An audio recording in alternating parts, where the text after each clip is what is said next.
Hello.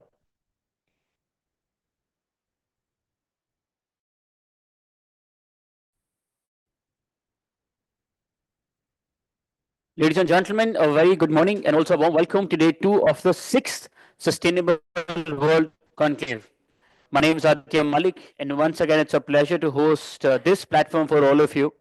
This year's theme, a sustainability cooperative, emphasizes the need for this collective action.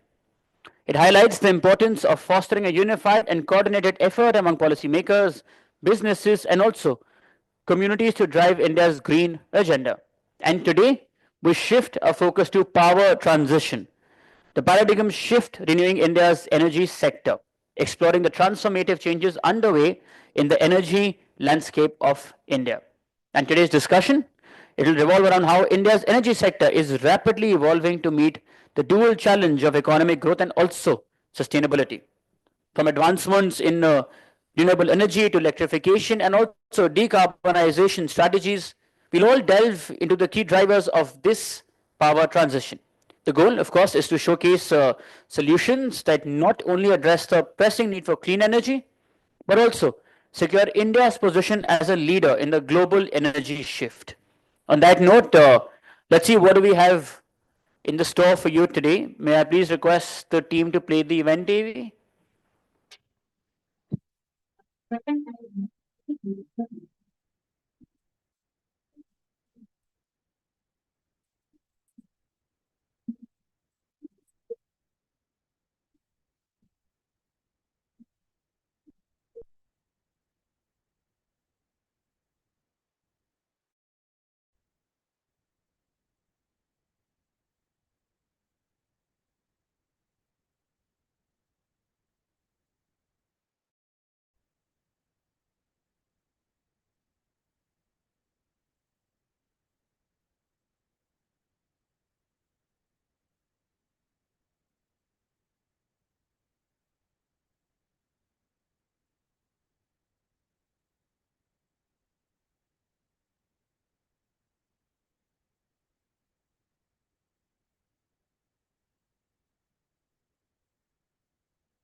The future of energy is renewable and the transition is already underway. But this increasing focus on decarbonizing industries, improving energy efficiency, and also integrating smart grids and storage technologies, India is on the cusp of a monumental shift. However, with this transition comes the responsibility of managing the socio-economic impacts and also ensuring energy equity across regions. And today's sessions will unpack these challenges and also offer insights into the paradigm shift reshaping India's energy future. Now, this conclave reflects the unwavering commitment of both platforms to address the critical environmental challenges of our time. Through all our collective efforts, we aim to foster collaboration, share insights, and also propel India's journey towards a greener and more sustainable future. BW Sustainability World is an extension of this very vision, dedicated to highlighting the sustainability agenda, bringing forth actionable strategies, and also uniting leaders like yourselves who are shaping India's sustainability narrative. With that, may I please request the team to play the community AV to give us a sense of the BW Sustainability World community.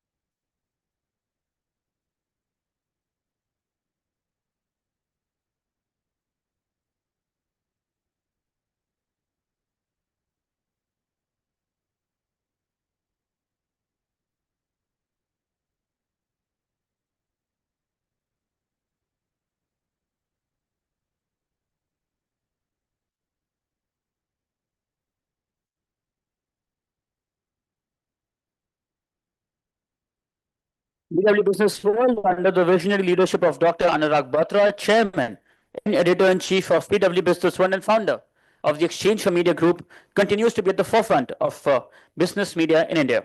With 24 niche business communities and 8 magazines, BW Business World is proud to be deeply integrated into both domestic as well as global business ecosystems. And in today's age, BW has expanded its reach significantly in the online space, making it a trusted source of information and also insights. To stay updated with the latest trends and developments, we encourage you to subscribe to BW Business World Group's magazines, which offer a wealth of knowledge and insights. Exciting offers for all our attendees today. And the latest issue of this very magazine, it dives deep into the growing economy of coffee in India and how specialty players of coffee like Tata Starbucks, Barista, Third Wave Coffee, Blue Tokai, Beanly, and more are capturing this very opportunity. For more information, you can meet Vinod Kumar at the same registration desk from where you got your bands. Today's gathering is being streamed live all across BW Business World platforms, including the social media channels and also on www.bwsustainabilityworld.com. If you share any of your conversations and thoughts and your opinions online, please do so using the hashtag BW Most Sustainable Companies. Also, a heartfelt thank you to our partners for this conclave. A presenting partner, Crystal Integrated Services Limited, a sustainability partner, Bisturi International Private Limited, our associate partner, GAIL India Limited, fuel partner, Hindustan Petroleum Corporation Limited, our state partner, Government of Karnataka, our knowledge partner, Bilancia, and our event partners, Joy Travels Private Limited, Fundroom, Beanley Coffee, the Thick Shake Factory, Reality Plus, Exchange for Weekly Magazine, and Pitch. With that, may I please request our team to play the partners, AV?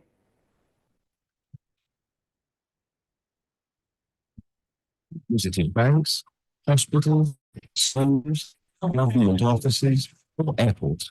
Chances are we've crossed paths. We make sure that every visit of yours is met with exceptional management and service. We are Crystal Integrated Services Limited, India's fastest growing facility management company.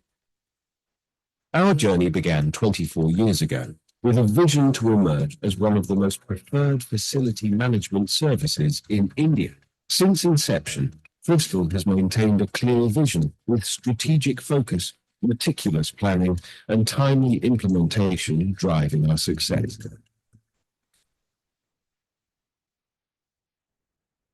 We offer the maximum range of services, and we continue to invest in science, technology, and engineering to elevate our services and deliver exceptional results. We've expanded our footprint to encompass over 2,487 sites, serve 369 clients, operate across 28 branches, and manage an impressive 25 million square feet across diverse sectors, each with its unique challenges. This dedication to excellence reflects in our significant turnover of rupees 1,027 crore for financial year 23-24. Crystal's journey is marked by landmark projects and trusted clients and supported by our ISO certifications. Each collaboration strengthens our commitment to set new standards in operational excellence. At Crystal, our strength lies in ensure that every team member can achieve personal success while also driving our company's growth. From entry-level positions to leadership roles, we believe in empowering our team to achieve their true potential. Over the years, we have grown to a thriving workforce of over 43,100 employees, with each playing a crucial role in our journey. Growth for Crystal has always been about more than just numbers. We continuously evolve to meet the ever-changing demands of the facility management sector through modern and automated tools, which ensures achieving significant reductions in both costs and environmental impact. In partnership with Vishnu Prasad Research Centre, our waste management efforts, including efficient solid and liquid waste collection, treatment and disposal, and cleaner. Looking ahead, Bristol is gearing up to expand into new markets with a focus on modernization and special economic zones. We are set to transform both spaces and lives. So, whether you're stepping into a new facility or revisiting a familiar one, Bristol will ensure excellence in every corner. We look forward to crossing paths with you again soon.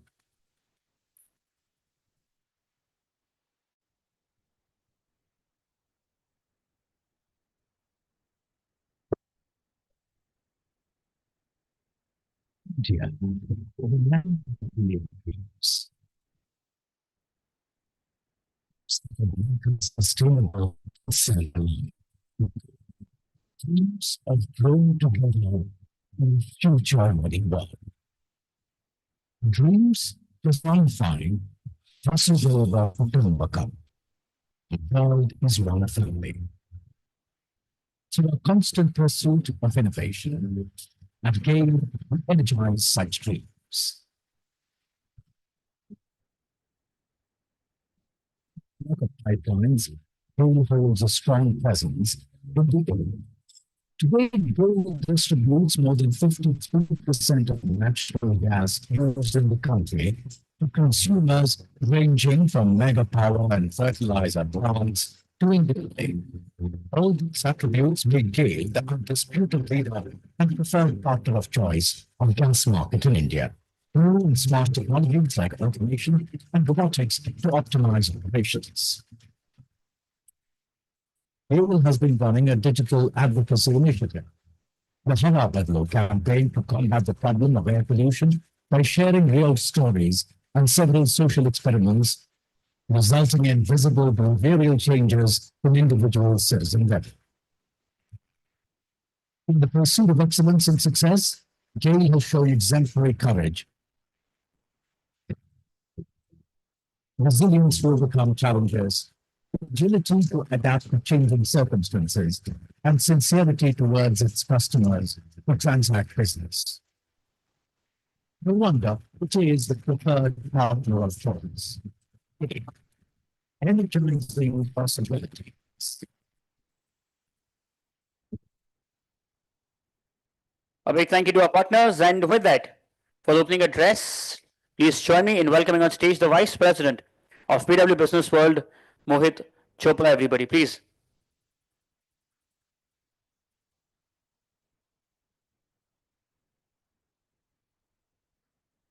Thank you, Aditya. Good morning, ladies and gentlemen.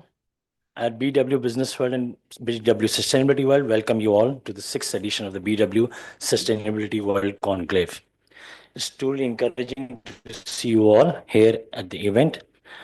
After a wonderful event yesterday and reaching day one, where we had the privilege of learning from some of the brightest minds in sustainability world and celebrating the top 50 ranking sustainability companies, it's clear that this journey towards a greener future is not just necessary, but incredibly exciting. This insight shared yesterday were a testimonial to the innovation, passion, commitment driving this vital global movement. As we move into the day two, BW is thrilled to continue the movement we have started yesterday. Today's discussion will revolve around how India energy is rapidly evolving to meet the dual challenges of the economic growth and sustainability. A vision, I believe, today promises to be just as productive as the knowledge sharing, collaboration, and actionable discussions. Our distinguished guests bring with them a wealth of knowledge, experience, passion that will undoubtedly enrich our discussions and inspire the new ideas for steering the evolving landscape of journey towards sustainability. Let's make this most of this opportunity to exchange ideas, learn from each other, and contribute to a sustainable future. At BW Business World, our vision is to connect the communities to build knowledge sharing, promote professional excellence, and drive innovation in sustainability and efficient practices. We are expanding our reach in the online space and making it a trusted source of information and insights. Before we move forward, I would also like to thank our partners for the day. The support and collaboration have played a pivotal role in making this gathering a huge success. Our presenting sponsor, Crystal Integrated Services, our sustainability partner, Bisleri International Private Limited, our associate sponsor, GAIL India Limited, our fuel partner, Hindustan Petroleum Corporation Limited, our state partner, Government of Karnataka, and event partner, our knowledge partner, Valencia, and our event partner, Joy Travel, Fandrum, Beanley Coffee, The Thick Shake Factory, Reality Plus, Exchange for Media, IWM Buzz, Impact, Weekly Magazine, and Pitch. Thank you once again for joining us, and let us make this sixth edition a resounding success. Let us move towards building a sustainable future. Thank you so much.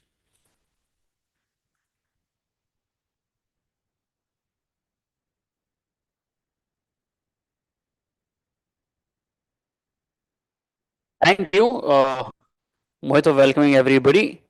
With that, it's time for the first panel discussion of the day. Just to give you an outline of the agenda, what it looks like, we have two panel discussions before lunch and two after that. And uske baad, we have the award ceremony for India's most sustainable companies sector-wise. Yesterday, we had the awards for top 50 companies, and today we shall do it sector-wise. I'll introduce the panelists while they're setting up the stage for this discussion. The first panel, it's on renewable revolution, scaling up solar and also wind power. This session will explore India's roadmap for expanding renewable energy, the challenges and opportunities in adopting solar and wind power, and also the role of policy and innovation in driving the renewable energy revolution and enhancing energy security. And our panelists for the same are TV Ravindra Babu, GM, Projects and Engineering, Dr. Reddy's Laboratories, Sumesh Kumar, Partner and Leader, Power and Utilities, EY India. Joining them is Sindhu Sharma, Head, ESG Nextra by Airtel. Joining them is Panish Rao, Chief Sustainability Officer, LTI Mindtree. Joining is Chavi Agarwal, Head, Investor Relations and Sustainability, Exide. And this panel will be moderated by Resham Sohail, Editorial Lead, BW Business World. Let's please welcome them together to the stage, everybody. आपकी जोरदार तालियों के साथ.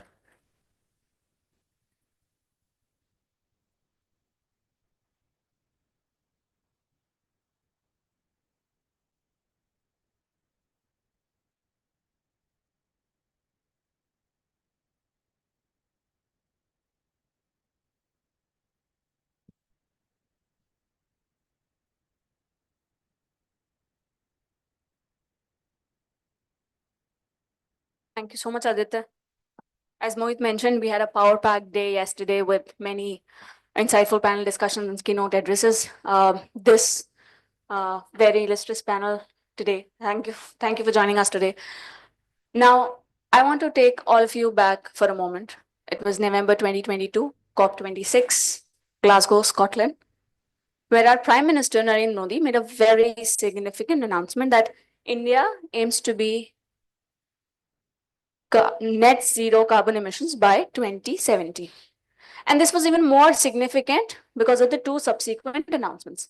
One, that 50% of the India's energy needs will be met by renewable energy sources by 2030. And the goal to scale up the renewable energy generation to 500 gigawatts by the same year. Now, 2 years fast forward, there's been a lot of actions, a lot of developments. We have recently crossed our landmark milestone, 195 gigawatts of renewable energy altogether. I want to understand in this panel that what have we covered so far? What are our big visions? What are our goals? And what will it take us to get there? What is required to be done? Be it from corporates and be it from policy making, the government of India, the industry analyst, what all is required to be done to reach there? In your opening remarks, panelist. Can I make a comment on, because you referred COP22? I'm coming to you. I also tell you that, in the same COP22, there was a little age 13, I think, who made a comment saying, you're deciding on the future without the future being in the room. right? So I think it would have been very nice to have some children who are going to be participating in this I'm hopeful that seminar so that they learn and become young. part of the future. I agree. I agree. And I'm hopeful there are a lot of young aspiring kids in this space or other than this sector are watching us virtually. Now I'm coming to all of you. In your opening remarks, panelists, tell us in last 2 years, for this particular discussion, we have solar and wind to focus on.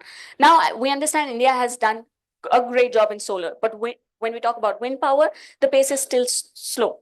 And for solar, we are third largest in capacity, and wind, we need to do more. We have a lot more to cover. But tell us, in last 2 years, what are the developments that you have seen, and also point out some of the major contributors that have added to this growth. Can we start with the lady on the panel, Chavi? Thank you. So I think I'll talk from perspective of my company and what the changes that we are seeing and what are the few challenges which we'll come to later. At the onset, what I believe is that there have been a lot of policy support, but still the renewable remains a state subject. So while on an overall basis, we have seen a lot of allocation, lot of talks about government supporting the sectors at the center level. But the moment we move to states, because we have operations pan India, we find a lot of divergence. So probably in one state, you can go up to 80-85% renewable because it also brings a lot of cost advantage. Maybe in some other state, because of the policies, the implementation of renewable is not that lucrative, despite it bringing cost advantage if government policies are supporting. That is on an overall front. The second also I wanted to talk about on solar front, there is PM Pradhan Mantri Surya Ghar Muft Bijli Yojana, which is rooftop solar installations, which is also one of the very interesting project, and we as a company are supplying solar rooftop solutions for that. So that is about 75,000 crore of outlay for about talking about implementation of 40 gigawatt of solar rooftops by 2027. So that is another interesting policy support which is being given by the government, because this is here you are asking the consumers, which is the residents, which is the people, to actually adopt renewable. Secondly, coming on to, if I talk about my company, we contribute to renewable in three manner. One is obviously installations of renewable at our project site. Nearly 20% of our power generation is renewable. We aspire to take it to 30% by 2030. As the second is that because we are into power storage, so we also provide solutions for solar energy storage. Then we also contribute to battery energy storage solutions, which is microgrid applications for storing energy because of demand supply gap. And fourth is the solar rooftop solutions. So this is from a company's perspective that on solar we have a lot of opportunities. On the wind also we do supply for power storage, but that's where it ends. So that's I want to contribute on my opening Good. remarks. That is something that you are doing on your front. Would Somesh, would you like to give us a macro picture of what India has achieved so far in last 2 years? What are some of the big developments that you have seen in this space? Yeah. Good morning, everyone. So I think in the last couple of years, there have been significant work that has been done in the renewable space, solar and wind in particular, and solar mostly. I think if we were to look at, breaking it from a demand or a supply perspective, so if you look at demand, we've seen large scale ground mounted solar projects coming up. The SECI, which is the central PSU, which actually runs out tenders for renewable plants, and also similar, counterpart state agencies. They've been running out bids for attracting, solar and wind plants on a large scale basis. And now, the bids are also being invited for a hybrid, solar wind as well as battery combined. So we've seen, significant demand which is being created through that. We've also seen various policies and measures which have come in, like, enabling open access. You can, particularly the CNI consumers can buy power from any source, not just relying on the discom or the incumbent discom. So again, creating demand for renewable energy. Also, we've seen enabling policies on, as was mentioned, on we as a consulting organization have worked out 20 states in the country for making sure they have the right ecosystem for having rooftop solar, for instance, and also for this PM Surya Ghar Muft Bijli Yojana. So again, a very catalytic for enabling renewable energy. Again, along with that, now we also see green hydrogen, which is coming up. So which is hydrogen created through the use of renewable energy. So again, impetus for demand of renewable energy. So there are several mechanisms, policies which have been put in place to actually enable demand creation for renewable energy. Similarly, on the supply side, I think we see a lot of major corporates which are come in, which are actually, taken up the responsibility for ensuring that we have the right quantum of solar, modules and wind turbines, etc., which are available in the country. Even on the solar rooftop market, we've seen a large number of players who are supplying. On the ministry side, we've seen the ALMM, which has been prescribed, and to which ministry is going on adding more and more players for enabling supply.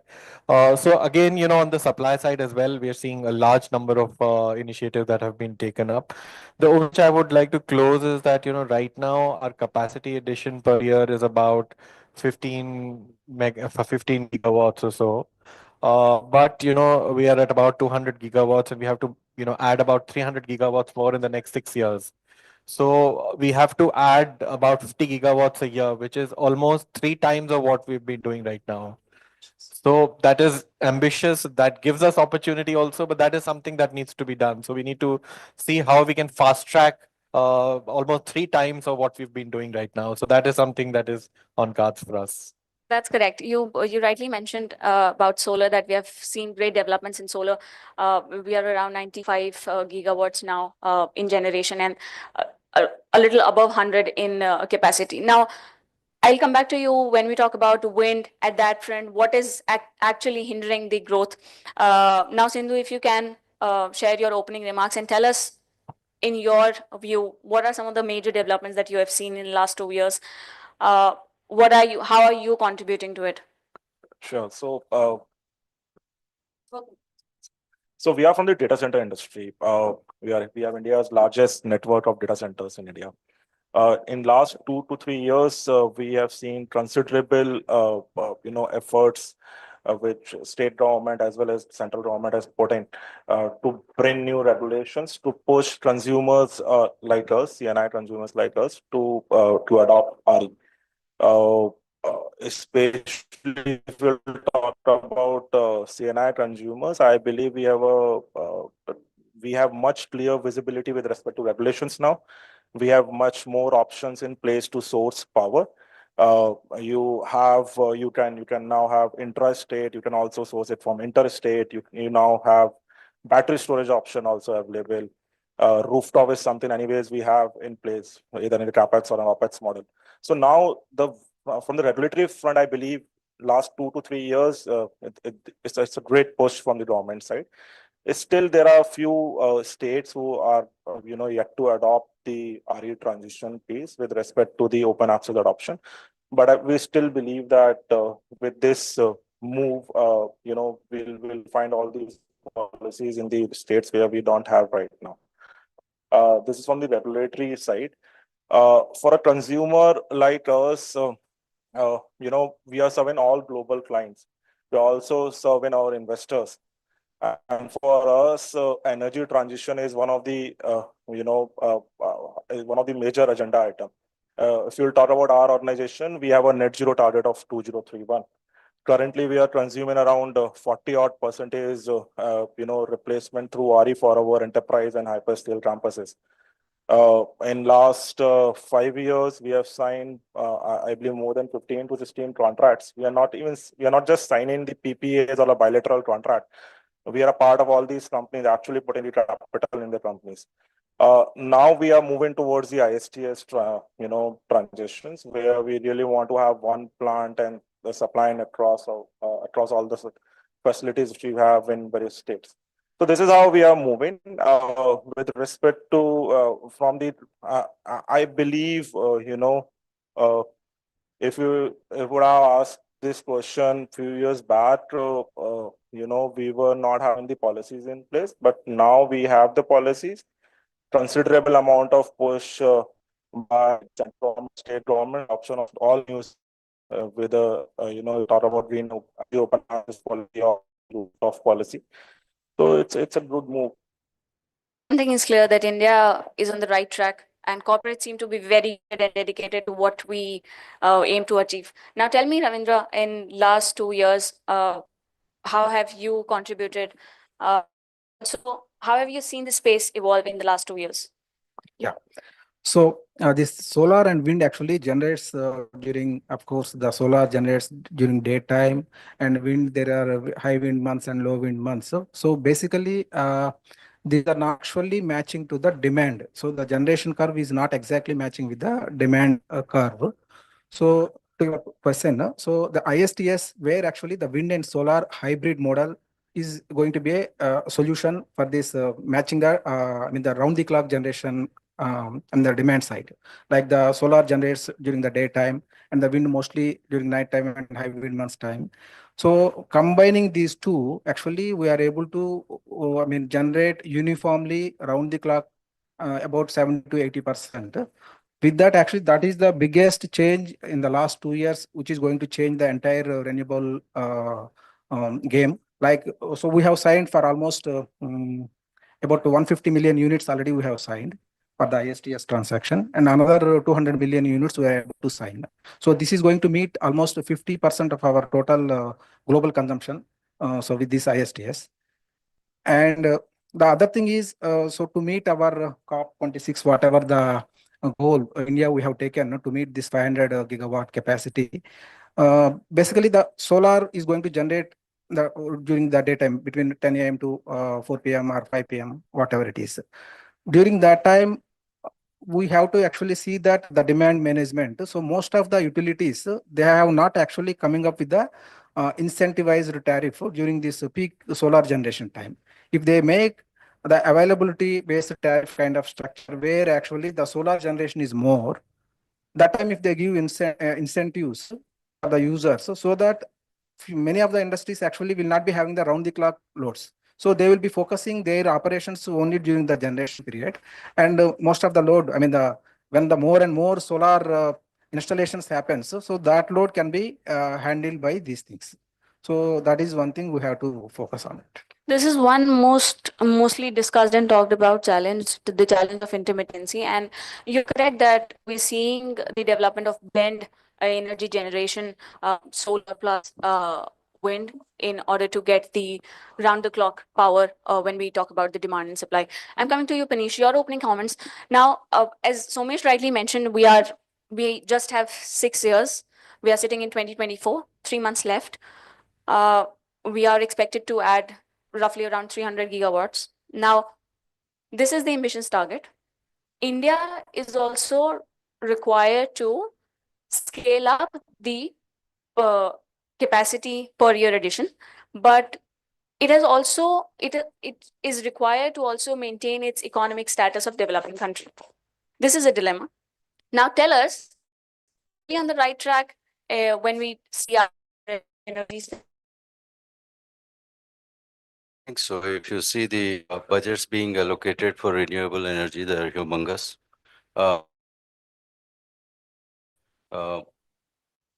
Motivation and support given by the government to organizations who are capable of producing renewable energy and encouraging them to set up huge plants to do that. Third is I think we with all the rules, regulations that have come in for organizations like us to adopt renewable energy has become a norm, and we are reporting that as part of our annual reporting and integrated reports. So I think to that extent they are. But also bear in mind that the infrastructure is not fully there, and it may not be 2030, but surely sometime later it shall happen. We ourselves, as an IT services company, have taken a target of using 80% of our energy consumption through renewable energy. Um, the issue is that wherever we are, not everywhere we have our own facility, so we have to depend on the landlords to provide us renewable energy, and sometimes it's not possible. That being that, we are trying to renew our contracts and put that as a condition whenever we are renewing or we are changing our premise itself. So to that extent, organizations like us are committed to it. The other thing is there are many states yet to adopt renewable energy. There are many states uh, who have probably adopted but not in full shape and form. The intermittency is a huge issue also for organizations to be able to work on renewable energy.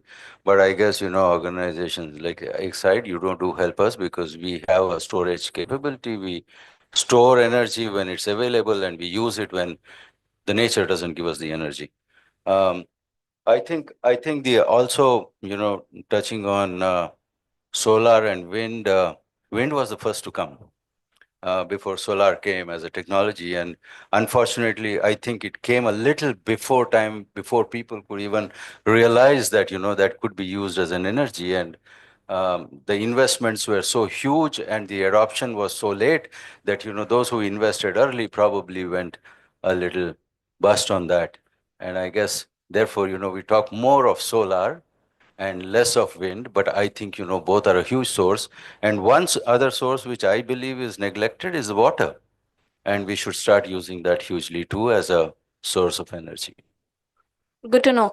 Now you talked about the corpus that has been uh, aligned with the renewable energy generation. Recently, there was a report that says India has secured around $385 billion for renewable energy generation. I'm coming to you, Somesh. There was a recent report that says that we are a little short on our 2022 target.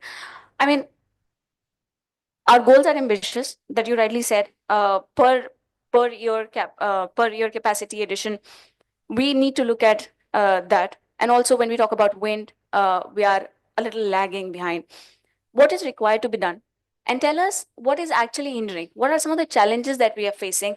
He talked about infra. Uh, a lot of corporates, from when we talk about corporates front, they face a lot of challenge on the cost front. Tell us what are some of the major challenges India as a nation is facing, and also, would you also agree that we would need more time than 2030 to achieve this goal? Yeah, well, I would not like to comment on whether we'll need more time or not, but I'm sure things will fall in place and we will achieve our Hopefully, targets. You know, hopefully. that's how our country operates. Some jugaad method works here. So I'm very hopeful that we will meet our targets of Me 500 too. gigawatts by 2030. And I think a lot, as I said earlier, and as everybody has been saying, a lot has been done in terms of policy, enabling framework, ecosystem creation, etc. There have been some challenges. Like I think all my co-panelists here are from corporates, from IT companies, and everybody is saying that they have the ambition or target of buying almost 80 to 100% of their electricity from renewable sources. But I think there are challenges in this. Even as I see the current environment, while the policy enables it, but practically there are challenges. There are challenges from the utility side for actually granting open access. Sometimes the capacity is not there. Sometimes artificial barriers are put. So I think that needs to be completely removed. Also, the cost aspect, sometimes the cost, including the cross subsidy surcharges, etc., it becomes prohibitive for industries to actually procure power from open access sources. So I think those needs to be streamlined. Also, in terms of the supply side, as I said, we have different modules. If you look at the solar, you have, ground mounted solar, you have solar parks. In India, we had a lot of solar parks which were, announced. Almost 39 gigawatts of solar parks have been sanctioned. So I think they need to be enabled. I think another thing which is very important is from Exide, we need to integrate battery storage with our renewable sources. I mean, it's That a is one very, big very key opportunity. Yes. requirement for round the clock power, for enabling or meeting the intermittency of renewables. So, whether it is a lithium ion battery or it is pumped storage or whichever way of storing, but we need to store and put in more in that. We possibly also need to have more concepts like RE cities, solar cities, which are required to be put in. Also, if you look at wind power in particular, most of the power, most of the capacity that has come up till now in India is less than 1 megawatt each individual site. So now, yes, there've been significant time, particularly in states like Gujarat, Tamil Nadu, etc., where these capacities are reaching their end of life. So we need to look at repowering these sites in a big way, and that's where the issue of PPAs, the issue of land, etc., needs to be actually dealt with. So repowering this capacity with significantly larger capacities can really augment the wind capacity in the country. What has happened is that solar tariffs have significantly come down because of economies of scale, because of what we're doing, but the wind has still remained in the same bracket. So that cost also needs to come down, so which can happen through repowering, etc. So I think these are some of the things that need to be done. Very well explained, Somesh. I'm coming to you, Chavi. Would you like to add to it and explain us what's happening on that front, the battery storage? We need round the clock power when we look at demand. How are you contributing? What are you doing on that front?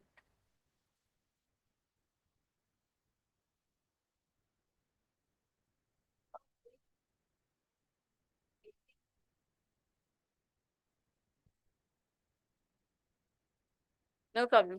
Take the other one. All right.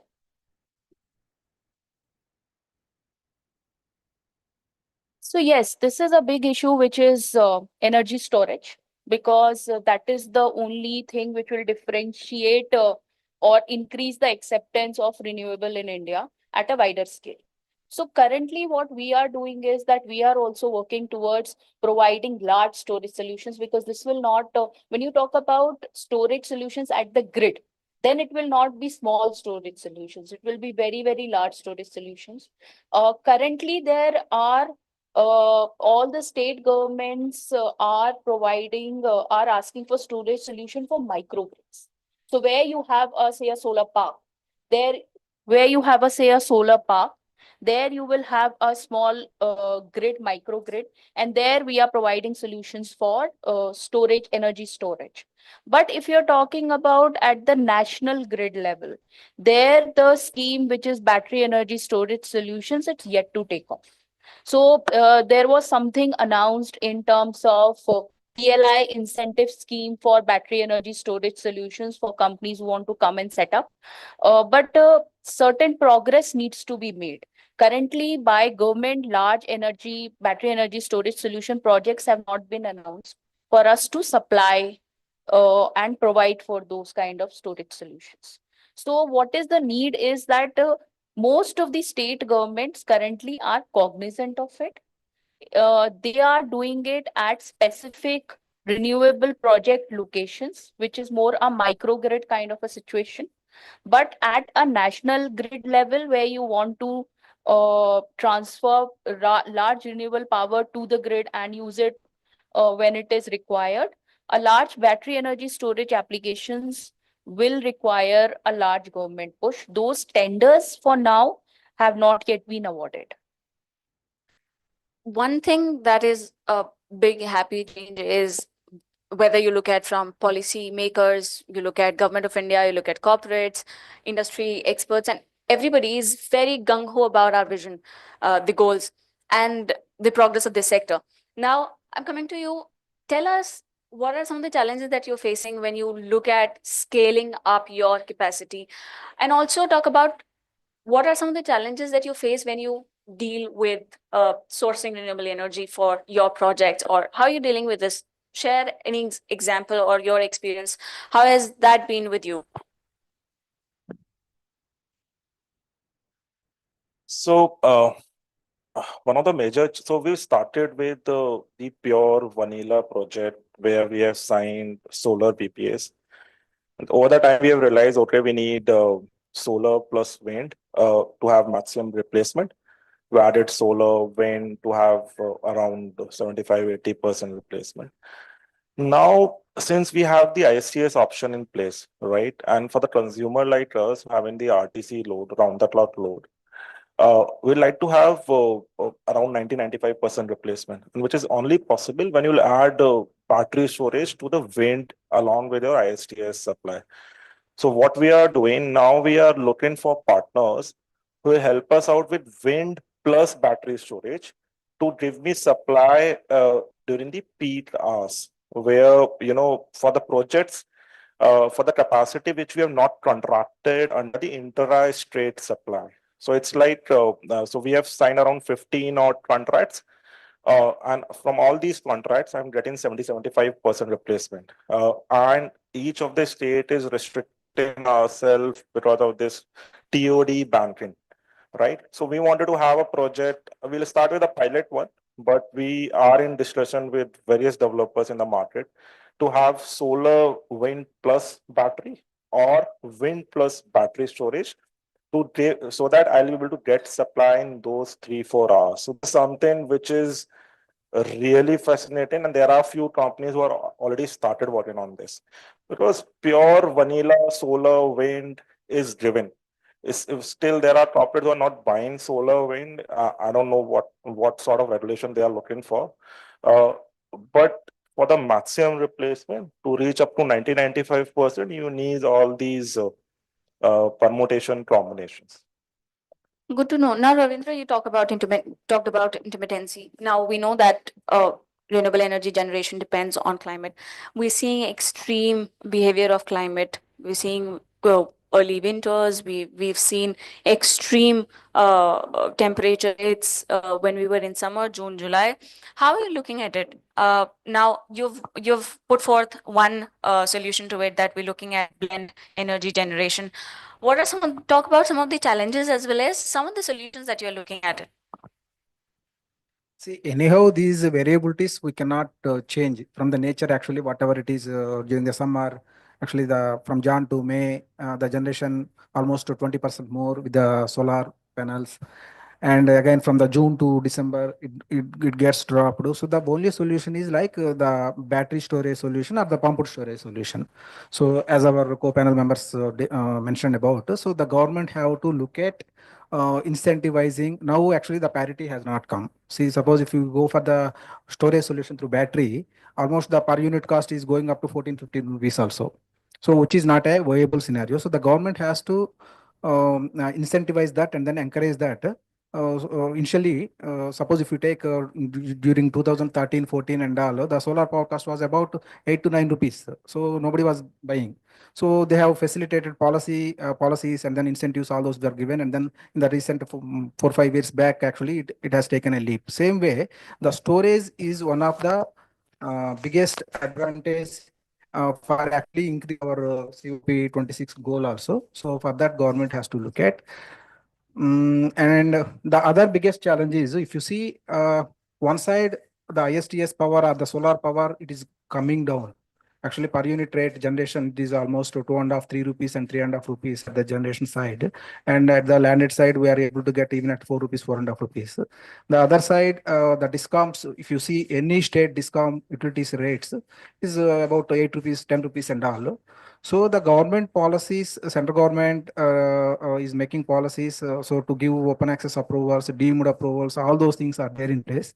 But because of this price difference, utilities are actually not able to survive. In case if all the industries and other things going up with these renewables, So their revenues will come down, and obviously they will tend to restrict that approvals and all those things. So that is one point actually where government, central government also has to realize and then do something actually to provide any funding to the state utilities or to make it something. Otherwise, this will continue. This will continue. If you see in the last 4 5 years also, we are not able to get much of the approvals in many of the states. And even ISTS also, first we have to get the state NOC, state utility approval, and then we have to get from the central utility approvals. States obviously are holding it and then delaying. And with the recent green energy open access policy, some states they are now liberalizing, but still there is a lot of things to be done on that front. Very well explained. Thank you so much for your kind gesture. Two of our panelists struggled opening the bottle, but yes. We have 8 minutes left, two to each of you. He widely explained what is expected to be done from policymakers, from Government of India. Now tell us in your closing remarks, what are your expectations from Government of India, from policymakers? It cannot be a straight demand you're putting forward, but tell us what is required to be done to get there, to complete our track or to fuel our growth trajectory. Tell us what is required to be done. What is your demand or expectation, Panish?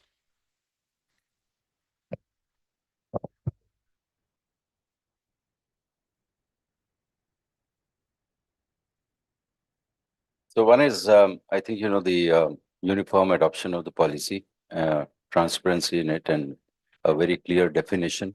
Pricing is a huge deal because, we are all for-profit organizations. And while sustainability is important, at the same time, the investor expectation is also very important. 100%. Yeah, then, well, those are the main things I believe, and bring in rules regulations for all the new construction happening, so that they have their own renewable energy capacity. And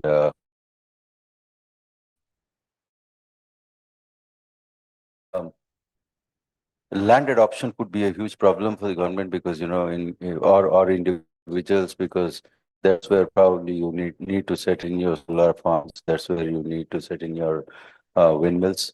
I guess help in that very quickly, so that becomes the only source of energy in the future.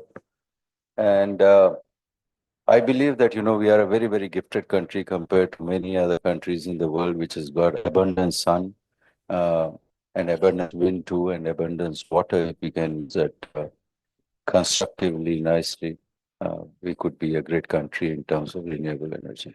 Good to know, Panish. Thank you for drawing a big picture. But Chavi, can you give us a one specific, or let's say 3 specific actionable suggestions that you would like to see the growth there? Okay. So I think uniformity in policies across states for renewable energy, that's for adoption of renewable energy. Second is financing. Cost of solar installation, as rightly said, at the end of the year, at the end, we all are profit organizations. We all have net zero targets, which are either before the Government of India target or in line with that.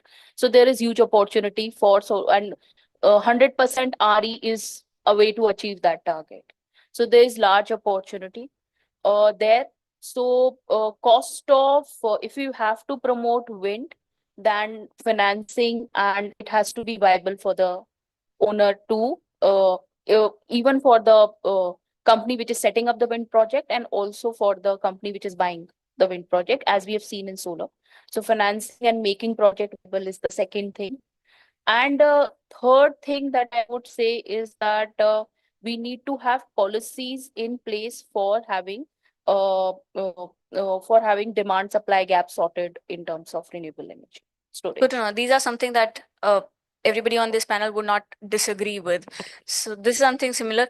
I will come to you, Somesh, later, last in the panel. I'm saving it for the last and expecting some specific inputs from you. To tell us in your closing remarks, what are you expecting? At what front you are expecting growth, and what are your demands? So with the new ISTS rules, and we are going to adopt new STS plant. We are contracting for the new STS plant. We don't want any surprises from the state government. Likewise, few days back, Tamil Nadu has come up with a policy saying that if you are setting up here, you need to pay 55 lakh rupees per megawatt. There are developers investing huge amount of money there setting up big ISTS plants. Think about them. There are only limited PGCL substation across India. That too, timelines varying from they are coming up in 2026, 27, 28. So we don't want any new regulation. If you really want to just put it right now. Just come up with your policies in next few months. You shall not be. It's not a way that you will come up with a policy when the half plant is commissioned. So this is the only ask which I have. Good to know. Ravindra, you would like to add to this. What is your ask when we talk about our next phase of growth in this sector? Yeah, so the same thing. So during 2016-17, we have set up a 15 megawatt solar power plant through our own captive solar power plant with a joint venture. So after setting up, we need to get long-term open access approval. So actually, we did not get it for 2.5 years. So the 2.5 years, actually, the plant was not getting generated any revenue. So that is the kind of things were there. And even now we have signed for ISTS. So we just applied, and in AP we got the approval, and in other state actually we are yet to get that. So there should not be any surprises. But still, as a corporate, we have again RE100 and carbon neutrality goal by 2030. For FY24, actually, we have reached almost 56% renewable power across our global consumption. So anyhow, we are actually going towards the goal. We will not expect any surprises from the power makers. That's all. Unlike me, they're not into surprises. They're not expecting any surprises, which I'm coming to you. I mentioned this earlier also. I want your inputs on this as well. The goal is ambitious. Now, guys, to maintain its status, economic status as a developing country. In your view, how can this growth pace be just? And in your second part of your response, tell us what is required to be done. What are your expectations? Yeah. So I think a couple of things that need to be done, and starting with energy storage, as was mentioned, that's absolutely key. We need to have mega tenders. We need to have much more emphasis being put on energy storage by the government. That has to come both at the central level and the state level. Right now we are seeing only distributed level energy storage happening, but not at a grid scale. That is absolutely one key requirement. The second is that, we have looked at the traditional forms of solar. We've looked at ground mounted solar projects. We've looked at onshore wind capacities. But now we need to look at more newer technologies, whether those are offshore wind, offshore, floating solar, whether that is more of, say, BIPV, buildings integrated PV, or newer forms of technology, agrivoltaics, fuel cell. Yeah. So all these things now need to be looked at, and enabling policies for each of these need to come in, so that we can harness capacities in these areas. The third thing, which is very important, is the mindset change, I would say, which is also, your question about what the country needs to do. So it's not just about government. We saw the utilities when the rooftop solar started coming in. The utilities saw it as a threat. They thought that my consumers will go away. My CNI consumers will go away. The lucrative consumers will go away. But that is not something that you can stop. That will happen. Similarly, in terms of open access, now all consumers, all organizations are announcing their net zero plans, and they are inevitably going to be buying directly from renewable. So that is not something that grid can stop again. But right now we see artificial barriers which are put in by the utilities to, sort of stop this as long as possible. So I think that mindset change needs to happen. The utilities need to become a part of it, need facilitate this journey and also see how they can actually play a role in this. Like for instance, some utilities actually have started supplying green power. So they charge a little bit extra, but they supply green power. So that in that case, the consumers do not need to move away. But that's only very sporadic in very few states. But that needs to be adopted. So somehow the utilities need to become a part of the system of the game and not just try to stop this. So I think these are a few things that are important in my view. Solar panel. Have you heard of these panels? Sorry, not solar stickers on the vertical walls? Yeah. So now, for instance, the tiles. Now what they're saying that instead of panels, you have tiles, so you can put on the facade of the building itself. So yeah, those are all coming in. So those are the newer technologies that need to be adopted. Yes. That's also green effect. I mean, they can be in surplus also. I mean, depends on how much See, electricity is required. Again, it is a cost versus payback.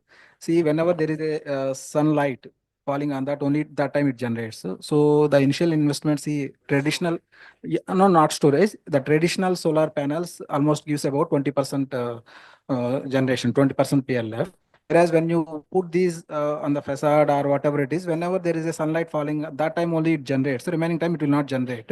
Obviously, the payback, whatever the return on the investment, people will see that will be.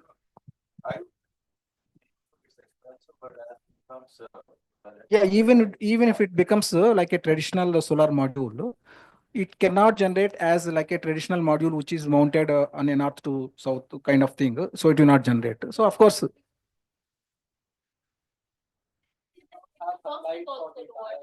Having a solar no mountain. cost. Eventually. Yeah, if it becomes lower, then people can afford to install. We are very hopeful to see the regulations and favorable regulations, if I may say. But one thing is confirmed that exciting times ahead, and I am excited, looking forward to it.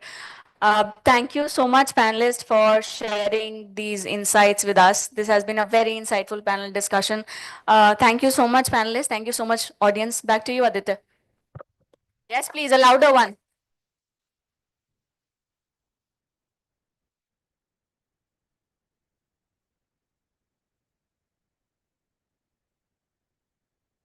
Hello. Hello. Hello. Thank you. Yes. A picture, please.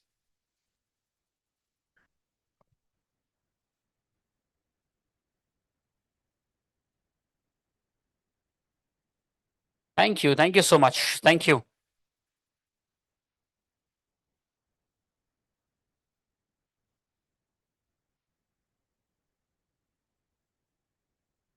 Thank you. Thank you so much. Thank you, Resham, for moderating that.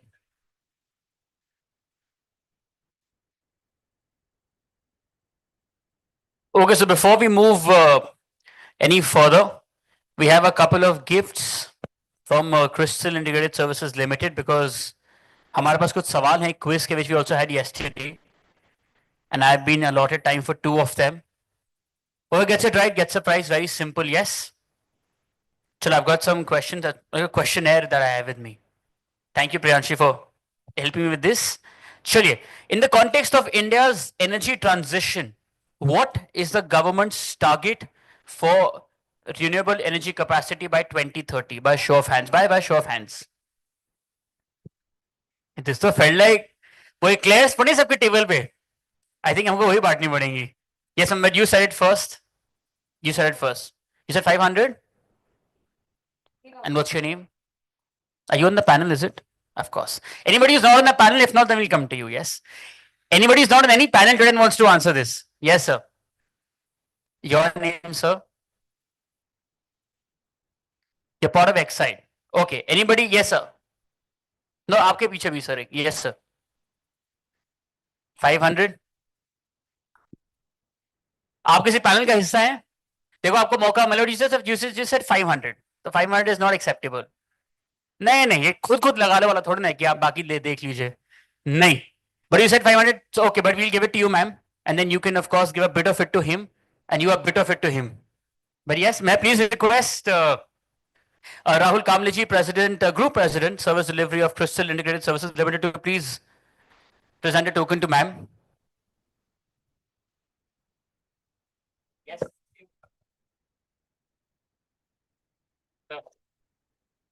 This is more like fastest fingers first. अब तो tough वाला पूछते हैं. Congratulations, thank you, sir. Thank you so much. This is more like a long answer that we need from you and a specific one. Who gets it nearest wins. And please, only by show of hands, उसके बाद जवाब दीजिएगा. I'll come to you. Which sustainability challenge is often referred to as the data dilemma? The half went like, क्या पूछा है? Sir, you say ESG reporting. No. Can you have the mic for ma'am, please? It's that. Maybe meeting all the SDGs. No. Mike for him first, because he is his son. First for him. Yeah, dilemma is today CDP, tomorrow TCF. The mic चल रहा है आप. चल रहा है, okay then. Okay. It's about like number of reportings like TCFD, CDP, DJSI, BRSR, GRI, whatever. So आज एक करेगा कल एक नया आएगा. अरे वो क्या है? नहीं That's sir, a panel bigger- discussion थोड़ी ना, जवाब मांग आप तो जवाब चाहिए था नहीं नहीं sir, okay, but no, not as of now. Yes sir, we'll come to ma'am first because she had raised the hand first. जी, and then we'll come to you sir, and then to you, following the order. DJSI. No, okay, so first him. So, I mean, I've been in the field of sustainability since 2011. ये नहीं बताना था. No, so I am telling you why my answer comes. Ji. So it's data dilemma because we often tend to capture stuff and it might not be the right method. And next year you go for some kind of re-evaluation of that data. So let's say you are reporting say 100 gigawatts today or say 100 tons of CO2. The methodology changes and you're reporting actually 80 next year and 20 you push it to another category. That is data dilemma. So Okay. what to capture in which category? So our specific one, I'll come to you. If yes sir. And then it's yours sir. It is a renewable energy certificates and renewable energy credits, like the carbon credits. Almost many times the double accounting is there. But it's okay, you almost mentioned the same sir. Ji. Across the industry for measurement of various ESG elements and how. But because of course you got a more detailed one, so I'll stick with him. And we have one hand there.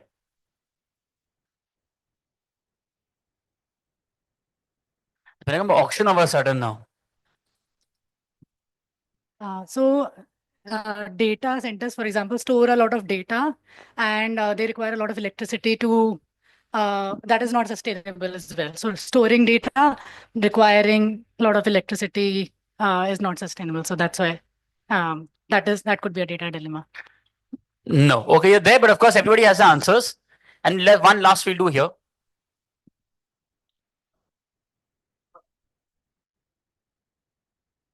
Even for the grid electricity also, different countries have got different numbers. So that, Yes, is, that is actually leading for a lot of confusion and dilemma. Like now the grid electricity consumption. So we use some number and the different country use different number based on their renewable percentage at the generation. So basically the emissions for different fuels and the electricity. Fair enough. Fair enough. That's not the answer I have, but of course that's a valid point that you have. And we'll take one last one from the gentleman behind you. I think it is the inconsistency in the data, maybe. Data validation, the data is proper. That may be. Yes. So we've all on the same umbrella because you've explained it pretty well. You brought it down to the last T. That said, this is for you. Please, aye, sir. Once for him, please. But yes, you all got it right. It's not managing the data well. The collection, the management, and of course verifying also as well. Rahul, sir. Please, sir. Yeah, Priyanshi, please pull out questions जो 1000वें पन्ने पे हो, सबको सब मालूम है.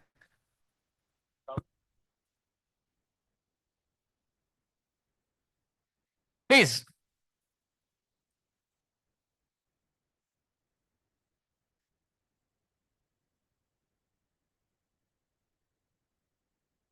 Thank you. Congratulations.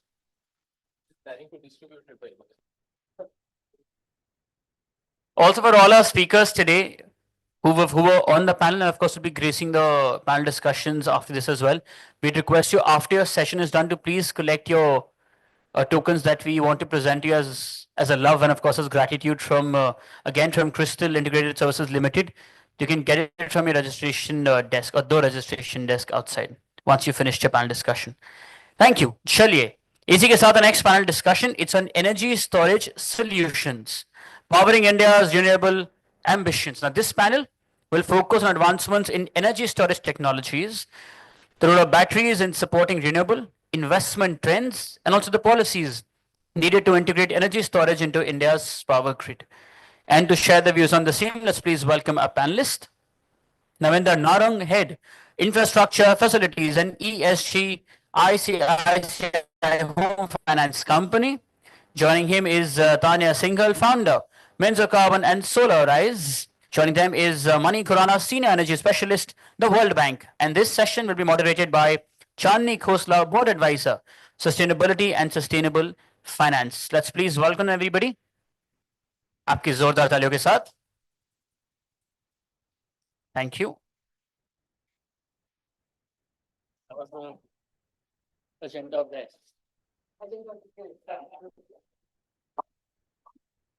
Good morning. It's already afternoon. Good afternoon, everybody. Welcome to day 2. It was wonderful seeing many of you yesterday.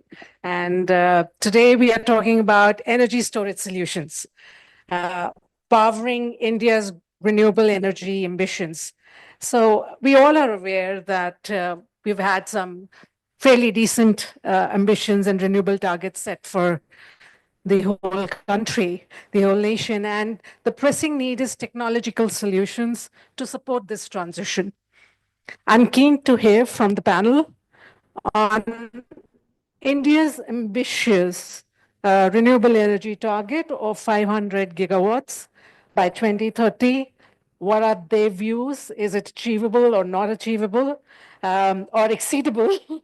And what recent advancements in energy storage technologies can be scaled up to support a stable and reliable grid as we move forward towards this goal?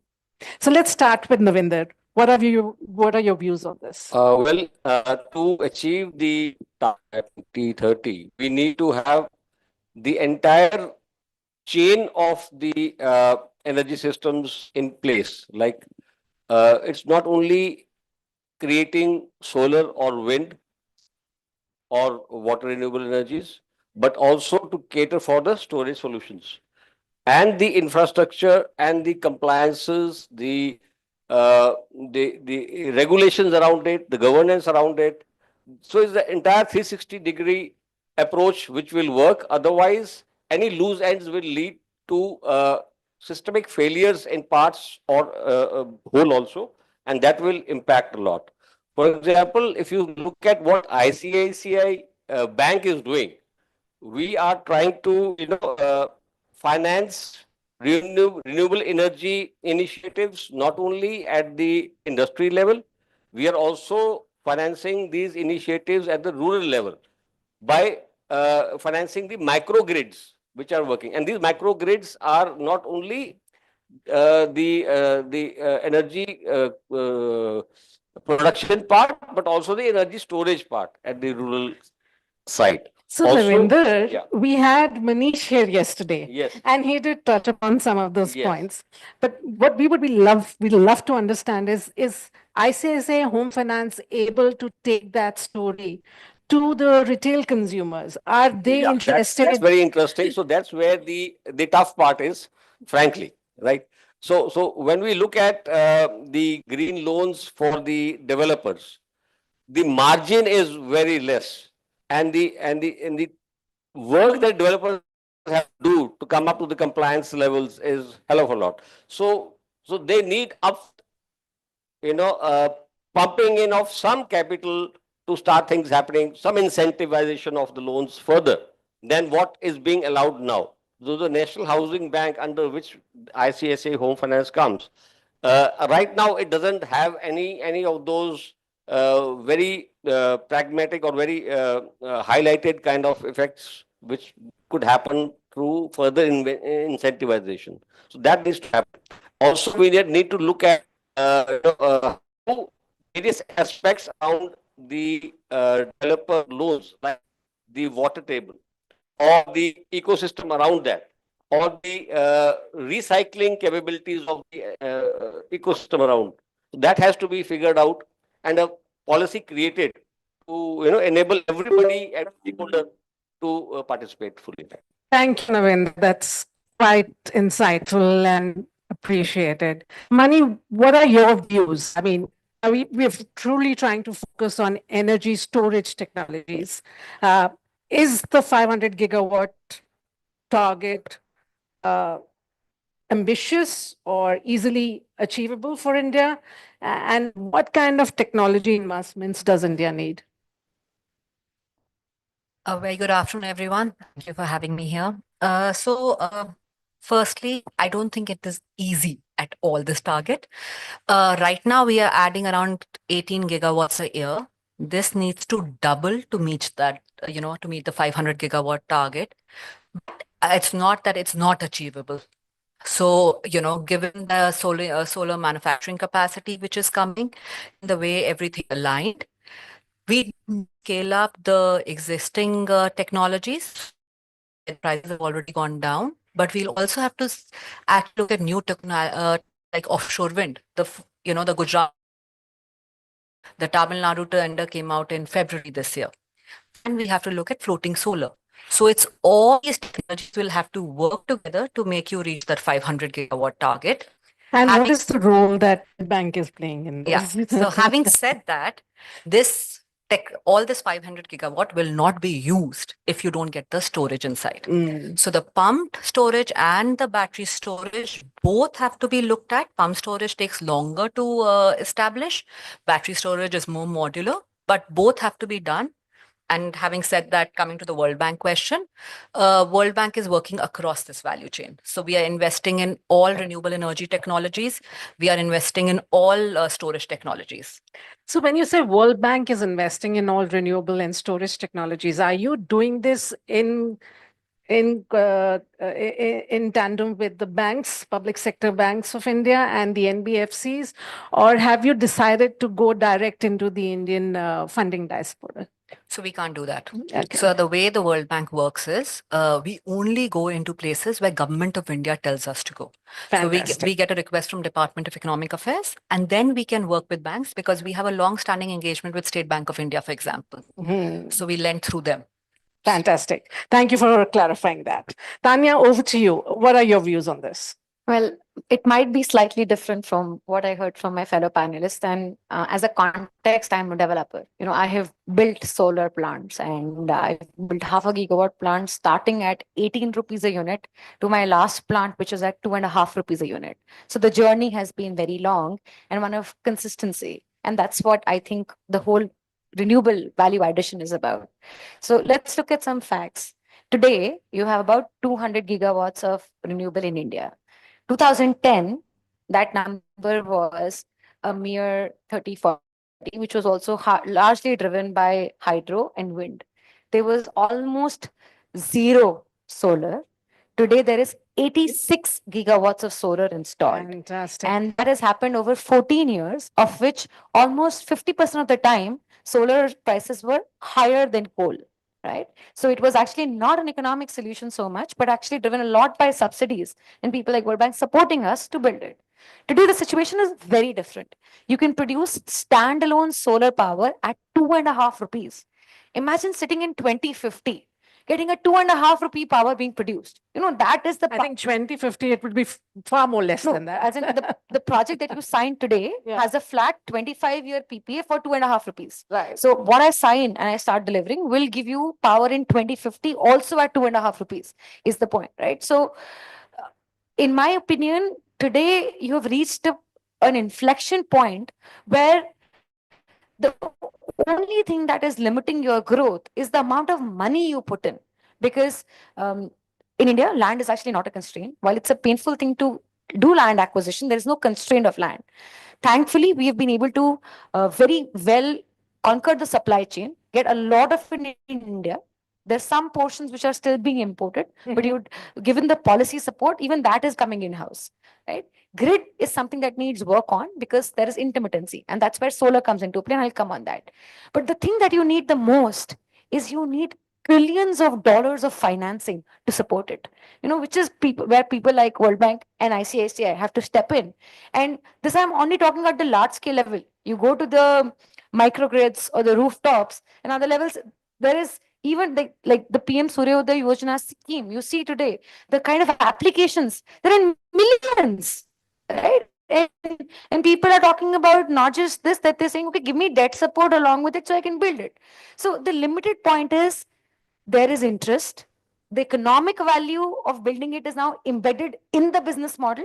You are not looking at CSR, you're not looking at subsidies, you're looking at something that generates ROI, good hard cash, double digit cash to do it. Now it's just about doing what you've already done, but in a more scaled up manner. So in my opinion, I would see that while the 500 gigawatt number looks very daunting, it is definitely achievable. And the government is also gearing up. Like just this year, you've already had 35 gigawatt worth installation auctions, right? So now those auctions have to convert into on the ground thing. But in 9 months, 35 gigawatt has been auctioned. So if you continue with a run rate of at least 50 gigawatts auction a year, you will build that 500 gigawatt. And what I'm seeing is, and correct me if I'm wrong, but we just heard the US Ambassador Eric, as well as the Milken Institute, come and do a very gala dinner in Mumbai just last week. And they're like, the clean energy potential in India is about $750 million. And moving forward, you're talking about trillions of dollars, and that would be obviously, I mean, our population, the way it's growing, our needs are growing, our need for resources are growing. I think this should all accumulate with foreign participation as well as domestic entities like ICICI and the other banks stepping up to the occasion. So valid points, and thank you so much for being so insightful on this question. Moving forward, should we talk about this today about how investors believe that reduction in battery costs, and I think it's a sizable portion, is significant in attracting investments. So it's got me thinking of strategies that require to be bridged to bridge the gap between technology affordability and large-scale implementation. You spoke about large-scale implementation, but let's go back to Navinder to try to attempt to give us some insights. What are the battery storage costs have dropped around the globe about 89%. So how are you seeing that kind of shaping the game here locally for us in India? Definitely, it is a very good news. In fact, the government needs to, re-augment and improve the policies which are around battery storage and the energy savings as such. The national policy of energy storage, which is there, needs to encompass various aspects like grid stabilization, the renewable energy projects which are there, and interlink the producers of renewable energy with the storage providers, and also try and create hybrid formulas which are accepted by the industry. In the Ministry of New and Renewable Energy, MNRE, needs to push renewable projects wherever solar and wind energy solutions are already there. In that, there is one problem which we have seen, that especially in Rajasthan, wherever we are having these industries to install their energy solutions along with the storage solutions. The problem is that in deserts, the hard standing is only provided by the grasslands. And the grasslands are the ones which the local population also depends upon for their, cattle needs. The big names, which I don't want to say right now, but the big names who are deploying their assets there on the whole. Because these marginalized populations, the grazers are, so somewhere we also have in a project that how we create those projects on the ground. Very insightful. Thank you so much. And I know we can't take some names, but also there are a lot of realities on the ground which we are not privy to. So rather not name him or anybody. Uh, Tanya, I mean, where estimates indicate that battery storage costs in India have fallen approximately about 60 to 70%, as opposed to global 89%. How are you seeing the opportunity unfold? Sure. I think the opportunity is evident in the numbers that are being bid. As a fact, for the longest time, battery prices were about $1,000 to $1,500 per kilowatt hour. Today in India, that is sub $150 per kilowatt hour. Now, what does $150 per kilowatt hour means? That means to be able to provide 24-hour green power at sub 5 rupees. The last 24-hour grid auction has happened and one at 4.99 rupees. So imagine you are getting unlimited green power at a price cheaper than coal and inflation adjusted for the next 25 years. That is the reality of battery storage in India today. And unfortunately, a large part of the batteries are still being imported. There is a PLI scheme of 18,000 crores that the government has allocated, but you know, like any other manufacturing setup, once you give a scheme, it takes about 2 to 3 years for the fruit of that thing to come out. So it will happen in that case. And that's the gap that you're talking about in terms of the Indian prices vis-a-vis overseas prices. But there is right now no dearth in the import. And the demand is more than the production you can do, which is why it's being imported at that price. As a context, 16 gigawatts of just BESS or BESS plus hybrid, like either a 24-hour hybrid plus storage, plus storage have already been auctioned. And of this 16, 10 happened this year. So imagine from till last year, you were talking of single digit numbers. Now you're already in high double digits. And next year, we'll be talking of like almost 20 plus gigawatts of 24-hour solutions or storage solutions. So you're just going on a rapid exponential upward curve. And the beauty is you are cheaper than fossil fuels and you can produce 25. What was the biggest problem with renewable, right? Till now, it was intermittency. I only get solar, I only get wind till the sun shines or the wind blows. You have taken that away at cheaper. Exactly. With battery or pumped hydro. I talk about both with equal precisions because at the end of the day, battery is still chemical. Pumped hydro is completely natural, but it has its own challenges because it takes longer to build. It's still more expensive. Battery is just chemical, so is exactly like how the solar PV cost curve came down. The battery curve has come down. You saw what happened when the solar PV cost curve came down, right? Solar was like in small digits being installed to now it's 40% of the total installed mix. So that's exactly the same replica that will happen now. And when you were doing solar, you were asked the same questions. Will you scale? Will you get big? Will you cross 50 gigawatts? So the same questions are being asked to battery now. And my answer to them is, please be patient. You saw that journey happening then. You will see the journey happening now. Just have faith in the process. Love your passion for this. I can just comment on what Tanya said. Please. She sparked a thought in me that 10 years ago in Delhi, we had the rickshaws, the major problem of auto rickshaws. That's been taken over by these electric bikes in a big way. That's all because of the battery cost coming down. Similarly, there are rural electrification programs all over the country. There's a Saubhagya scheme which intends to have 100% electrification in rural areas. Now, such rural areas which are earlier depending on the main grid, today can go for an offline grid by localizing these microgrids which I was talking about earlier. Thank you, Navindra. That's quite useful context. I mean, don't want to leave money out of the conversation here, but Tanya talked about the PLI. But is PLI the only solution? Because we do believe that a lot of public-private partnerships are kind of evolving in this space. At the same point of time, I think World Bank takes a lot of initiative in capacity building, in training people, in exposing people to best practices across jurisdictions. So how do you think your World Bank support can play a incremental and fast forward the battery storage kind of incubation stage that we are in, or early stage we are in? So before I start answering, so I think we are mixing two things.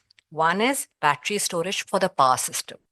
And this is where your first question of 500 gigawatt came into the picture and how much battery or pump storage can be used. The EV side of it is a completely different picture. And the PLI scheme which came out, frankly, it even though did not specify whether it was for e-mobility or for the power system, very clearly all the bits came out what was used in EVs. They're actually, so the whatever we have given, the government of India has given, has all towards EVs. Why? Because the FAME 1, FAME 2, FAME 3, Yeah, that's set it all in place so that the manufacturing happened there first, because that portion was moving much faster. I frankly believe, and there's a lot to be done when it comes to the power system and the battery storage. We have pilots right now. We have bids which have come out, which has seen the prices go down. The Gujarat 2 bids which came out right now, the prices have gone down. There's a lot to be done. If you go and visit the states, which the World Bank is doing, the coming to your capacity building thing, we are actually going and talking to states. All the states know they need battery storage, but they don't know how to analyze as to how much storage, where should it be put, and more importantly, the regulator comes to the picture. Because if they have to invest in battery storage, it has to be cleared by the regulator. For that, the regulator has to understand are the different values which can be stacked up for battery storage. The US, a lot of mistakes were made initially where they actually had a contract for only one of those values for battery storage. Then they realized there are so many other values of battery storage. Why don't we, so there's a lot to be learned from international experience out there. A lot of hand-holding is required at the state, especially at the regulator. So they give it a green signal and it can be installed. So we need it, everyone realizes it, but a lot of capacity building is required to do that. Thank you. Going forward towards, the power grid system, and considering that India's power grid faces stability challenges, it has inherently. During especially the peak renewable generation periods in 2023, coupled with some increasing integration of renewables as well as initiatives like the Green Energy Corridor, and the revamped distribution sector scheme, the RDSS, to strengthen the grid's infrastructure. What additional technical and infrastructure changes are required to integrate large-scale energy storage systems? So, Navinder, where do you see I hear you in the last two responses that you've given us. A lot of policy initiatives are required. Yeah. But what role does the private sector play? Well, we can look for technology intervention in two ways. One is to create smart grids. That will help, balance the peak demand with the generation of solar and wind energy. So on one side, you have certain periods when your solar and wind energy production is on high capacity. On the other side, you have those low demand and peak demands. Somewhere you need to balance this out. So smart grid formulation will help in that. Second is you have offline grids, you have online grids. Somewhere an aggregator model can come in very handy, where you have an aggregator of all the small grids, which is a bank in itself to try and push up or pump up or be a backup to whatever. Yeah, And even third- direct the need on need basis, I guess. And third is, of course, the industries need to gear up their own backup storage and backup power for augmenting the main grid. That will also help. So you're saying supplemented by private? Yes. Fantastic. Tanya, what are your thoughts? And if I may also ask you to, kind of chime on how these changes will enhance grid resilience, managing the supply and demand mismatch.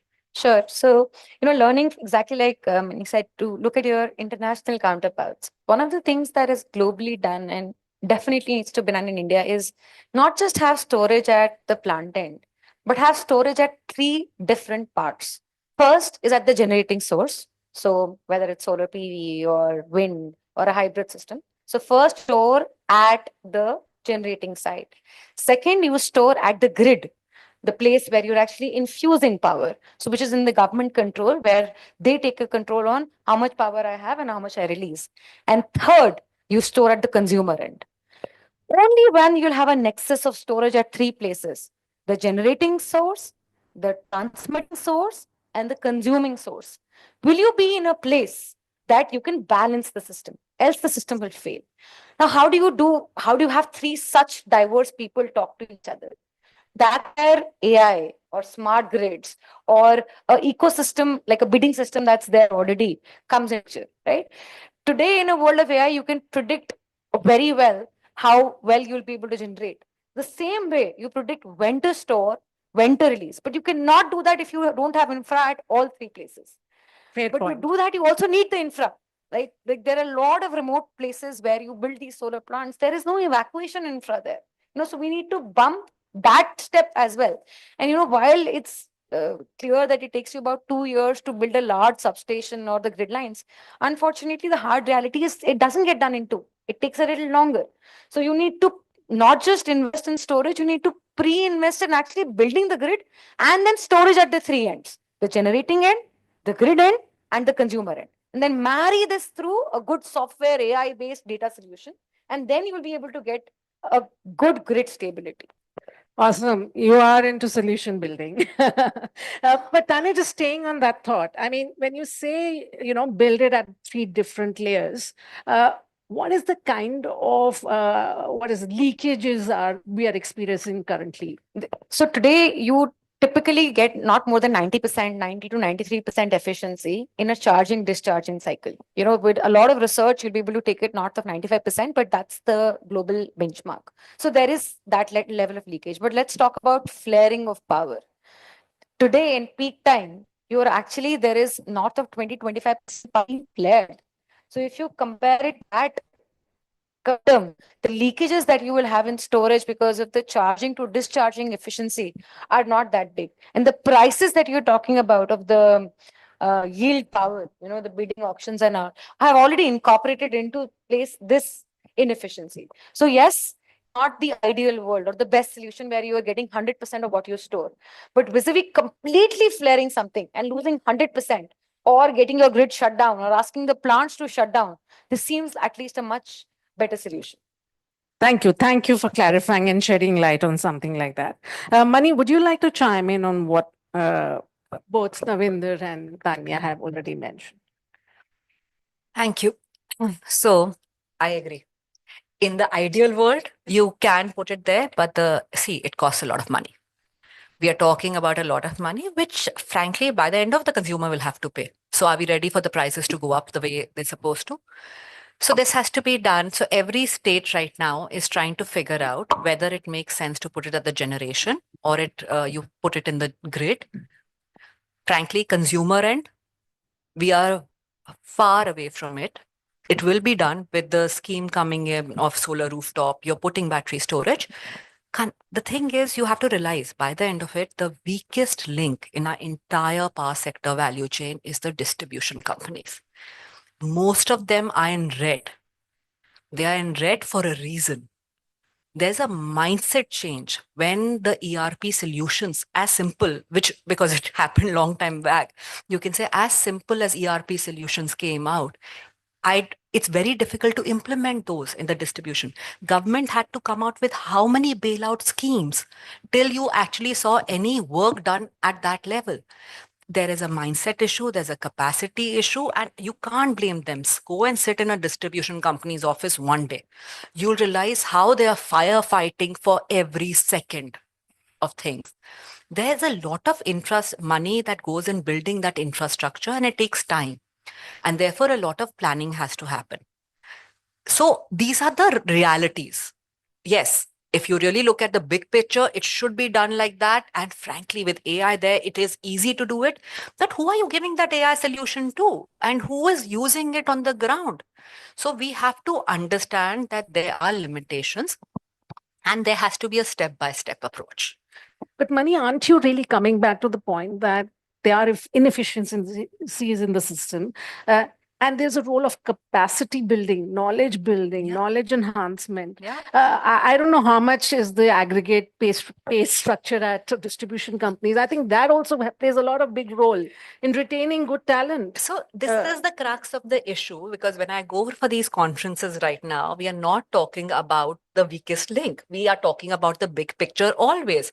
Keep putting in more money. Guys, you'll not get the money back if you don't do something about the distribution. There are a lot of financing going out there. Who will pay you back? The point remains, so coming to your capacity building, yes, it's required, but it cannot be done in a day. It takes time, and bailouts keep happening at the level. So we have to, so yes, so it is, and every state is different. I'll give you an example, and without naming the state, when we started working with this distribution company, we actually put in KPIs at everything.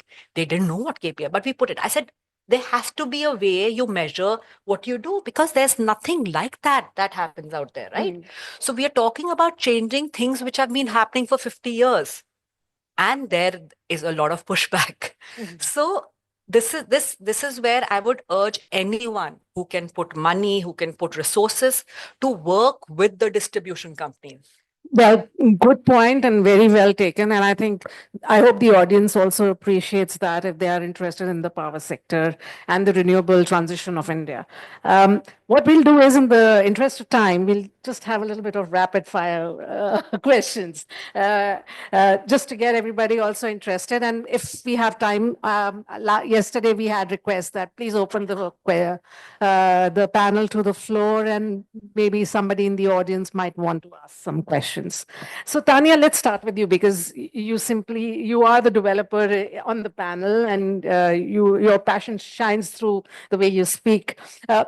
What is the one breakthrough in battery technologies do you believe will have the most significant impact on solar energy storage in India over the next 5 years? I would say a large part of the breakthrough is happening, which is the cost curve coming down. But I want a consistent, low-cost battery solution, which is efficient, low charging, discharging, this thing, and locally available so that the service support is there. Low cost, locally available, efficient battery storage system. Fantastic. Thank you for that. Navinder, you represent one of the India's leading banks, private sector banks, and financing is always one of the challenges, whether it's number one, number two, or number three. So name the three biggest challenges that, in ICICI's perspective, is there to finance energy storage projects in India? Well, the first thing is we do not have a priority sector lending norms for EVs and battery storage. That needs to come in. Second is the GST. It has to reduce from 18 to 5%.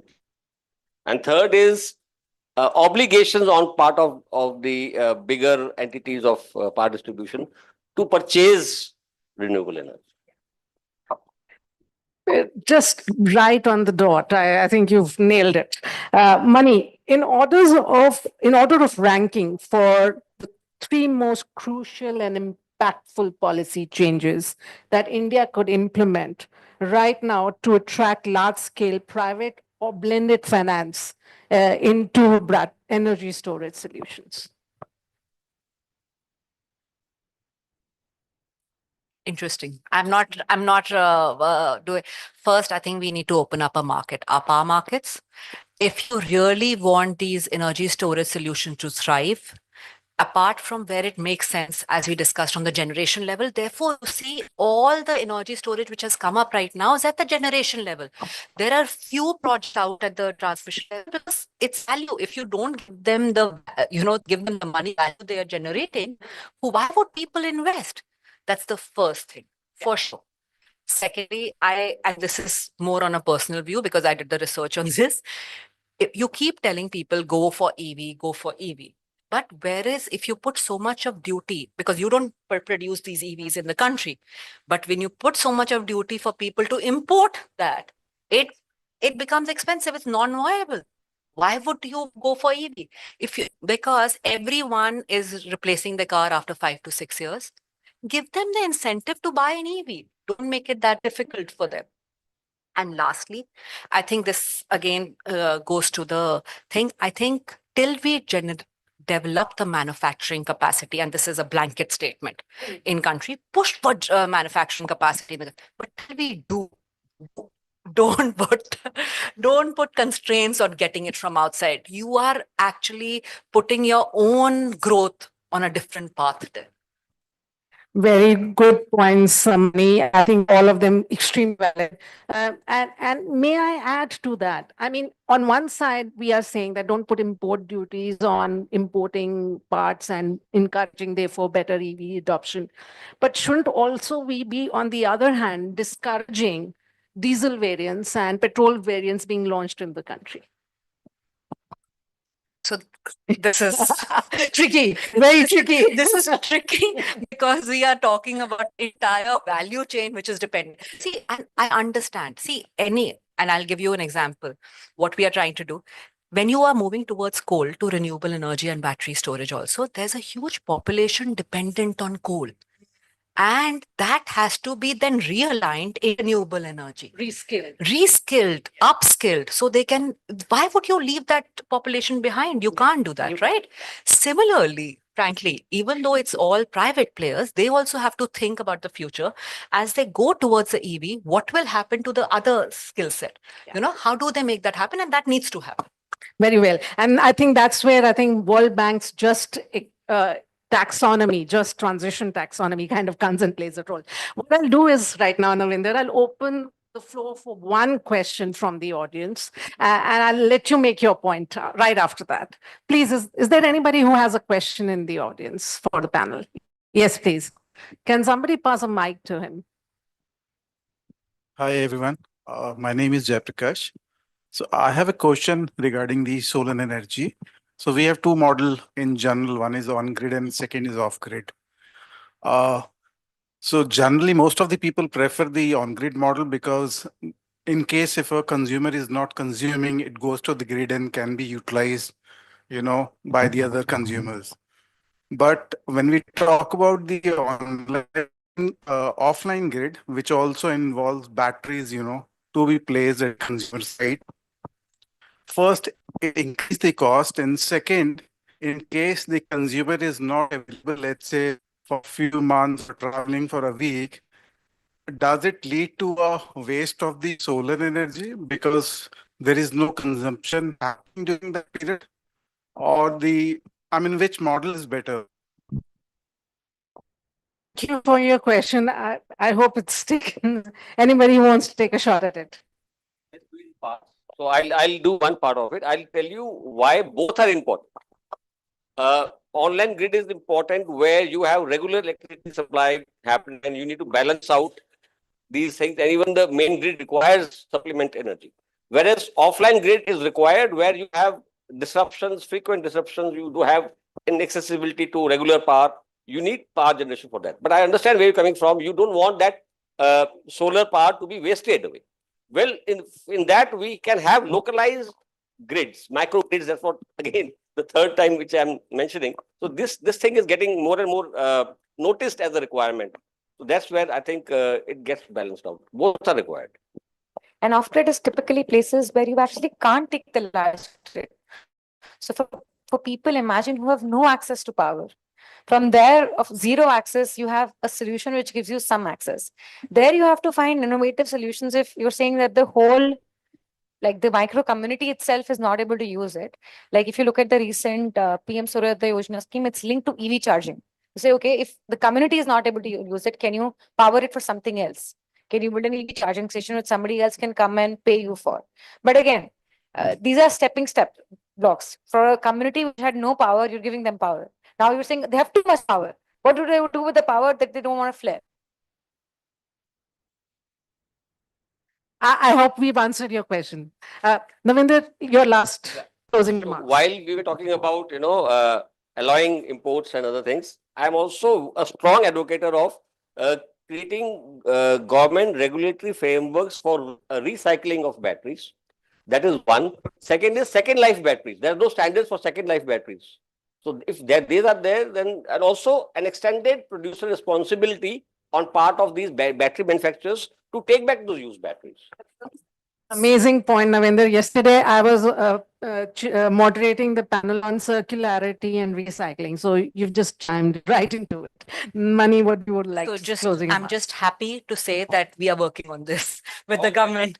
So we have a battery storage project where we are working on safety. So guidebook for safety, because it's important that we don't make the same mistakes which people across the world have made already. And the second is in the recycling. And we are looking at also second life of batteries. Once you use it in EVs, can you use it for battery storage in the power system? So that's being done. Tanya, any closing remarks? All I will say is the future is bright and you're ready to get solarized. Thank you, everybody, for your attention. I hope it was worth the time. Please give a round of applause to our lovely panelists. Thank you. Thank you so much, ma'am, again, also for doing the moderation. A picture, please.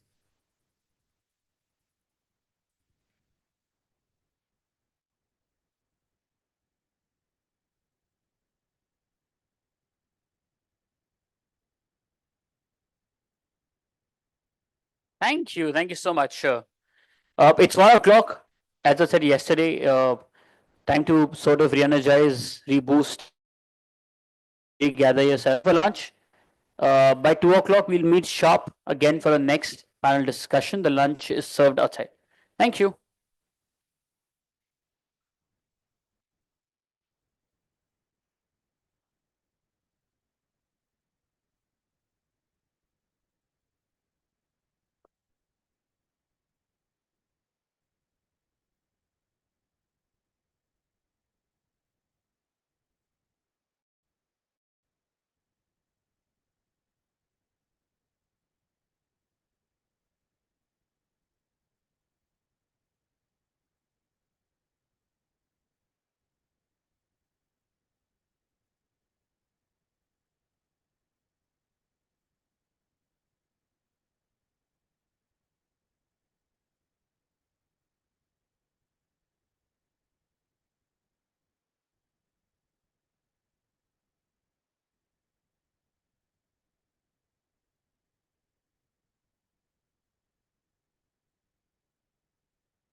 Hello. Okay, welcome back, everybody. Had lunch? First questions first.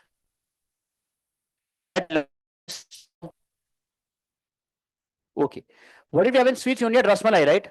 Did we have something else also? Only rasmalai. We had kheer also. So the smile that you have after saying ki kheer bhi thi lunch mein. Oh, okay. Who enjoyed kheer more than rasmalai? I enjoyed rasmalai more. Anybody for kheer? Only you, sir. Kheer. Kheer. 2 for kheer. How many for rasmalai? Rasmalai, there's 1, there's 2. बाकी लोगों ने खाया नहीं क्या? अच्छा हलवा भी था.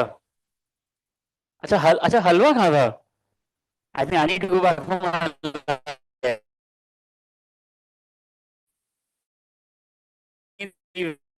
Done with lunch, it's time to move ahead with the next panel discussion. I know इस समय audience थोड़ी कम है, but जितने भी हम लोग already hall में हैं, we'll try and make up for all the empty seats as well. So when they all come up, our next panelist, please give them the love, the attention, the applause that they deserve. That's just a request that I have from my side. Yes. Our next panel is on carbon capture strategies, balancing growth with stewardship. This session will examine carbon capture as a tool for decarbonization, its economic viability, the role of policy, public perception, and how it aligns with India's climate strategy. To share the views on the same, let's please welcome our panelists. Deepa Nagaraj, Global Head of Communications, a Sparkle Innovation Ecosystem, ESG and CSR emphasis. Joining her is H.C. Vinayaka, VP Technical, EHS and Sustainability, ITC Hotels. Joining them is Shelly Mittal, Climate Tech Founder at the rate Stealth, ex Shell. And this session will be moderated by Soumya Sehgal, Senior Editorial Lead, PW Business World. Let's please welcome them, everybody.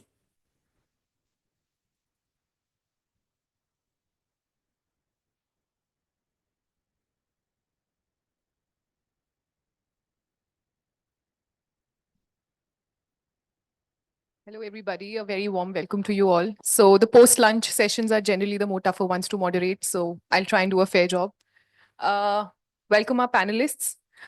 Okay, so carbon capturing, as we all understand, is a crucial tool to mitigate climate change by reducing CO2 emissions that contribute heavily to global warming. So with this in the background, we try and understand from our experts what are some of the ways wherein we can best balance growth with environmental stewardship. Beginning with the ladies first, Deepa and Shelly, can you help me understand how do you really see carbon capturing as a tool for industrial decarbonization? Thank you. And thank you again for staying awake and coming in soon after lunch. Really appreciate it. Yes, he's our diversity candidate for the day, right? This you would have had a panel full of women. So I'm Deepa Nagraj. I'm with Emphasis. Emphasis is a technology services company, and we do nothing with carbon storage, right? Thankfully, technology services companies are not meant to do that. I manage 3 different verticals here. The first one is I manage an innovation ecosystem called Sparkle. While as a technology services company, we have our own R&D lab. My role is to look for startups, academicians, anything that any solution I can take to market. The second piece of what I do is communications, public relations, so on and so forth. The third one is ESG, right? Therefore, talking about the environmental stewardship and anything that we are doing. Part of ESG, the social component includes CSR and a bunch of different initiatives that we do around carbon sequestration, rewilding, so on and so forth. In my opinion, we are really the last generation that can actually do anything to be able to reduce the earth from getting warmer than what it is, right? There are a lot of policies that people talk about. There is a lot of intent, but the way it gets translated from policy to intent to execution is what we're here to see. From a technology services standpoint, our carbon emission is probably as much as airlines. And I'm saying this simply because when you think about carbon footprint, you're probably seeing it in your air tickets, you're seeing it everywhere, and you're saying, oh, the most polluting industry is airlines. But have you thought about every server that is there, every computer, every phone that is there? Everything has carbon emission, right? It has a carbon footprint. And if you collectively put this all together, is probably generating more carbon than the airline industry. With the advent of AI and ChatGPT, there is more cooling that is required for AI or quantum than anything else. These are not things that we are consciously thinking about. We're trying to retrofit it. So as an environmental steward, what we're trying to do is be able to manage both your business interests, your stakeholder interests, your investor interests with what we're trying to provide as solutions. So happy to talk about the entire environmental stewardship work that we're doing around carbon during the panel. Thank you. Thanks, Deepa. Hi, everyone. Good afternoon. I'm Shelly Mittal. I used to work for Shell for 16 years, and now I'm starting my entrepreneurial journey in climate deep tech. I'm glad that Deepa, you touched upon the diversity element because I was also noticing the same. And happy to say that I'm not feeling like an alien. I'm an engineer by background, and I've worked in the oil and gas industries. So you can imagine, being a woman, it's not that easy. I worked in Iraq as well for 4 years. So I used to be the only woman. So I'm really glad. Sorry, Vinay. But I think diversity is really, really crucial, even when we talk about our war against climate change. So coming back to the climate change element, and the question is about the carbon capture technologies and why is it an important tool for the decarbonization.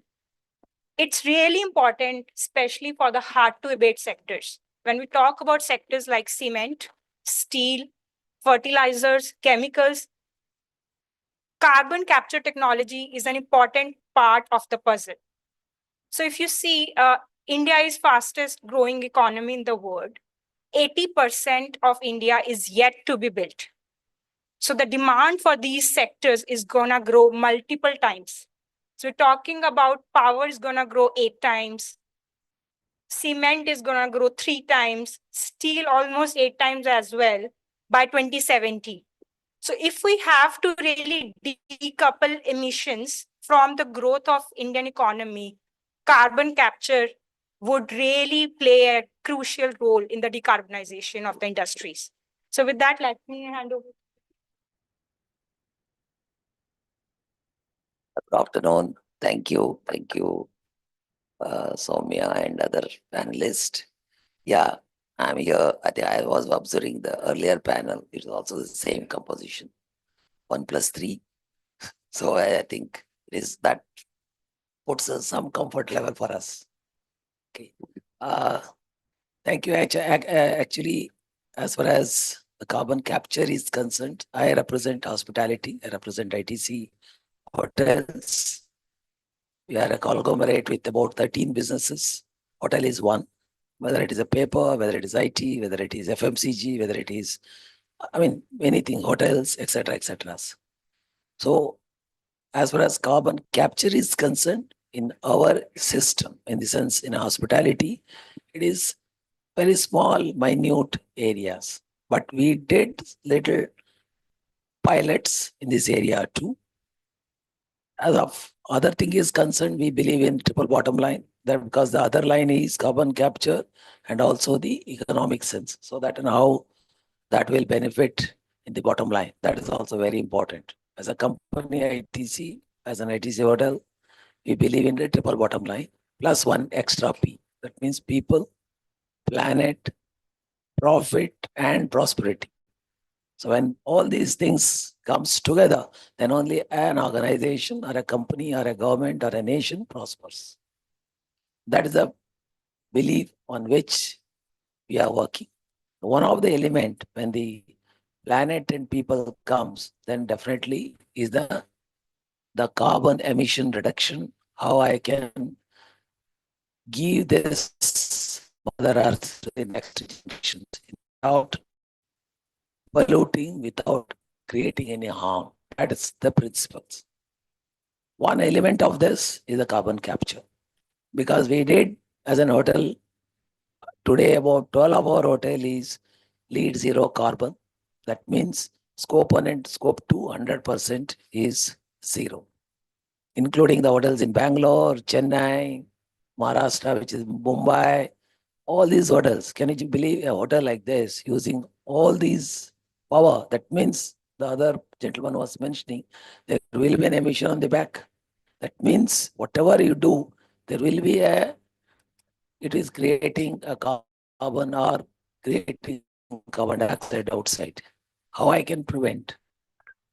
This thought, when it came long back, it was thinking that it is impossible to the concept because you have to run a business. End of the day, it has to be profitable. And only you will be in business. Create harm to the planet. Plus, you should not create issue to the community or your all other stakeholders.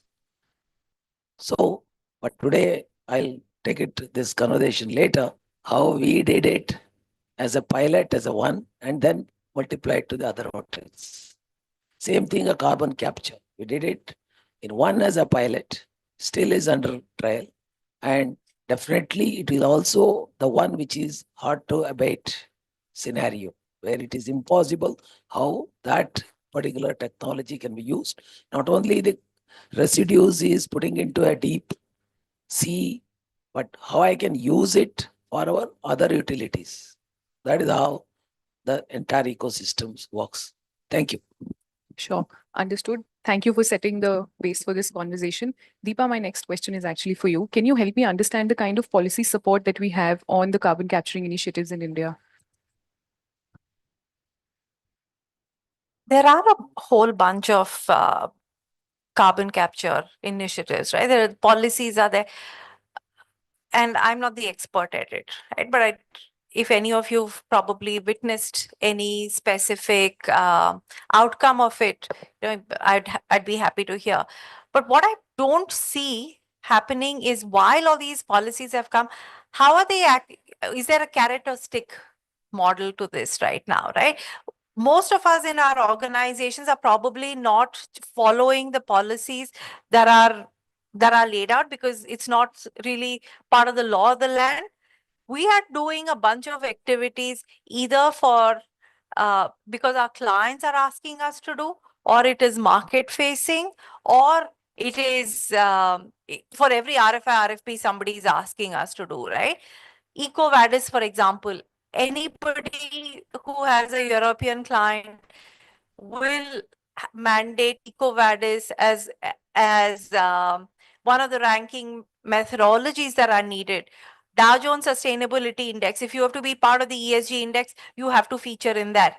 Dow Jones, the Asia index is very, very powerful for our share market. Likewise, you'll have MSCI that does a web crawl, so on and so forth, right? And all of these are capturing everything that you're doing. And you're doing this because you have vested interest in it. Unless these policies that the government is doing is actually implemented a bit more strongly, I don't know how it is going to come by, right?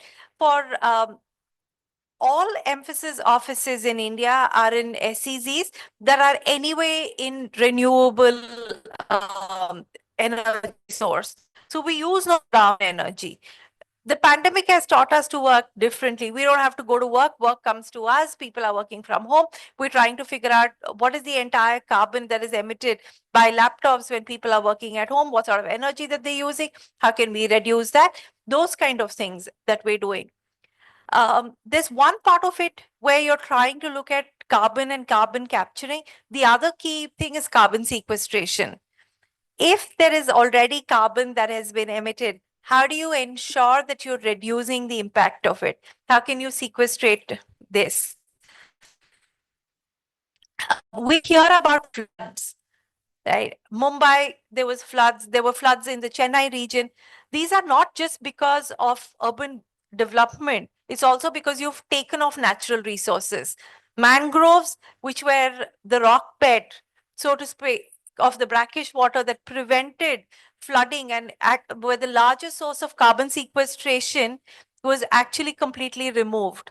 I don't know how many of you know the story. In the 70s, the government decided that we should reclaim more land and provide employment to people. And what they did was they imported these seeds from South America, went on a chopper, dropped it everywhere in the coastal belt, 60 kilometers from Chennai onwards, where cactus kind of plants started growing and the water was completely dry, which means if there is a flood, the water is going to come straight into your city.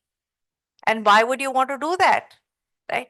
Now, all our efforts are towards carbon sequestration, where we're rewilding about 11 hectares as a pilot to see how much carbon we'll be able to sequestrate and what are the positive impacts that it has on environment, right?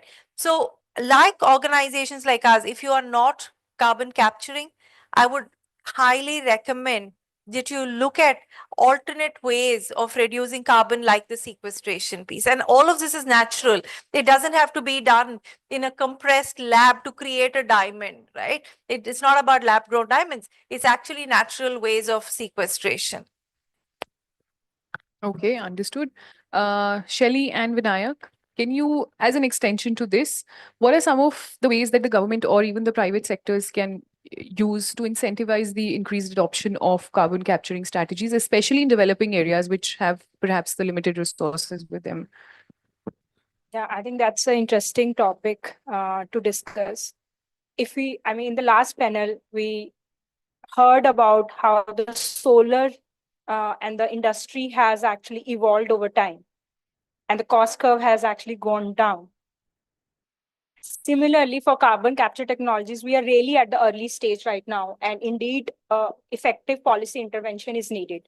It can happen in two forms. It can happen in the term of capital, and second, in the term of regulation.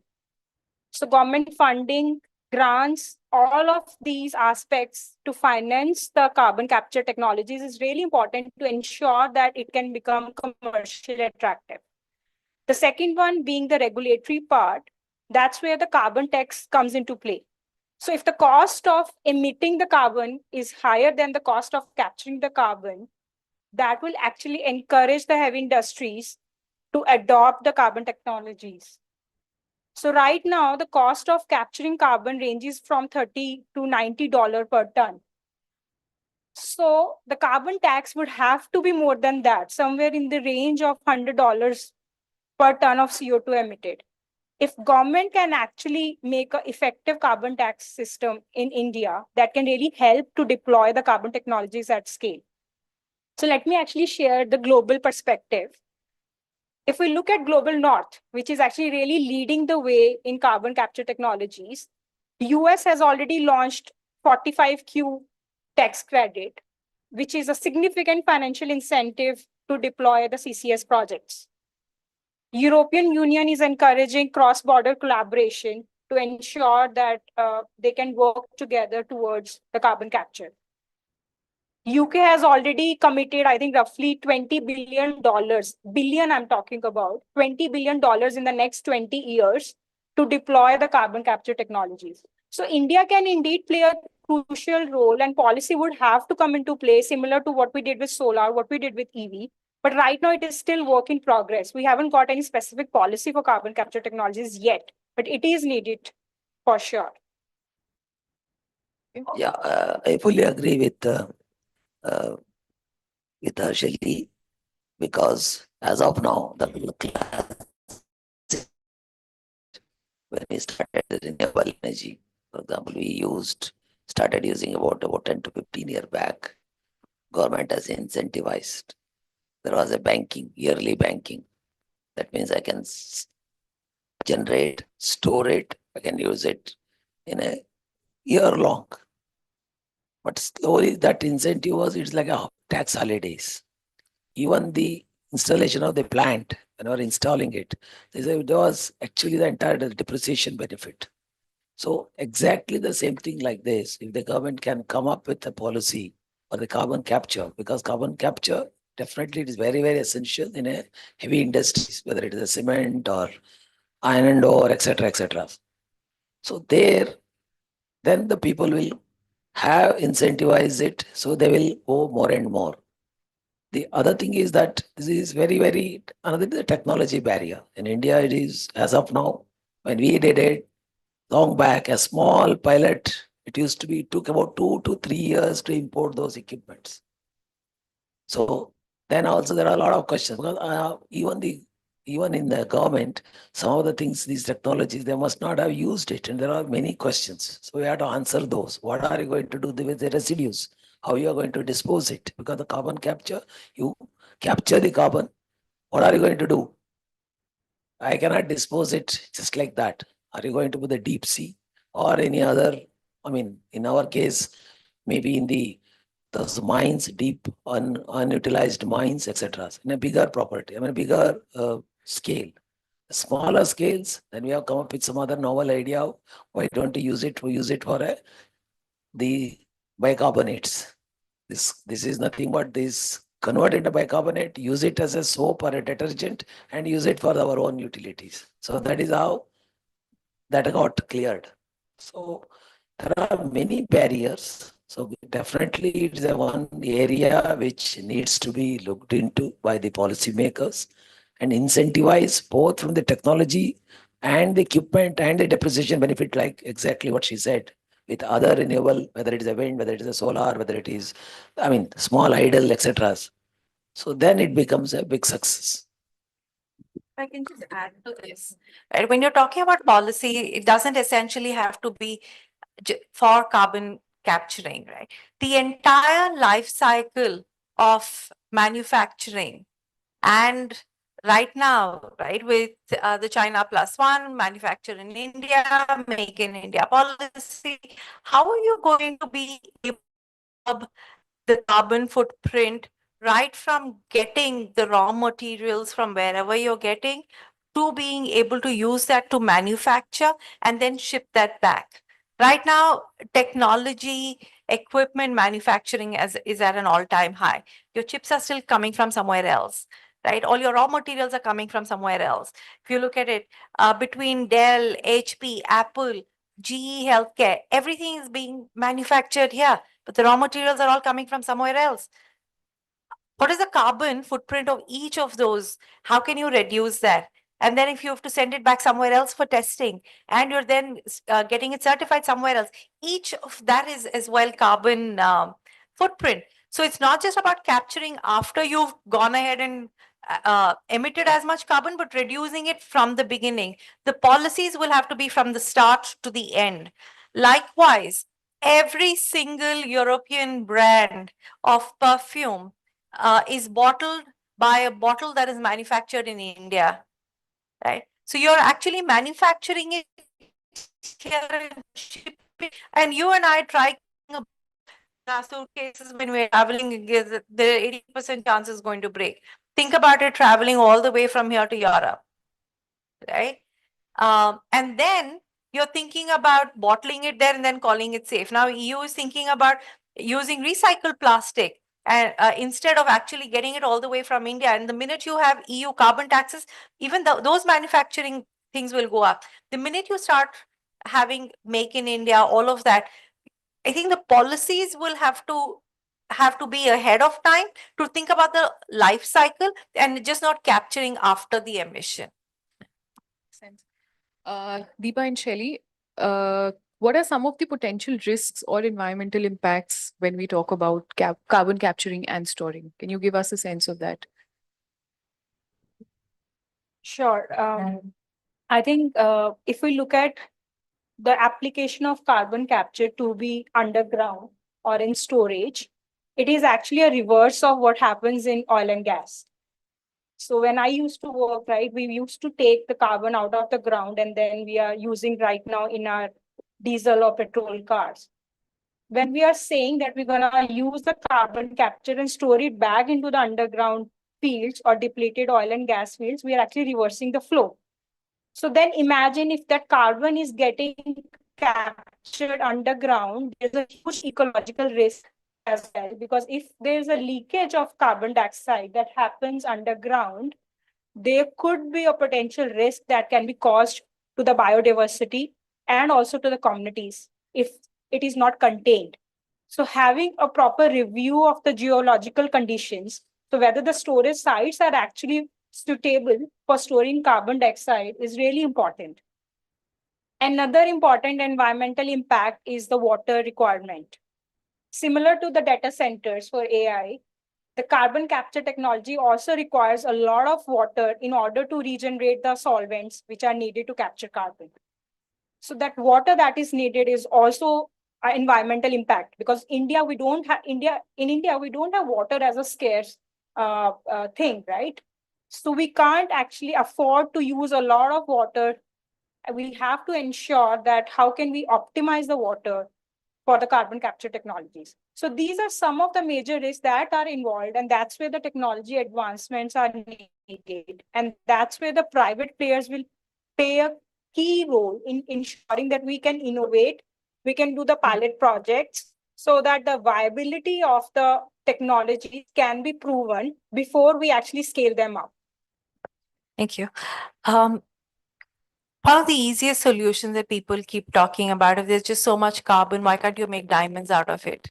And then, you have this entire fad of lab grown diamonds versus natural diamonds. And it's the exact same thing, right? Lab grown diamonds, while it is kind of already being disrupted, right? What used to sell at $20 is right now selling at $2. But even if you're saying that you'll capture carbon and compress it to make that much more valuable into diamonds, the amount of energy that is used to do all of this is immense, right? Similar to lithium. Everybody talks about getting lithium from the Argentinian triangle, but that as well is a lot of water consumption. And nobody's thinking about the water, again, the carbon footprint of shipping it from wherever to wherever, right? So my request to all of you is don't just follow the fad. Somebody's been saying EV, so everybody goes to EV. If you're using brown energy to recharge your EV, it makes no sense. If you are going to make you're going to capture carbon with diamonds that are using more energy, it makes no sense, right? Whatever it is, policy or not, please evaluate it before you're able to kind of leverage that in any way. Thank you, ladies. Vinayak, can you also help us understand the public's perception and acceptance when we talk about carbon capturing and storing? Yeah, see, there's a public perception or the acceptance as far as the carbon capture is concerned, because still it is in a very nascent or a starting stage. The awareness is much, much less. So people, what they do is like us or some other industries, they use when there are a lot of hurdles to adopt those technologies, then they will see what we can do other ways around without compromising this.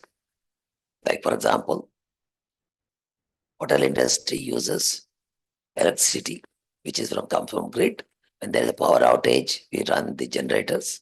Also, when there is also in a laundry, kitchen, and many of those appliances, they run by steam.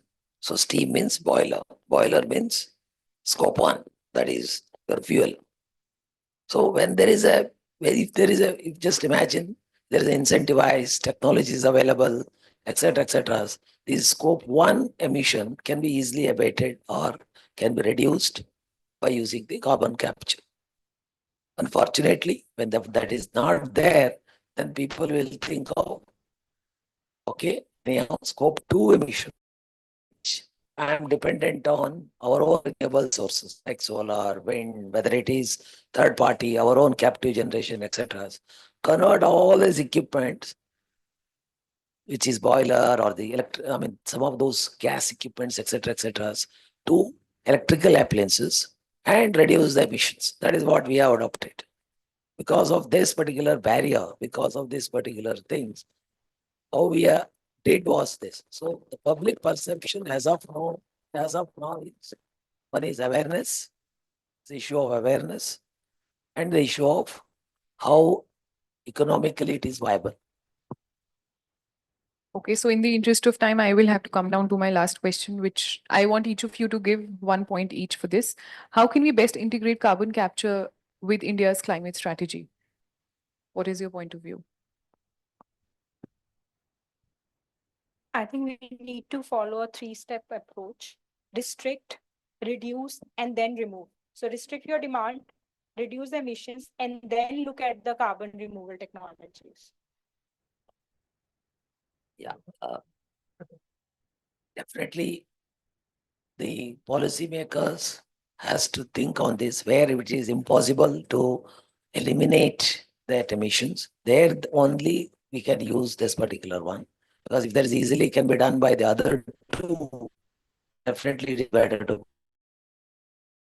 I think every organization in their own way have to take on either a carbon neutrality or a net neutrality mission within the organization. And if every organization is able to do that, we've taken up carbon neutrality by 2030. There are some of our peers who are already there. That's the only way you will succeed in being able to be carbon neutral by 2070, right? And everything that you do will then not have to be a retrofit, but this is almost a horizontal. It is a litmus test. Anything that you're doing, if you are a logistics company, your last mile connectivity probably is has the most amount of carbon. How are you going to optimize that? If you're an airline company, how are you going to optimize that? So it's not to be an afterthought, but be an integral to the business strategy, so every business becomes sustainable and therefore the country in itself. Very wonderfully put.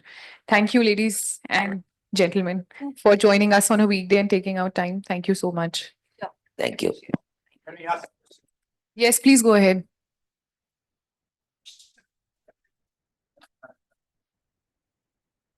Sir, we're getting you a mic.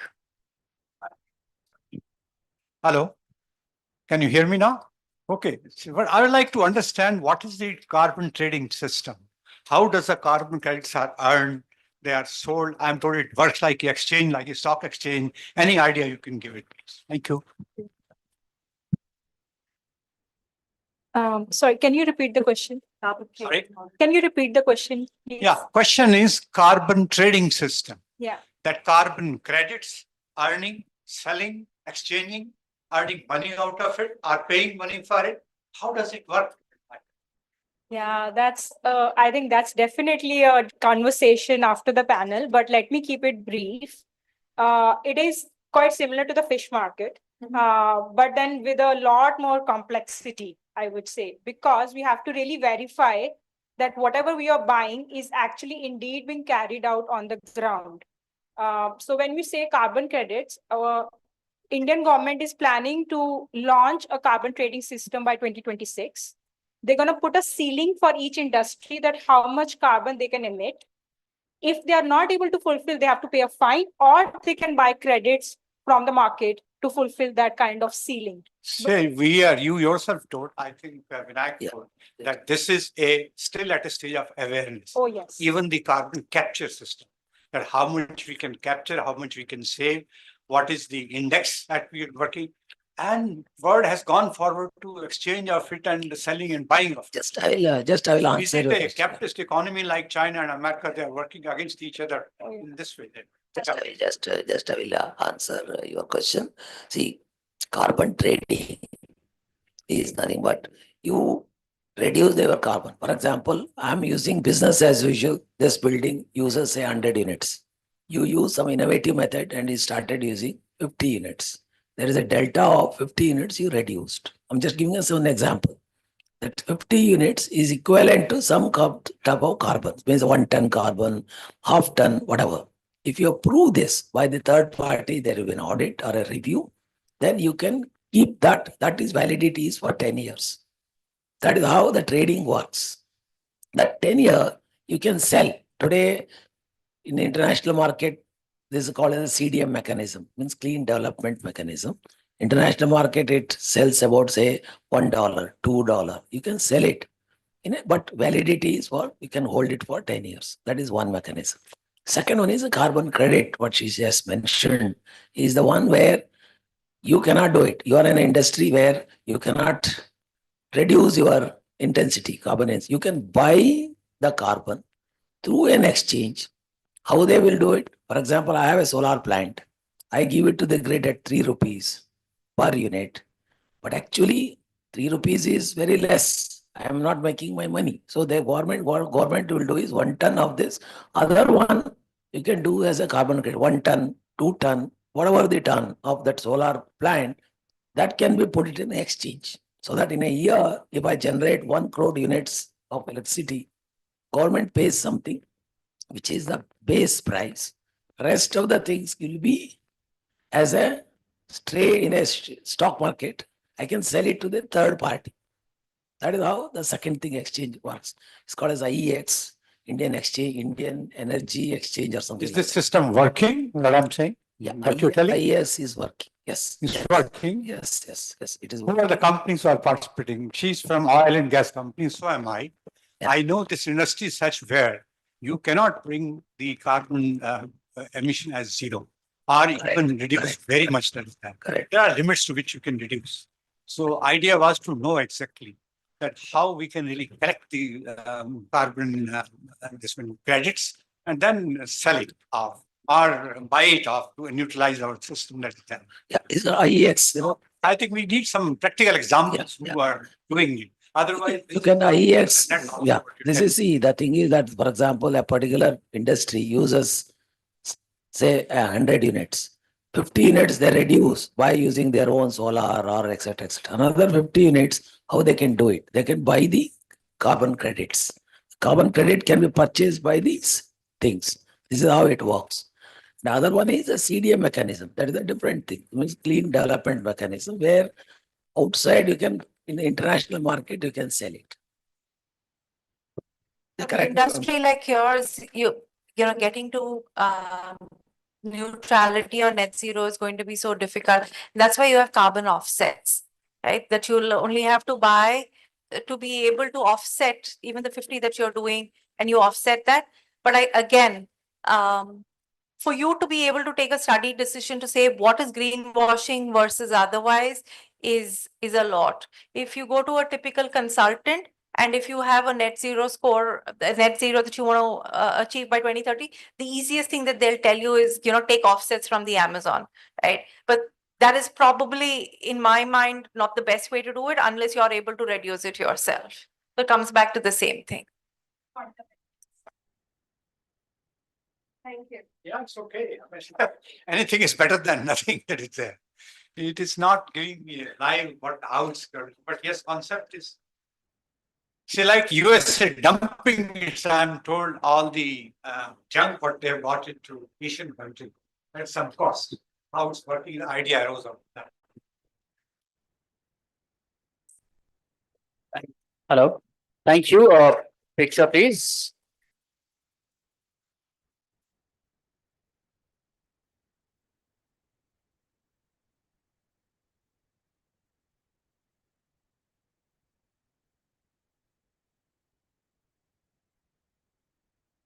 Thank you. Thank you so much. And thank you, Soumya, for moderating that. Thank you. A request to all our panelists before leaving, a request you please visit the registration desk and collect your hampers that has been curated by Crystal Integrated Services Limited. Thank you. And इसी के साथ it's time for a last panel discussion before the awards ceremony. This is on sustainable mobility, electrifying India's transport sector. The discussion that you will witness will cover the electrification of India's transport sector, policy drivers, innovation in EV technology, infrastructure development, and the role of public transport in sustainable mobility. And to share the views on the same, let's please welcome Prashant Tiwari, Chief Sustainability Officer, Amara Raja Group. Joining him is Alok Verma, Head, Corporate Strategy and ESG, Ashok Leland. Joining them is K.N. Srikumar, Vice President and Head of Sustainability and Digitalization at Smart Infrastructure Siemens. Madhur Singhal, Managing Partner, Sustainability, Praxis Global Alliance. And this session will be moderated by Arjun Yadav, Senior Correspondent, BW Business World. Let's please welcome them, everybody, so they're already here.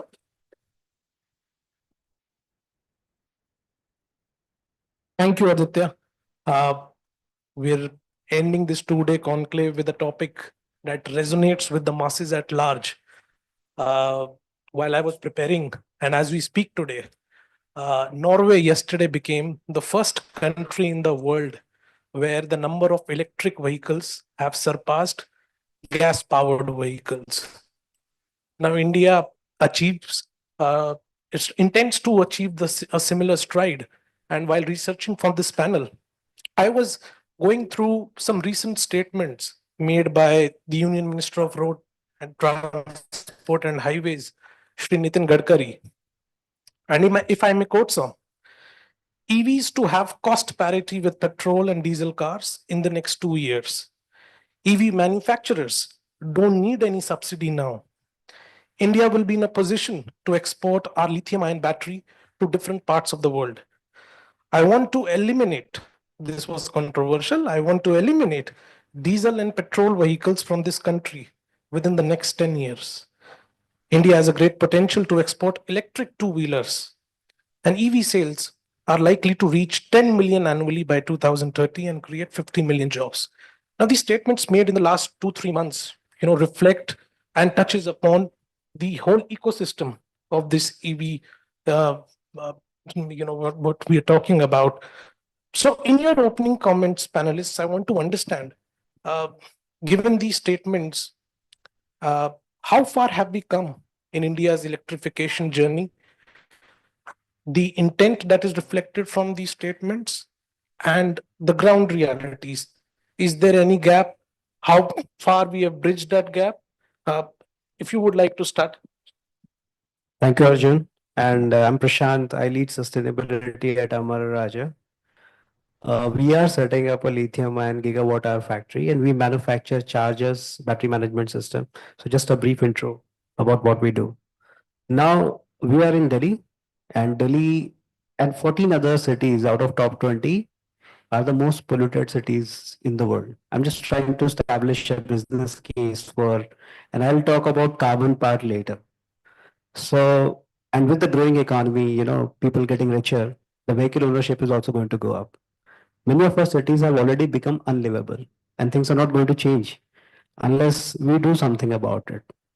Our biggest import continues to be crude oil. So I think the business case for electrification is very clearly established. The government has been very supportive. If I can just put together some of those policy announcements, starting with FAME 1, then FAME 2, around 10,000 CR. Then we had PLI for automobile sector, which is 25,000 crores. Then another PLI for advanced cell chemistries, 19,000 crores. There was a recent announcement on e-drive. And if you look at the GST for EV are lesser, against 15%, 3 or 4%. And state government has been rolling out red carpet for EV ecosystem and manufacturing. I mean, there has been multiple, I think the policy making has been very supportive so far. In total, 100,000 crores of overall in terms of subsidies or excise benefits have been kind of handed over to EV industry. What I see, the target is 30%, 30% by 2030 EVs. Today we are at 1.3%. It's still a very small number. So the potential for growth is much. The cost of batteries is coming down. It is going to become more affordable as we go forward. Today we have a very clear-cut business case for two-wheelers and three-wheelers moving to EV. You can look at total cost of ownership. Forget about the carbon numbers. So things are moving in the right direction, but what probably you asked about the challenges, where I could see certain things. A was these PLIs and all those benefits which have been recently announced. The speed of execution and the efficiency of this fund deployment is one important thing. Second thing which I see as a major challenge is skill. We still don't have people who can run EV factories. We're still a lot dependent on technology from China. And if you talk about EV ecosystem, we are still talking about cell manufacturing. The real value lies in where you convert lithium into lithium carbonate, the mineral processing. And there is hardly anything happening in India. So those are some of the challenges which are going to come up. And as a country, I think we need to understand, unless we resolve those challenges, difficult to imagine we become a big net exporter. Thank you, Prashant. I think you've given us some points, that which we will touch upon later in our discussion, specifically around the FAME2 scheme. Talent is something which, is often neglected when these discussions around this ecosystem happens. And that is why I think the minister was bullish on when he mentioned that 50 million jobs will be created in this sector. But Mr. Sri Kumar, if you would like to share your thoughts on the bridging between the intention and what we are seeing on the ground. Let me start with some positive thoughts. I've been living in Delhi for a long time now, and we always had a problem of vehicle caused pollution in the air. It has only gone from bad to worse. The first major thing which I remember seeing was the change from kerosene and everything else, filled auto rickshaws, to CNG. The buses and the commercial vehicles changing to CNG. At least in the first few weeks, I thought there is a perceptible change in the atmosphere, and I thought maybe Delhi has now become a place where we could think of living for a longer time. But no. Unfortunately, the pollution only went from bad to worse. And then this, the possibility of electric vehicles came in. That gives us hope. We are not there yet. For my personal opinion, Delhi needs electric vehicles more than anything else, irrespective of whether the electricity comes out of grid power, which is 70% driven by fossil fuel, irrespective of the economics of it. If we have to live and breathe here, we need vehicles which don't pollute. It is very difficult to convince Delhiites to use public transport. I have not been a big user, so I don't think I can preach about using public transport in spite of so many metros coming in. I think Delhi roads are only becoming more occupied with vehicles, personal vehicles. And for that reason, the only hope I have for Delhi is that we become electric. And that, in my opinion, is also more personal to people. It is not that we are saving the planet. It is only that we are helping our children be able to breathe. So in that hope, I think the possibility of electric mobility coming in Delhi, for example, is completely different for completely different reasons than any other place. Today we have the technology, we have the infrastructure we can live with. Of course, a lot of work needs to be done on creating a charging ecosystem which is easily accessible, easily available. My own feeling is that the vehicles themselves have to be more cheaper. Currently, the difference between buying a ICE engine car and one with electric, for some reasons, is too high. I'm not into the economics of making a car, so I can't tell. Maybe Mr. Verma or somebody else who is from that industry could tell. But my guess is it will also happen as more manufacturers come in. So right. To answer your question, I'm hopeful that this change is already on the move and will only accelerate as time Right. goes. Thank you, Mr. Sri Kumar, and love that focus on Delhi and its public transportation. And we've seen some strides. Alokji, you can tell because your company, is doing such on that front in that sector. What are your thoughts? I guess if I were to, I think, look at Gadkare's statement, I think it's more of a vision or a provocative statement, right? Which actually propels us to think beyond the obvious, right? It's not going to be a linear curve. For example, the adoption is not going to happen at the same pace as it has happened till now. It will actually go exponential, which we are seeing and which we will continue to see. So that's more as a provocative piece to make sure that each one of us in the ecosystem is The industry gets that nudge. getting that vision. Yeah. Right. I think that is very critical because otherwise people will not get nudged. People will not really move at all because if you look at the past, it will not inspire you to move to the future. Right. So I think somebody has to be out there saying, okay, this is what it is going to be. Having said that, I guess we do feel there is going to be, at least on the commercial side, there will be horses for courses. And when I say that, you will actually see last mile connectivity to move towards EV much faster, right? The light commercial vehicle On the pass car, definitely, I think a much faster move is happening. But on the heavy transport, I think that will be that slower because it will have different anxieties. Okay. Even Europe is actually struggling on that front. So that I think is going to be slightly kind of so. Let's say if I were to take the forecast, the Bloomberg forecast says the LCVs will be around 25% of new vehicle sales by 2030, right? Pass cars will be, I think, a similar number, 30%. MHCV, the trucking part is going to be 5%. And that's for the reason, right? But having said that, I think in a lot of these cases, you have new solutions coming in.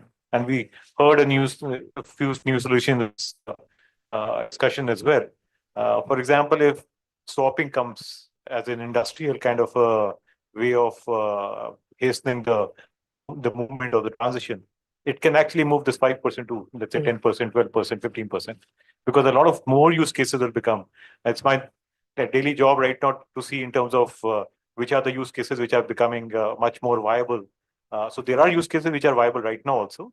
IRRs might be lower, but again, you put other levers around, maybe you put the battery cost year 2, year 3, the way it will come down. I think, yeah, it is moving in that direction. Right. So definitely hopeful on the overall trend. Right. But I think, as I said, I think there'll be, and we are working on multiple alternate fuels. So I think that, to my mind, I think those will all play a role. Hydrogen will play a role, electric will play a role, maybe diesel will play a role. Even in Niti Aayog's calculation, I think they're talking about 2070 also. There is a number in terms of the overall park being diesel as well. Yeah. Right. Thank you, Alokji. Madhur, your quick thoughts, and then we get into some of the specific points which have come out from these opening remarks. I think a lot has been said. I would just add 2, 3 aspects to or dimensions to this problem. I think one, the EV adoption, as Alokji very rightly said, it's a lot of segmentation and horses for courses. Even if I talk about the segment he plays in, which is the commercial vehicles, light, heavy, there are multiple applications, right? There are trucks which are doing market load, they're running, 400 kilometers in a day, right? And they need to keep running. Like that's the KPI, that's what the fleet operator wants. And there are trucks that are used, for a cement mixer on a construction site. That truck is not moving. That truck just needs to stay resilient in a reasonably hostile environment and stick around, and EV, beyond a point, it won't matter. So I think the whole rhetoric, the Honorable Minister's statement, I think I pay respect to it because it paints the direction clearly, it aligns vectors. It builds confidence for the ecosystem, investors, global investors, charging infrastructure, PPP partners, right? So I full respect to that clarity that this has attention at the highest level. But the ground realities will see a certain evolution, and economics will need to drive that. The second point I would just say is that there are other enablers to this. I think there's a good point made around lithium, for example, right? Now that's about technology and capacities. But similarly, look, I think EVs have come past that hype cycle where a lot of the early adopters were buying EVs because it was cool to buy an EV, right? Or I'm a tech entrepreneur, I want to buy an EV because, I am ahead, I adopt stuff sooner. The Tesla the bookers of 7 years back are still waiting for their 50,000 rupees deposit to come back, right? So there was a certain hype cycle. Now that hype cycle is gone, thankfully, right? Now the buyers are actually doing the TCO. A two-wheeler Nariyal Pani wala who delivers Nariyal Pani in the day actually knows that this EV works, right? This is what I want. I drive 70 kilometers. This is what I want, right? This is cheaper. Overall, it saves me money. It is resilient. It's maintenance. There is no jig, right? And several other advantages which are very clearly understood now. Right. The ecosystem needs to come up, though, right? The charging infrastructure ecosystem, maintenance and repairs. We still maybe now we know a little bit about the wear and tear profiles and maintenance profiles of these vehicles. Right. There was a lot of initially, we started with the hype saying zero maintenance, and we realized no, actually a lot of mechanical wear and tear, right? And so that sort of ecosystem has to build up. AMCs have to come up, and the charging infrastructure, battery swapping infrastructure, etc. to come up. So those are the two broad points I would add to whatever has been said. Right. Thank you, Madhur. Next question, more specifically to Alokji and Mr. Sri Kumar.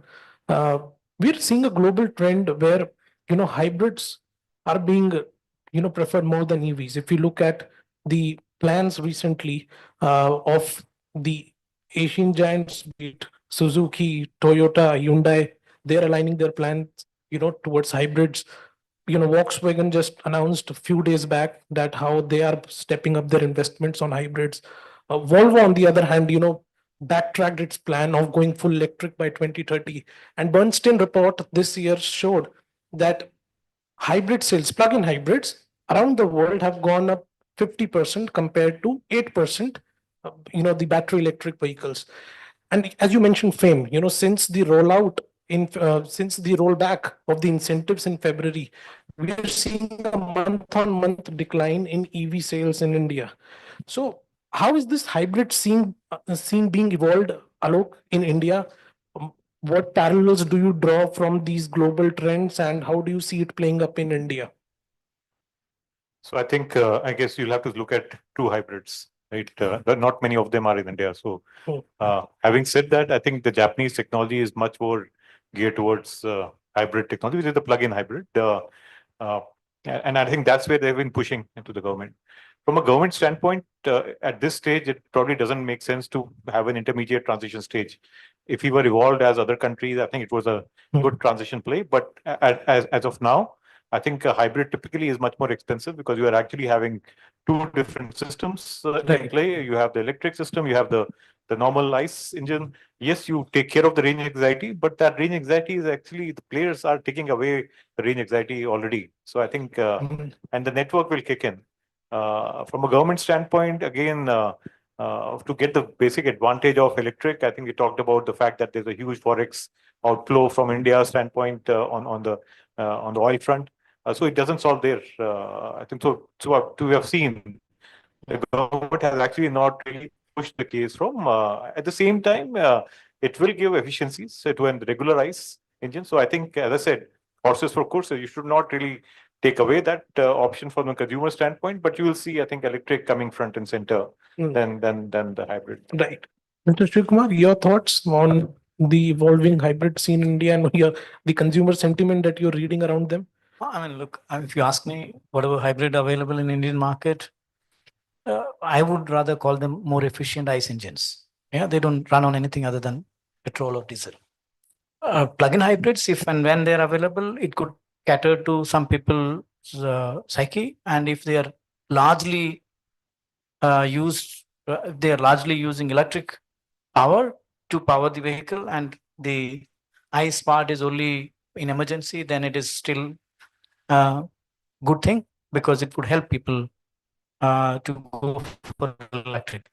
Like Mr. Verma said, I don't think there is a need for this. We have already come to that technology stage where battery electric vehicles are, you don't have to think about, let's say, not being able to running out of charge or anything. If you're living in Delhi, I don't think we are driving 400 kilometers a day. Maybe then you have to drive 24 hours to do it through the Delhi traffic.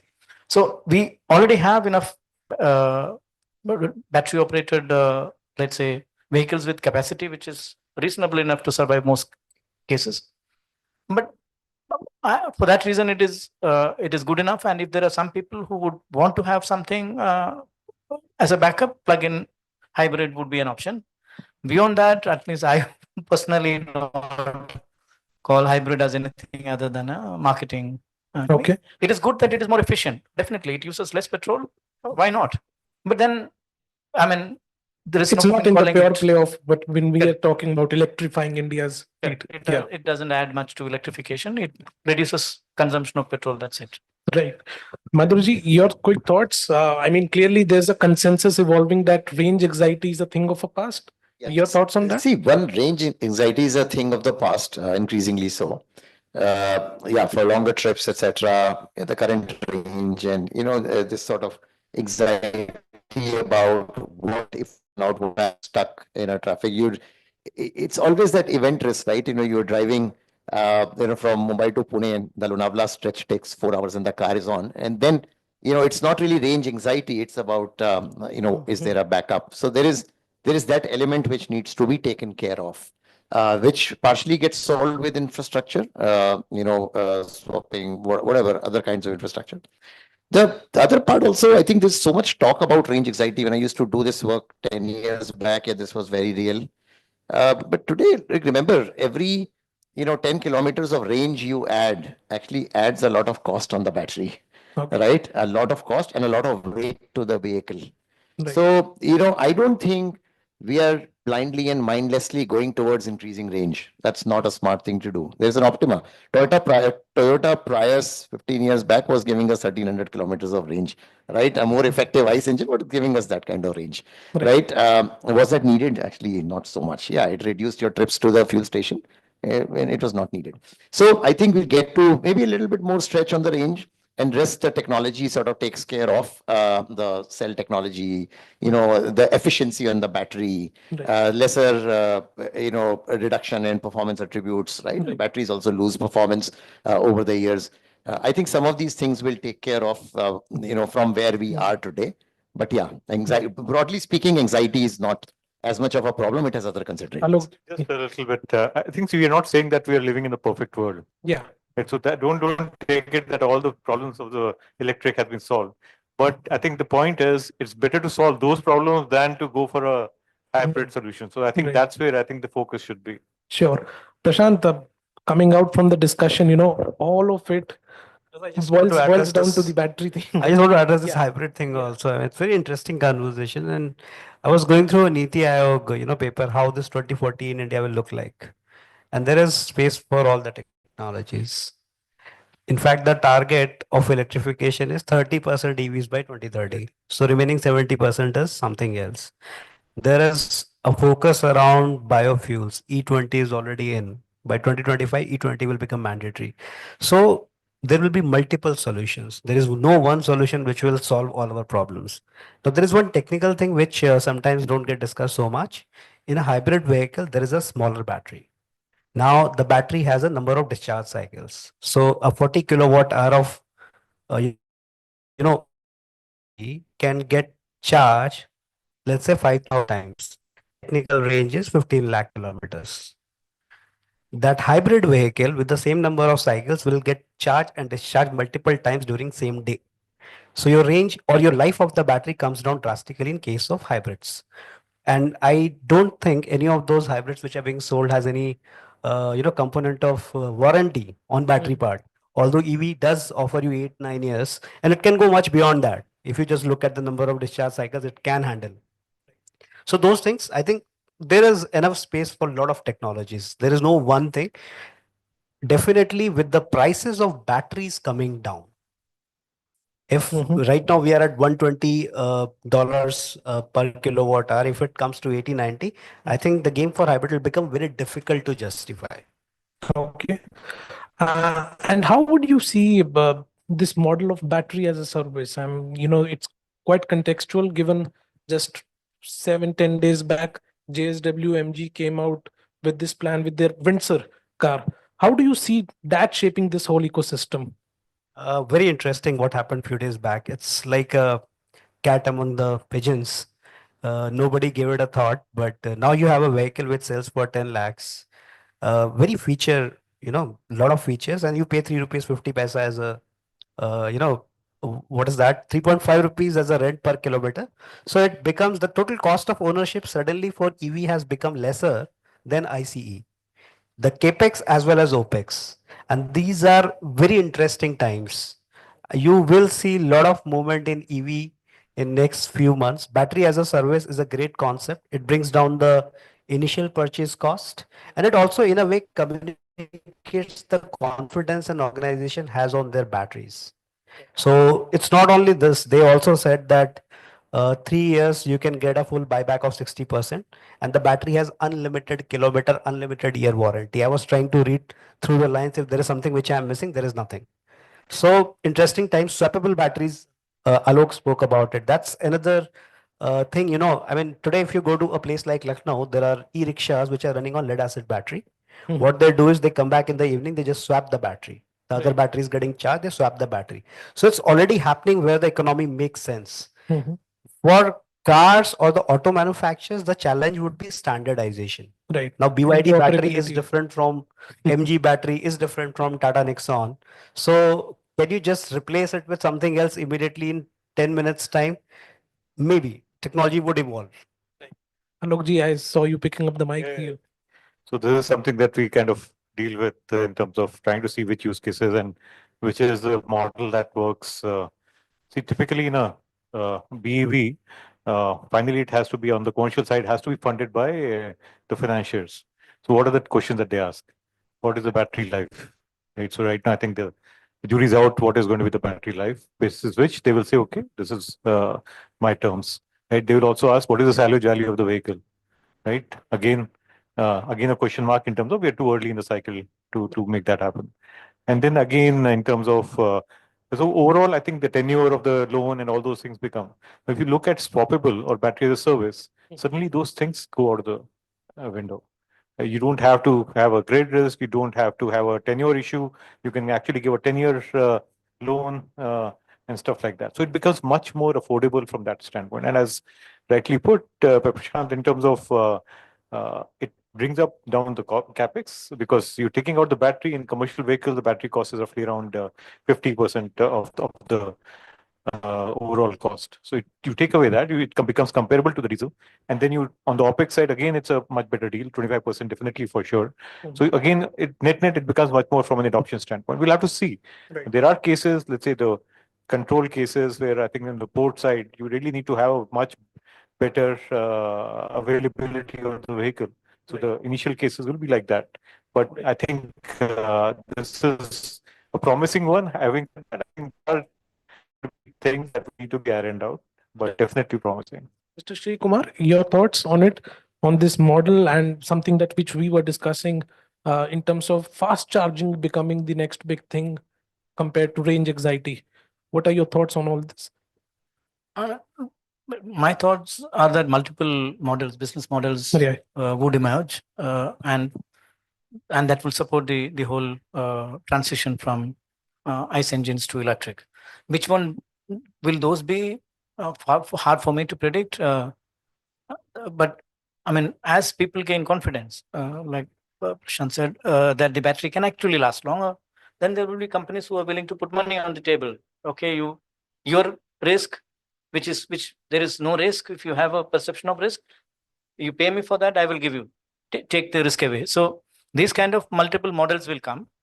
Fast charging is more a technical topic on, let's say, improving the reducing the time to charge, which is already, let's say, the ratings of chargers are already going higher, and with higher rated DC chargers, the charging time becomes less and less. Even now, people are talking about megawatt chargers. Forget about kilowatts. Kilowatt, I mean, yeah. as Siemens, we also do this locally in India with fast chargers up to 240 kilowatt already localized. So there is already a possibility to do fast charging using technology available, and it's only going to improve, and that will help penetration of this in the country. That's how I see. Okay. All kinds of models will work. Thank you, Mr. Shikumar.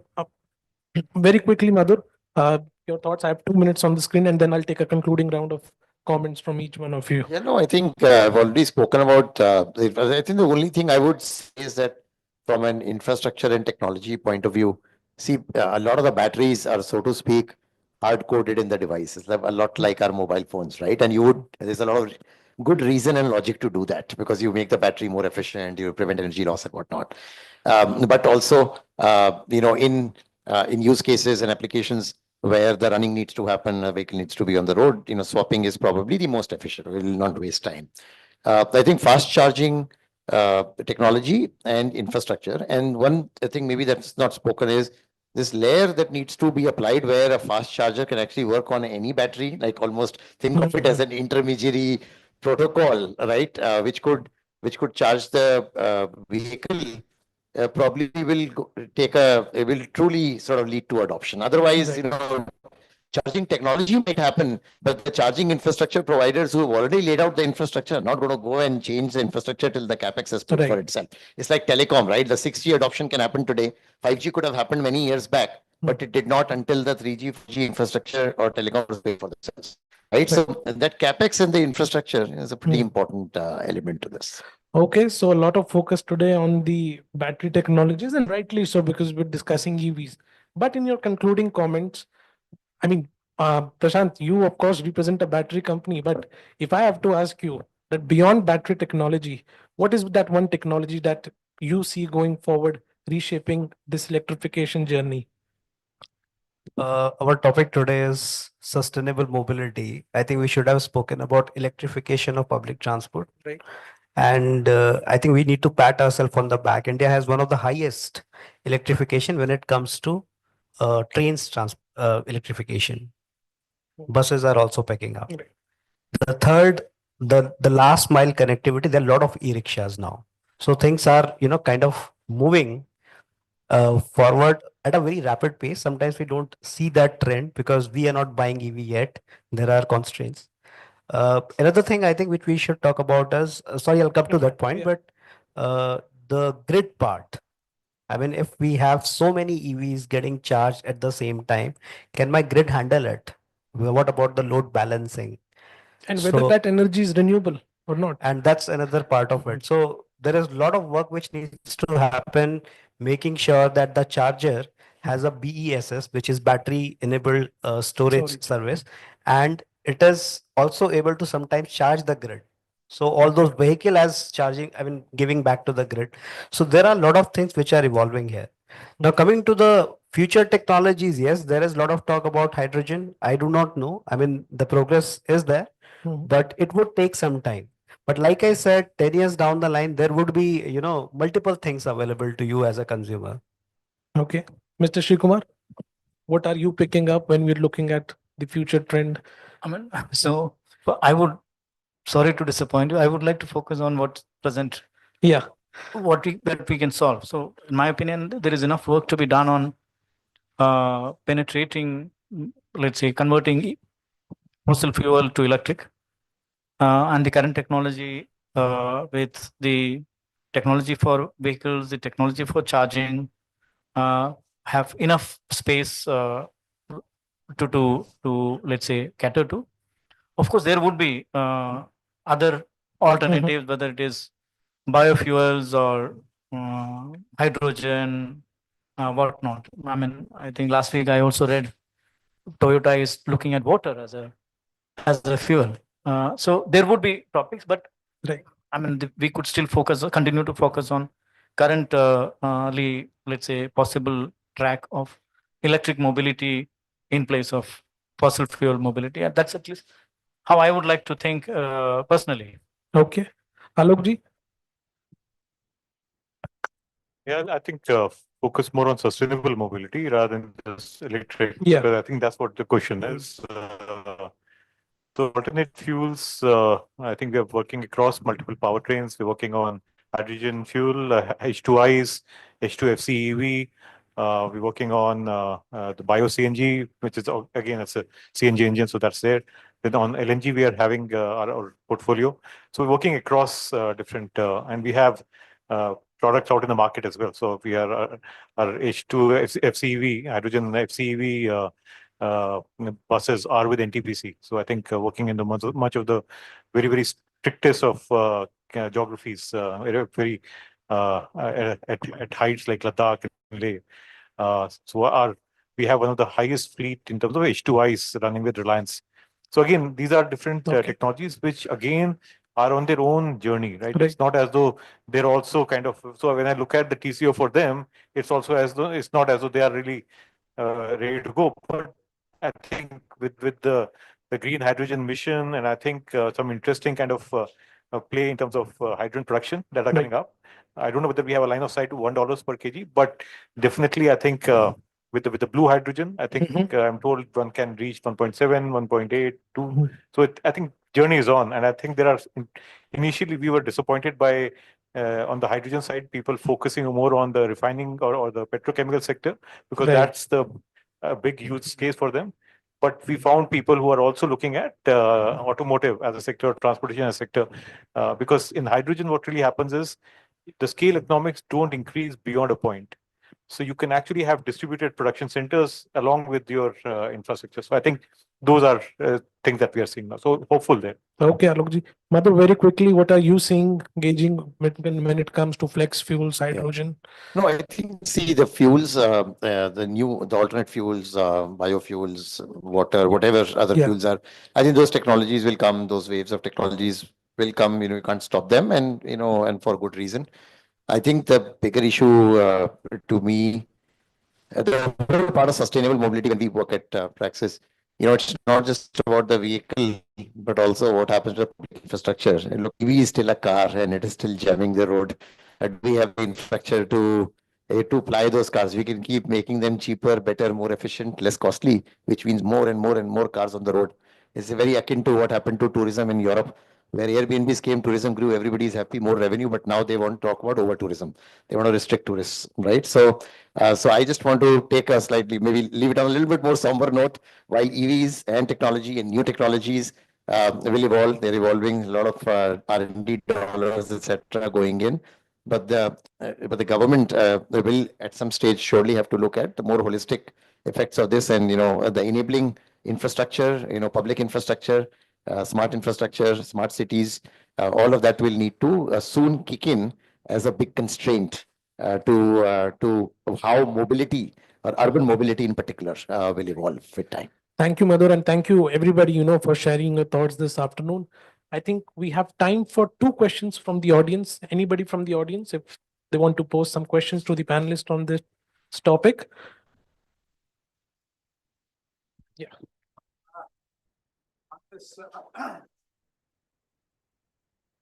I have a question on the urban, rather charging infrastructure, especially in Delhi, as we see.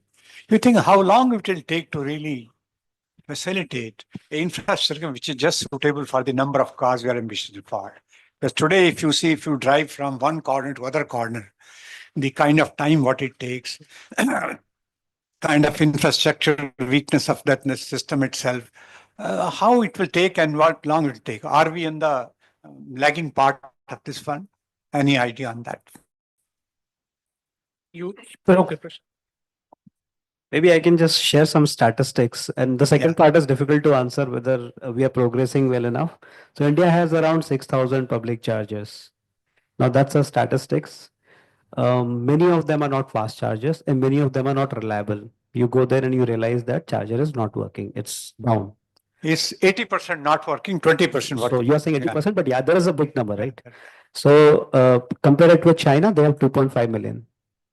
And as per what we are looking at this transition, we would need 5 lakh chargers. So from 6,000, we need to 5 lakhs in next 2 to 3 years. Now these are statistics. There are a lot of companies like we are making off-board, on-board chargers now. There are good orders coming from OEMs as well as Tatas are getting big into, electrification on highways. So things are progressing. If you ask me, can they move faster? Definitely yes. Any other question? Can we pass the mic?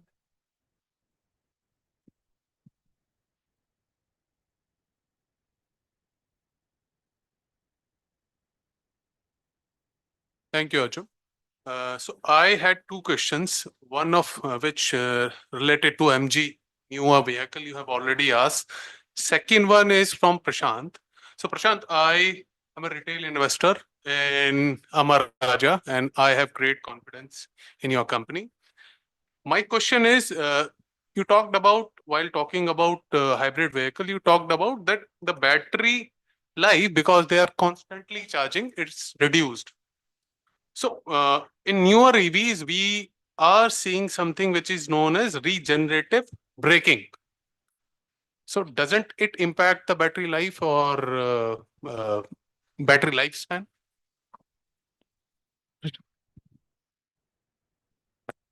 Not so much. I'm talking about BEVs, which is pure electric, because the overall capacity would be 40 kilowatt hour and regenerative braking will be a small fraction of it. But when we are talking about hybrid vehicle, if the size of the battery is maybe 4 kilowatt hour, 5 kilowatt hour, depending on which hybrid it is undergoing many more discharge cycles. So if the battery is, let's say, designed for 5,000 discharge cycles, in case of hybrid, it would attain that 5,000 discharge cycles much earlier. It does have an impact, but not so much. So 5,000 is also a number which is in optimal condition. But even 3,000, 4,000 discharge cycles with, let's say, a range of 300 kilometers would give you the number of kilometers which you would have never seen in any ICE vehicle. So you're talking about discharge cycle. What does it actually means? So means the battery will completely discharge and then it will completely recharge? What do you mean by this? That's what one cycle means, from 0 to 100 and 100 to 0. That's called one cycle. Okay, thank you. Okay, that's all the time, audience, we have for this panel. Can we please have a big round of applause for all our panelists? Panelists, I would like you to join me for a photo here.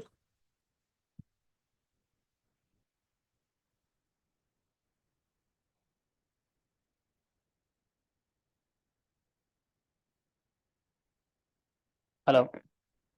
Thank you. Thank you so much to all our panelists. Thank you, Arjun, for moderating that. Thank you.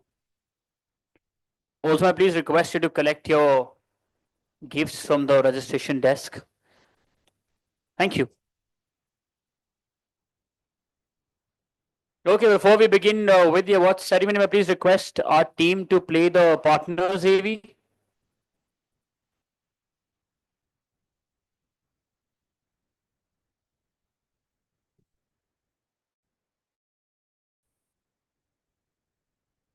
Visited banks, hospitals, schools, government offices, or airports, chances are we've crossed paths. We make sure that every visit of yours is met with exceptional management and service.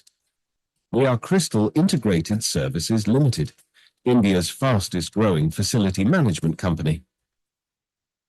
Our journey began 24 years ago with a vision to emerge one of the most facility management services in India. Since inception, Crystal has maintained a clear vision with strategic focus, meticulous planning, and timely implementation driving our success.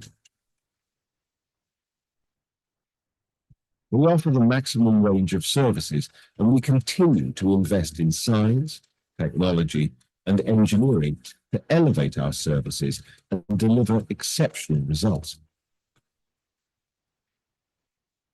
We've expanded our footprint to encompass over 2,487 sites, serve 369 clients, operate across 28 branches, and manage an impressive 25 million square feet across diverse sectors, each with its unique challenges. This dedication to excellence reflects in our significant turnover of rupees 1,027 crore for financial year 23-24. Crystal's journey is marked by landmark projects and trusted clients, and supported by our ISO certifications. Each collaboration strengthens our commitment to set new standards in operational excellence. At Crystal, our strength lies in our people. We prioritize employee development and ensure that every team member can achieve personal success while also driving our company's growth.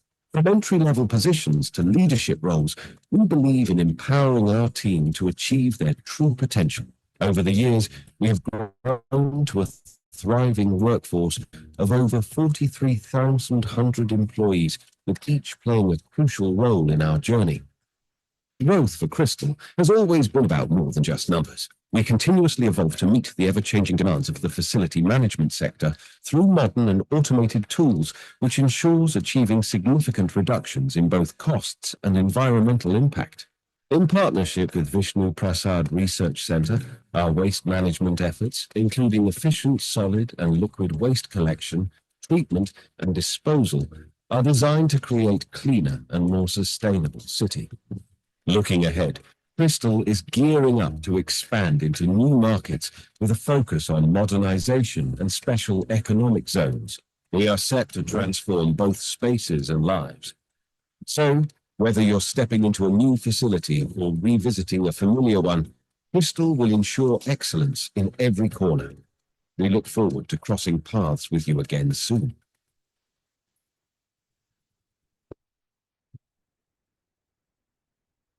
India, land of a billion dreams.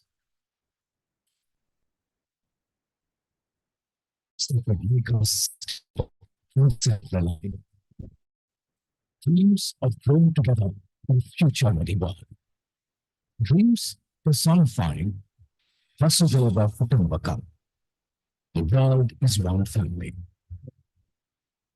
Through a constant pursuit of innovation, and GAIL would energize such dreams.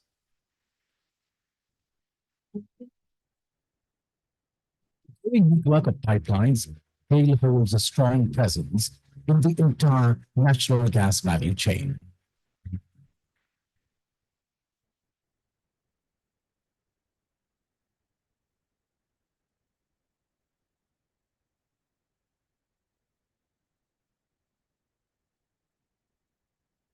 Exploration and production, natural gas transmission, processing and distribution, natural gas trading, city gas distribution, LNG shipping, diversifying into hydrogen and renewable energy, and specialty chemicals. Today, GAIL distributes more than 53% of natural gas used in the country to consumers ranging from mega power and fertilizer plants to individual customers.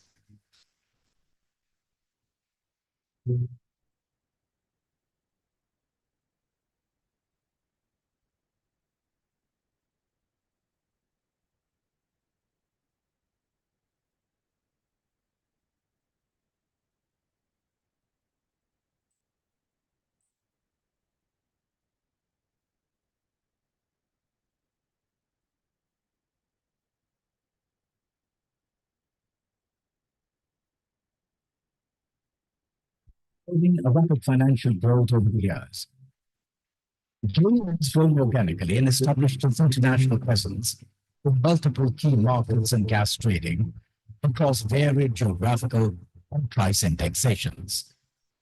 Positioning GAIL amongst the top 10 LNG portfolio marketers globally. All these attributes make GAIL the undisputed leader and preferred partner of choice on gas market in India. GAIL's pursuit to expand the natural gas network in India continues while ushering in the winds of change towards a greener world. With its unflinching commitment to achieve sustainable development goals and net zero, GAIL has diversified into renewable energy resources. A slew of strategic moves have been adopted to achieve these targets.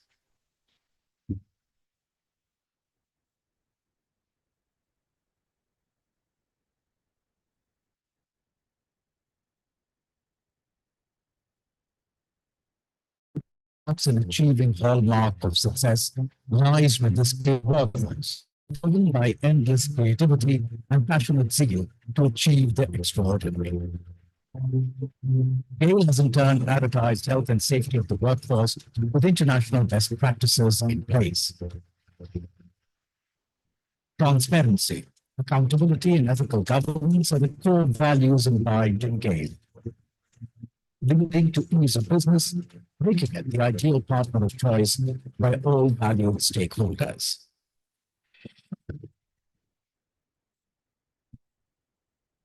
Foster a culture of research and innovation and have embraced smart technologies like automation and robotics to optimize operations. Remember this painting? The first for most of us, hiking the tall mountains, running in the lush green fields, diving into the deep blue sea. The golden sun casting bright light in our lives. This dream of an evergreen future is the reason for Young India's smile. And the commitment to bring it to life is GAIL India's passion till the last mile. Guided by the same passion and its goals of accessibility, affordability, and acceptability of natural gas, GAIL continues to strive for the nation's self-reliance and energy security. As a conscious corporate citizen, GAIL believes in its packages, improving the lives of the marginalized and those at the periphery of economic and social development through its CSR interventions. GAIL has been running a digital advocacy initiative, the Hawa Badlo campaign, to combat the problem of air pollution by sharing real stories and several social experiments, resulting in visible behavioral changes in individual citizen level. In the pursuit of excellence and success, GAIL has shown exemplary courage, resilience to overcome challenges, agility to adapt to changing circumstances, and sincerity towards its customers to transact business. No wonder it is the preferred partner of choice. Energizing possibilities.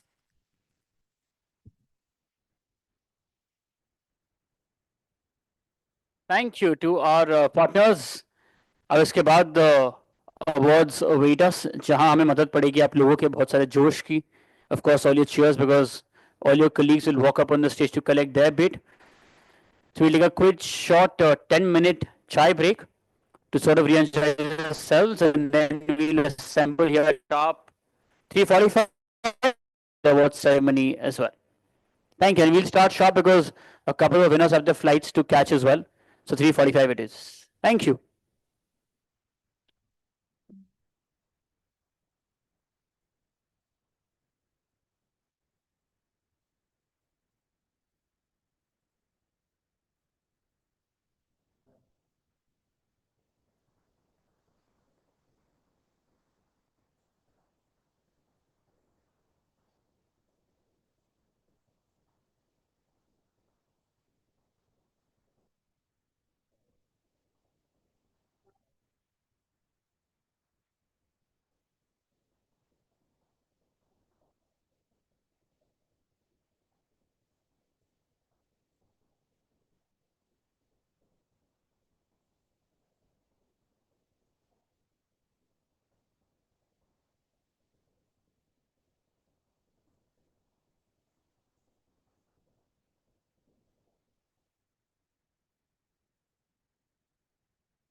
India's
fastest growing facility,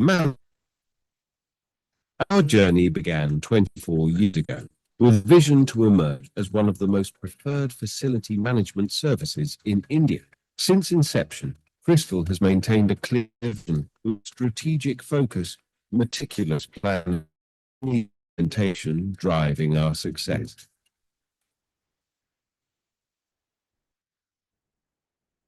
We offer the match services, and we continue to invest in science, technology, and engineering to elevate our services and deliver exceptional results. We have expanded our footprint to encompass over 2,487 sites, serve 369 clients, operate across 28 branches, and manage an impressive fleet across diverse sectors, each with its unique challenges. This dedication to excellence reflects in our significant turnover of rupees 1,027 crore for financial year 23-24. Crystal's journey is marked by landmark projects and trusted clients and supported by our ISO certifications. Each collaboration strengthens our commitment to set new standards in operational excellence. At Crystal, our strength lies in our people. We prioritize employee development and ensure that every team member can achieve personal success while also driving our company's growth. From entry-level positions to leadership roles, we believe in empowering our team to achieve their true potential. Over the years, we have grown to a thriving workforce of over 43,100 employees, with each playing a crucial role in our journey. Growth for Crystal has always been about more than just numbers. We continuously evolve to meet the ever-changing demands of the facility management sector through modern automated tools, which ensures achieving significant reductions in both costs and environmental impact. In partnership with Vishnu Prasad Research Center, our waste management nets, including efficient solid and liquid waste collection, treatment, and disposal, are designed to create a cleaner and more sustainable city. Looking at Crystal's gearing up to expand into new markets to focus on modernization and special economic zones. We are set to transform both spaces and lives. So, whether you're stepping into a new facility or revisit a familiar one, Crystal will ensure excellence in every corner. Look forward to crossing paths with you again soon.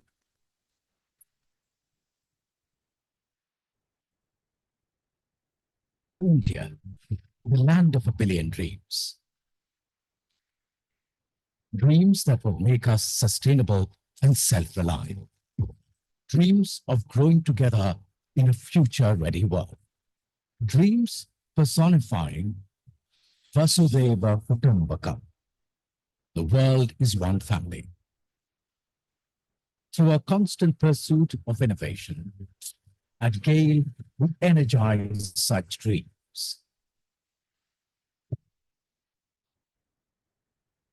The growing network of pipelines, GAIL holds a strong presence in the entire natural gas value chain.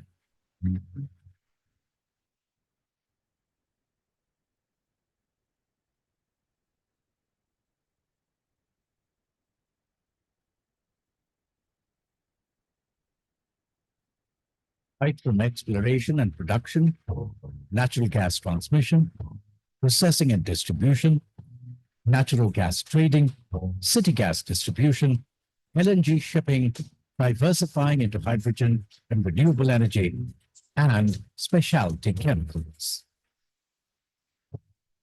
Today, GAIL distributes more than 53% of natural gas used in the country to consumers ranging from mega power and fertilizer plants to individual customers.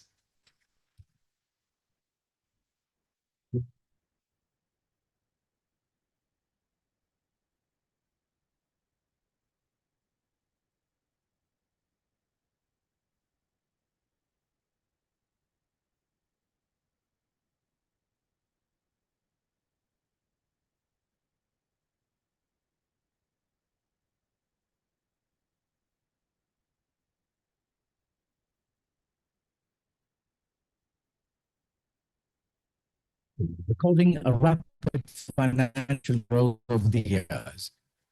GAIL has grown organically and established its international presence in multiple key markets and gas trading across varied geographical and price indexations, positioning GAIL amongst the top 10 LNG portfolio marketers globally.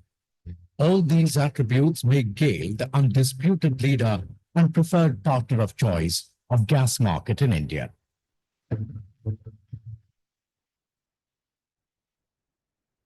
GAIL's pursuit to expand the natural gas network in India continues while ushering in the winds of change towards a greener world. With its unflinching commitment to achieve sustainable development goals and net zero target, GAIL has diversified into renewable energy resources. A slew of strategic moves have been adopted to achieve these targets.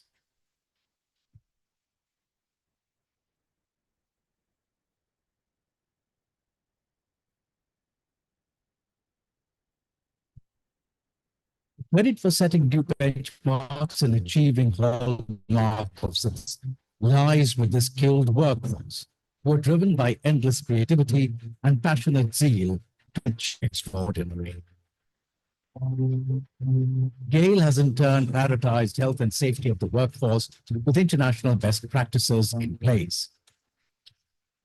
Transparency, accountability, and ethical governance are the core values imbibed in GAIL, leading to ease of business, making it the ideal partner of choice by all valued stakeholders. We foster a research and innovation and have embraced new and smart technologies like automation and robotics to optimize operations. Remember this painting?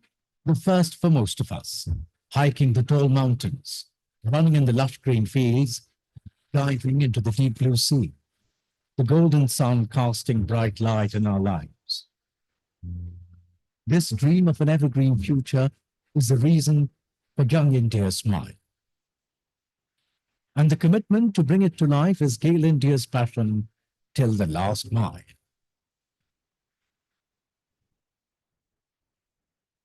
Guided with the same passion and its goals of availability, accessibility, affordability, and acceptability of natural gas, GAIL continues to strive for the nation's self-reliance and energy security.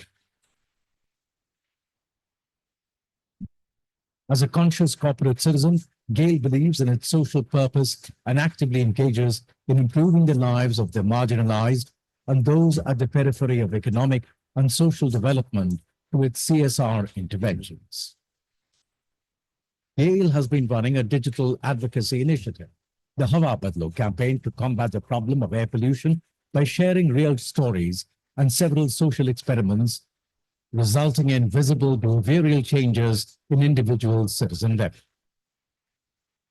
In the pursuit of excellence and success, GAIL has shown exemplary courage, resilience to overcome challenges. Hello. Okay, good evening, ladies and gentlemen, and welcome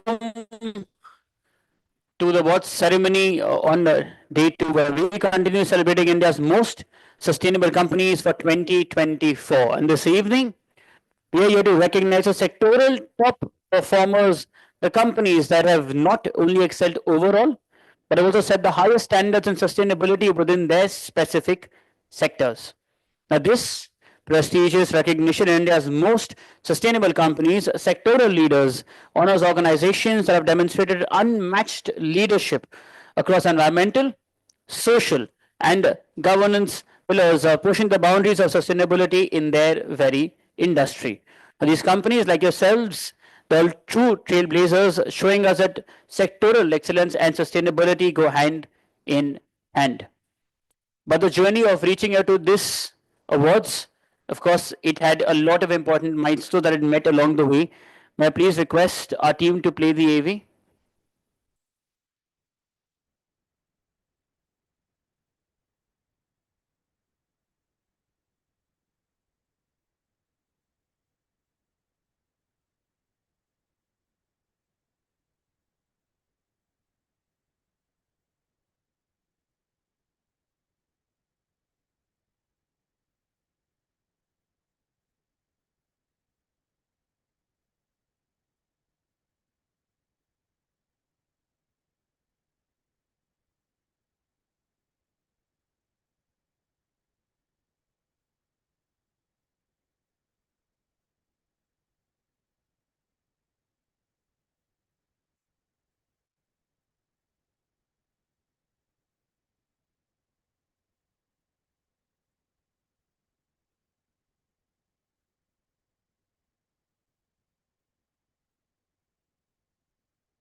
Now, the evaluation process that led us here tonight was thorough and also comprehensive. Along with a knowledge partner, Bilancia Consulting, we assessed companies using 36 key performance indicators across the three ESG pillars, which comprised phase one of the evaluation. This foundation analysis was then enriched in phase two by insights from an esteemed advisory council, a distinguished panel of industry leaders, including CEOs, managing directors, chief sustainability officers, and also experts from diverse fields. Their independent reviews have helped identify the top sectoral performers we are honoring this evening. Now, as we announced the sectoral leaders of India's most sustainable companies 2024, we also applaud the remarkable achievements of these organizations for driving sustainability forward within their industries and paving the way for others to follow. To take the evening forward, to formally welcome all of you and also to open the awards ceremony, please join me in welcoming on stage the chairman and editor-in-chief of PW Business World and founder of the Exchange for Media Group, Dr. Anurag Batra. Everybody, please.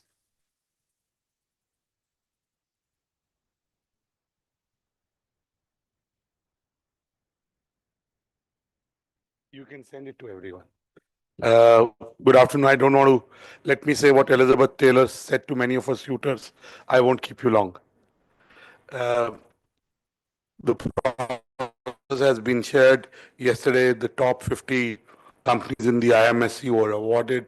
36 were represented by either the head of sustainability or stakeholders that represent that ecosystem. I don't want to stand between you and the award winners. Some of you have flights, but the awards and conferences are also an extension of our editorial product. We discover best practices companies. So, this is the latest issue which came out last week of Business World. This is the 44th year, and in a month we'll start. In a couple of days, we'll start our 45th year. The latest cover is on the business of coffee, how the coffee culture is growing in India. What are the companies, and not just retailing, but D2C companies, the ecosystem of coffee, the machines people are very fond of, brewing their own coffee, so on and so forth. So this is on the business of coffee. There are some new players, and we like to discover new players. Awards and editorial product have one common goal of bringing new players to the fore. And of course, the established players also have a very big role to play. So don't want to stand between you and the winners. I wish you luck. And like we have a special issue, every year on the India's most sustainable company, we bring out a very big special issue. So I'm sure your work that you've done and shared with us will be editorialized with permission from you, because some of it is really been sent to us for the purpose of evaluation and not for the purpose of publishing. So we'll seek permission. The Noor and her team will seek permission. Priyanshi will be in touch. In the morning, I couldn't join, but I'd made a presentation. Though I normally say PowerPoint presentation, Mr. Rao are made by people who are neither powerful nor have a point of view. I'm your friend, clearly have a point of view, and I think because I know you, I have some power. But I didn't make a presentation of in my view, the top 21 books to read on sustainability. I am fond of buying and reading books and hoarding also, because I'm not able to read all the books that I buy. But I have that feeling that somehow if you store books, knowledge will get into your head. And it's a work in progress still. So there were 21 books. She has the list. She'll send it to Priyanshi. Has the list. And she says she's put it on the console. And one is a book that I discovered last night. So I sleep early, but I slept a little late yesterday watching Christiana Amunpur's show, and who'd just written a book, and it was on climate change, and I added that to it. So if Priyanshi is not, you'll get that list, and maybe some of you already read most of the books. You're practitioners, so I thought that'd be my contribution, because I really can't talk to all of you about sustainability than what you know and what you're doing. I wish you luck, and I know some of you have flights to take, so don't want to stand between you and the awards. All the best. Keep doing good work, and we keep celebrating the work you do. Since I run two media companies, lots of people come to me and seek advice on media. And I tell them, do good work, we'll discover you. And, media companies equally need you as much as you need them. We need to focus on people who do good work, new technologies, and so on and so forth. Only thing I'd say is from time to time, come and talk to our editorial team. Every interaction should result into an output of an article or a video interview. It's also once we are doing a certain issue and the domain expert within our team and the beat correspondent or editor of that domain needs a certain player, they'll know you because they've interacted with you in the past. So build relationships, come and tell us what you're doing. It may or may not immediately find itself in the product, but the efforts of engaging with us or any other media company or any other domain expert won't go waste. That's what I want to say. And Priyanshi will send you the list. Thank you. God bless you. Back to Mr. Malik. I'm sure he's done a good job today again.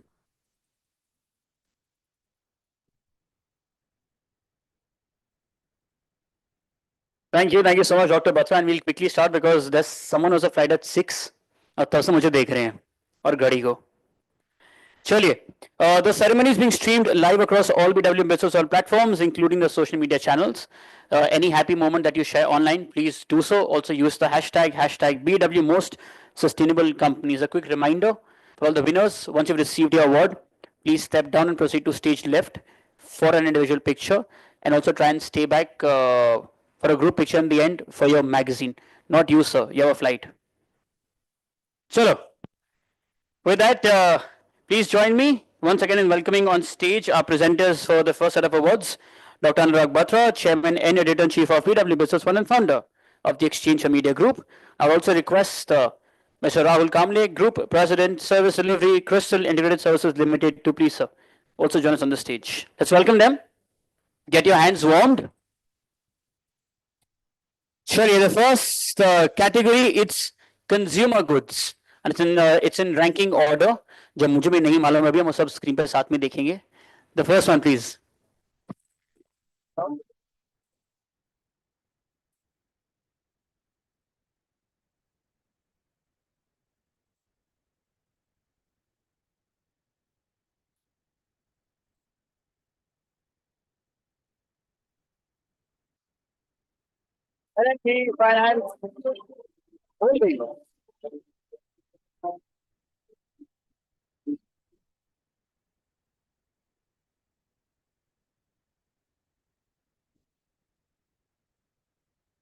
There's someone from the brand from the group here? No? Okay. Congratulations. चलिए इसी के साथ the next one, please.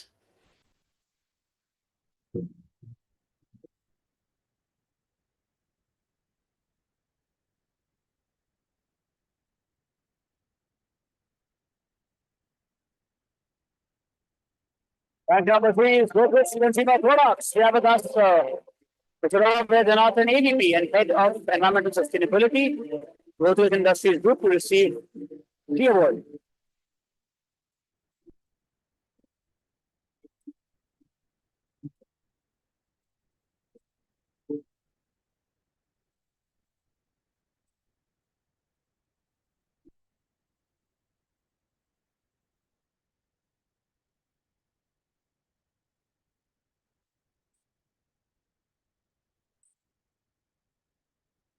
Congratulations. And with that, rank number 2, please.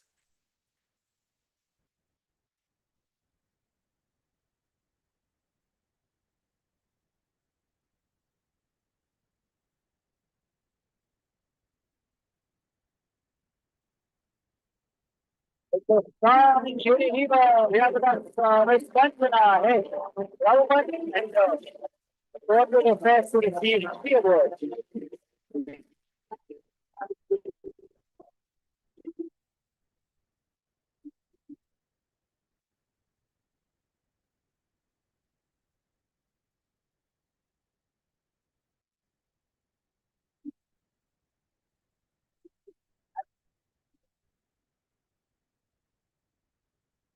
Congratulations. इसी के साथ rank number 1 consumer goods category please.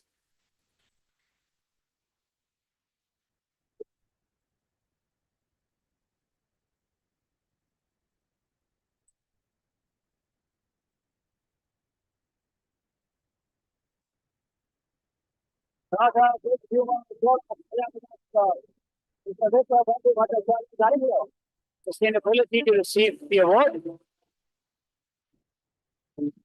Hello.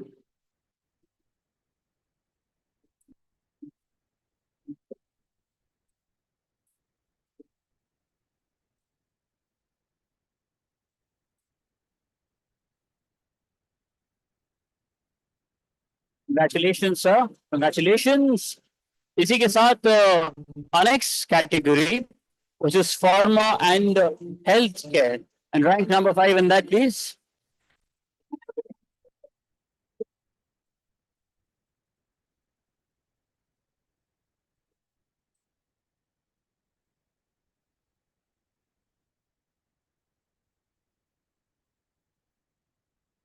यहाँ पर Mr. Rajesh Vasudevan, VP and Global Head, EHS and ESG. Mr. Hana Sariwala, Global Head, Sustainability, and also Mr. Prasoon Mitra, Deputy Manager, Sustainability, to receive the award.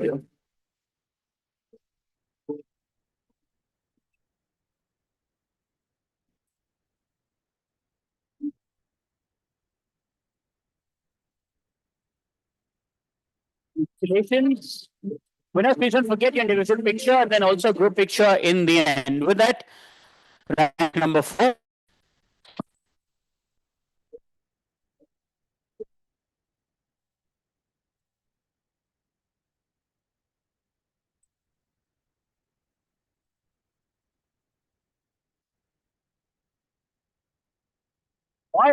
We have with us Ms. Shefali Mishra, Vice President, Biocon Limited, to receive the award.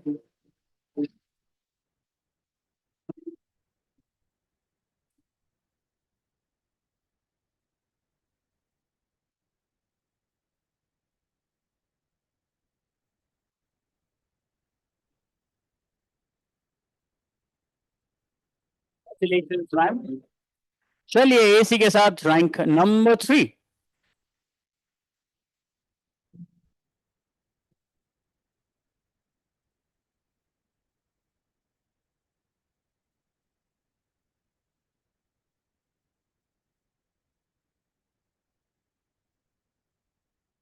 And pharmaceutical industries, they have Mr. Kasana, GM, EHS, and his team to receive the award.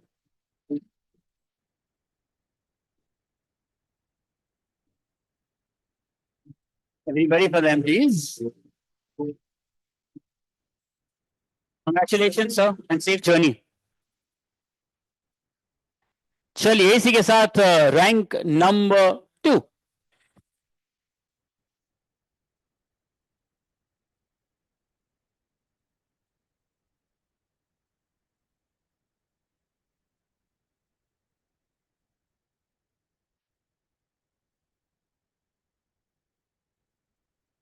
Reddy Laboratories, Mr. Ravi Chandra, Head, Sustainable Operations, and his team to receive the award.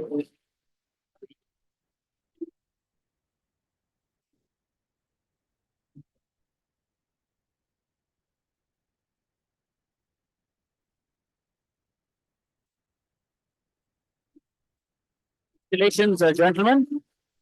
And pharma and healthcare, rank number 1.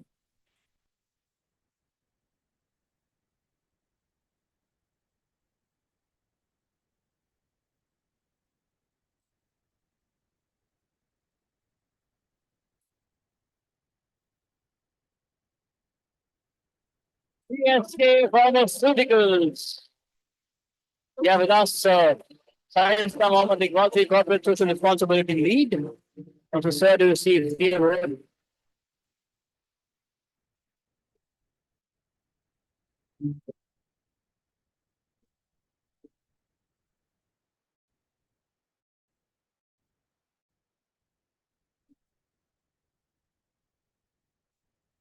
Congratulations to you. Next is automotive sector and rank number 3 in that.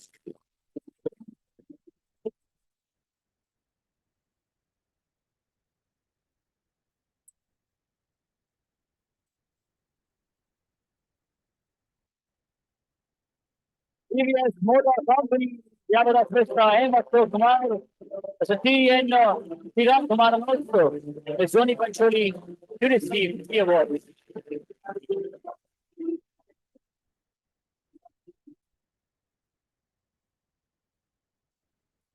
TVS Motor Company.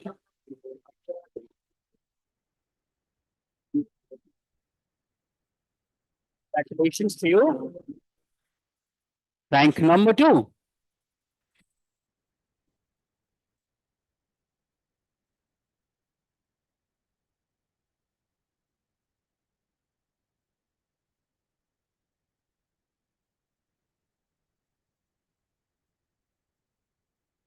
So, and we have with us the head of corporate strategy and ESG, Mr. Alok Verma.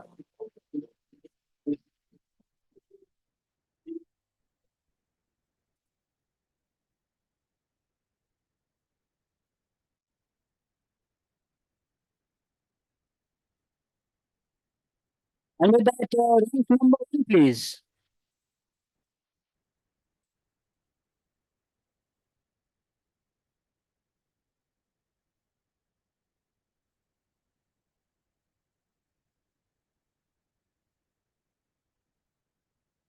Mahindra and Mahindra, we have with us the policy group head, Mr. Anil Kumar, to receive the award.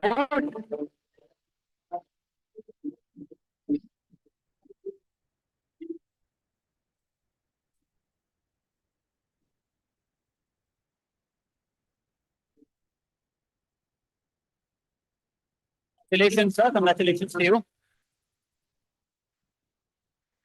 Thank you so much, Rahul, sir, for bringing us the awards. Thank you so much. Everybody wants to serve, please.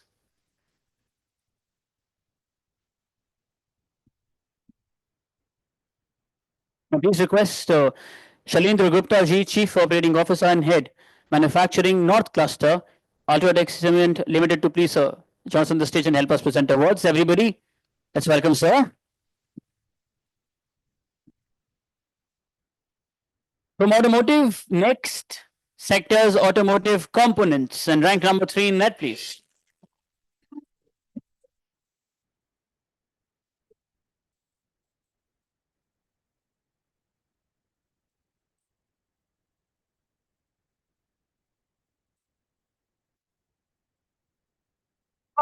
India, we have a Mr. Sandeep Singh, regional sales head of Reading and Industrial Division, to receive the award.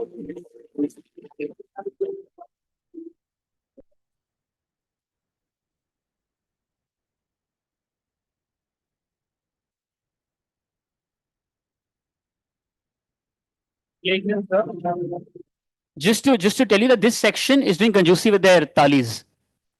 Just saying. चलिए इसी के साथ rank number 1 in automotive components.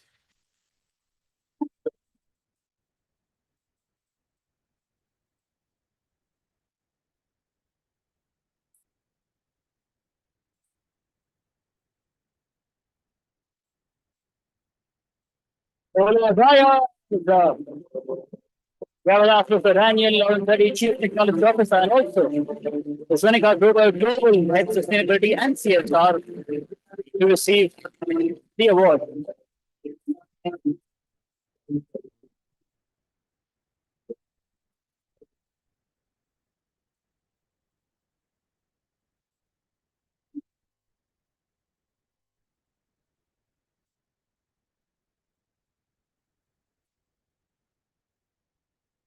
Congratulations to you and to everybody back home as well.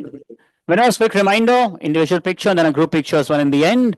With that, it's now time to move towards the banking sector, and in that, rank number 4.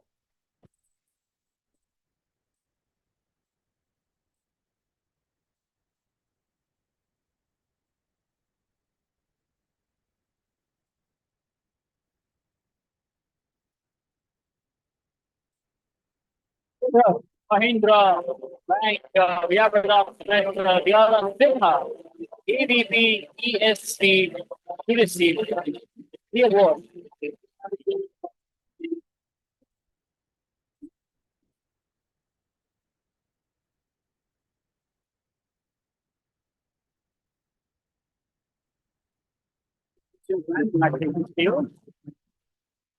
For that, rank number 3, please.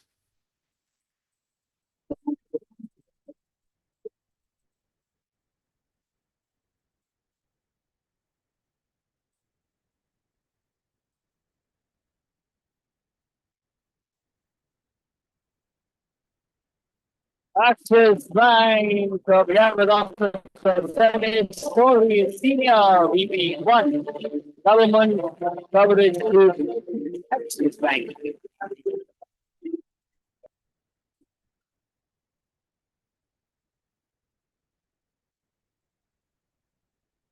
Congratulations, sir. Rank number 2.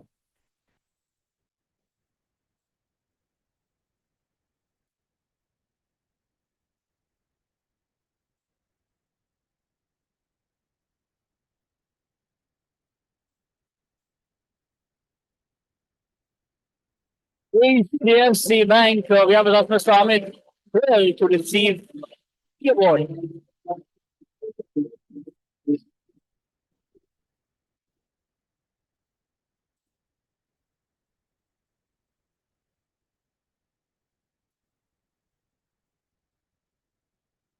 Congratulations, sir.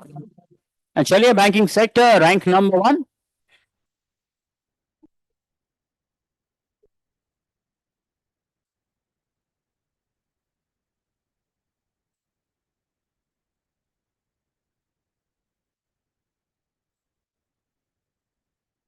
ICICI Bank, we have with us Mr. Manish Kumar Head, ESC and CSR, ICICI Bank Limited, receives the award.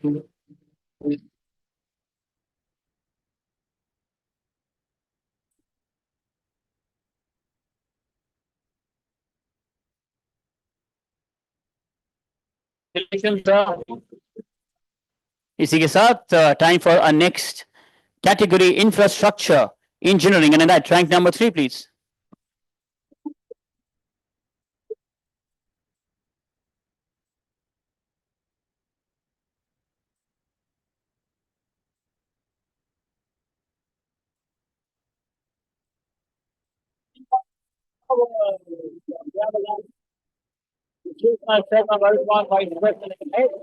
Sustainability and new initiatives along with our team to receive the award.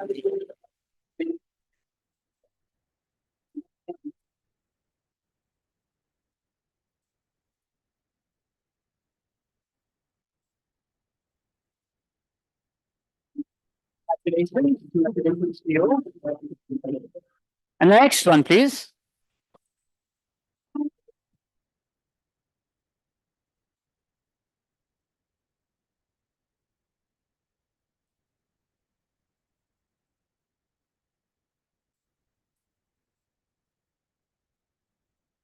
Rank number 2, non-enforcement special economy zone, we have with us Mr. Verma Head, ESC, and him to receive the award.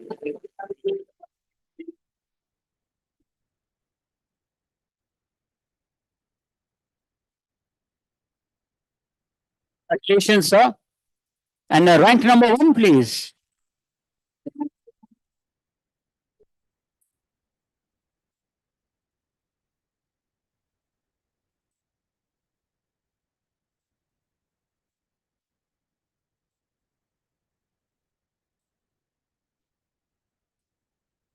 ESC International, we have with us Mr. Aditya Patwardhan, Chief Manager, ESC, to receive the award.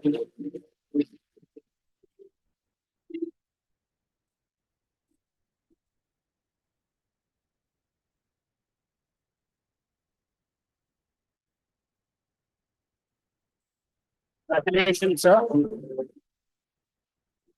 Congratulations. Amila, thank you so much, Dr. Batra, for helping us with the awards. Thank you. I please request Mr. Mohit Chopra, Vice President, BW Business World, to please join us on the stage and help us present awards. Let's welcome him also. everybody.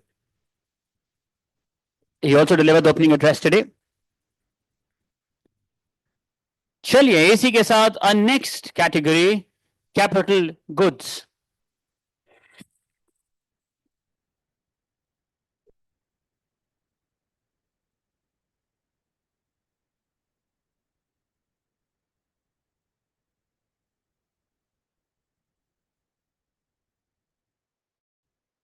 And number 2, Siemens.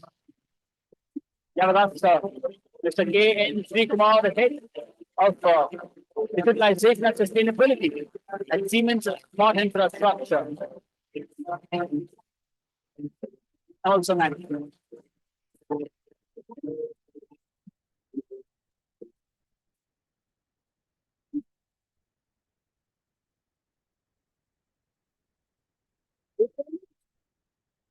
Rank number 1.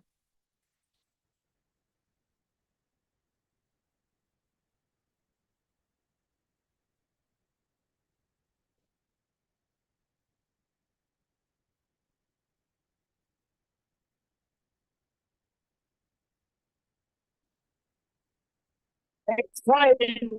Yeah, but that's studying investor relations and sustainability, and also there's a labor stream of clergy manager, ESP, to receive the award.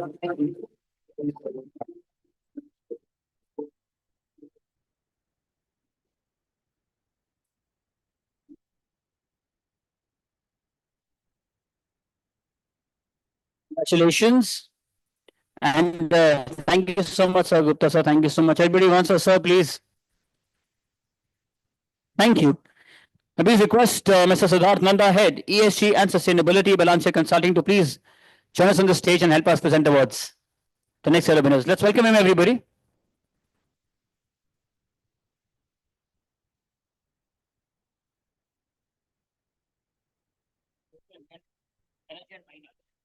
Well, yeah, next category, energy and mining, rank number 5.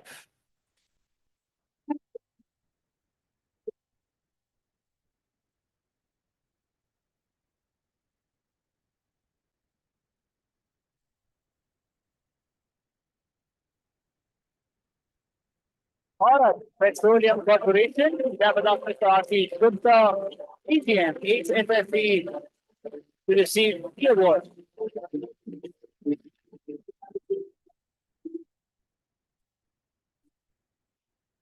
Everybody?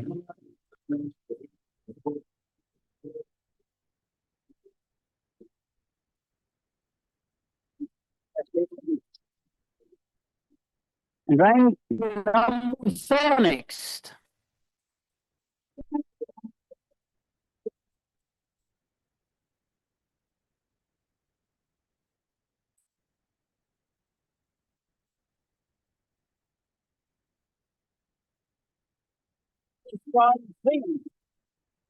Javadas Mr. Devabhya Roy, Associate Manager, Corporate Sustainability, to receive the award.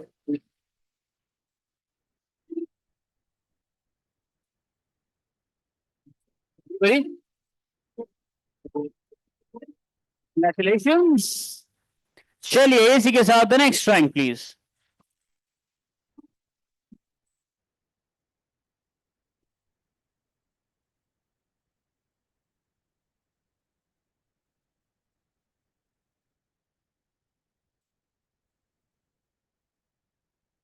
At rank number 4, we also have Gil as the winner, and we have the team to receive the award.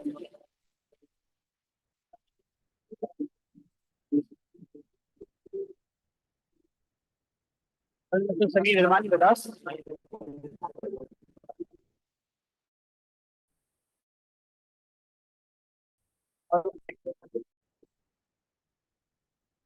आइए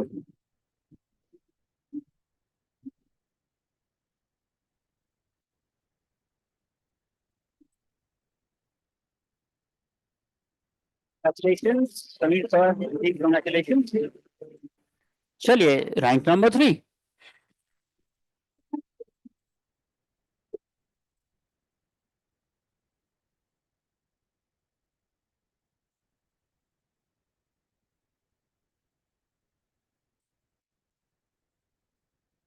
Tata Steel, we have with us Mr. Sugandha Jaiswal, Resident Executive, to receive the award.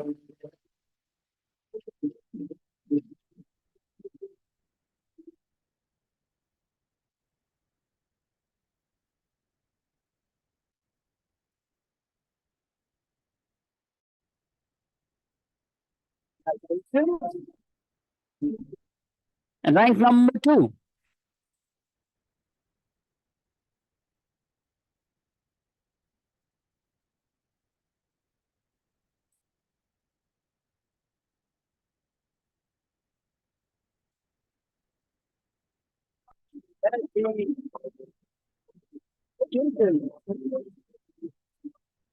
Rajman Guljan to receive the award.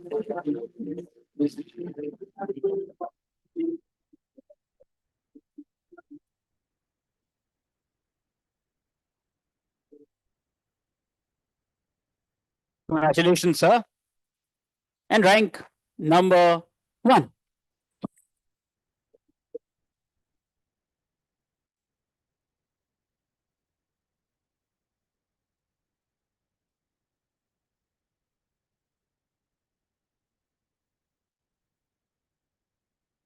Adani Green Energy. Again, Mr. Pankaj Verma had ESG Adani Green Energy to receive the award.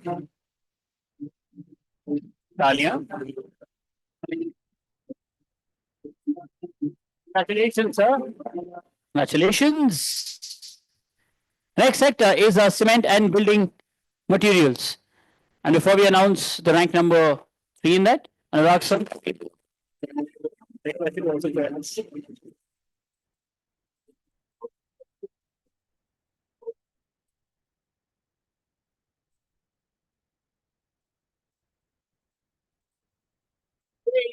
Cement. Yavadas, Mr. Rajesh Sharma, head corporate responsibility, and also Mr. Shubham Rawat, lead sustainability, to receive the award.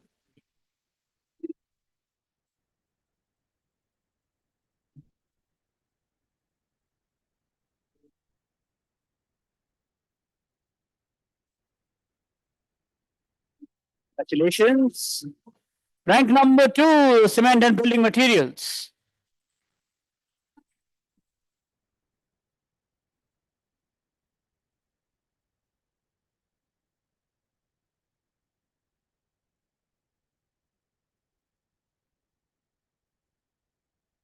Dalmia Bharat. Yavadas, Mr. Bhavesh Rana, Deputy Executive Director, to receive the award.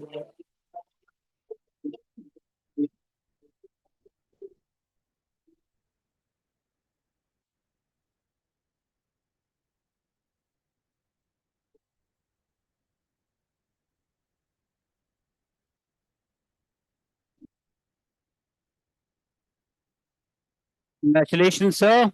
And rank number 1 in cement and building materials sector.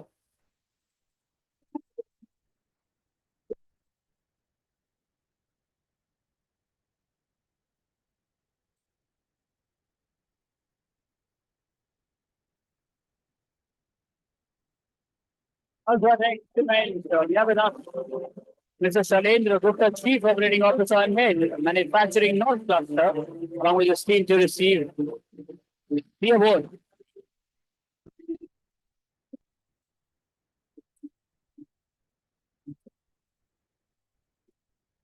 Please. This section is almost now with us. Manisha, you're almost including everybody's energy today. Congratulations, gentlemen. Congratulations. And next sector, it's chemicals and rank number 3 in that.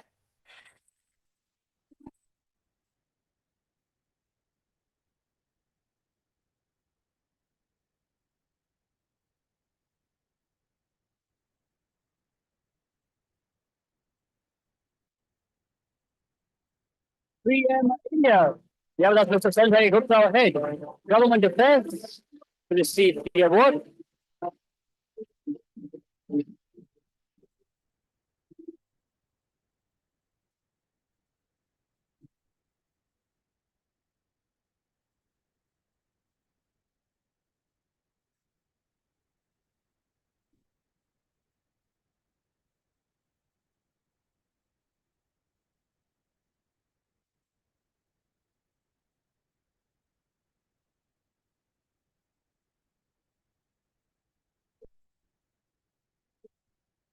Congratulations, sir.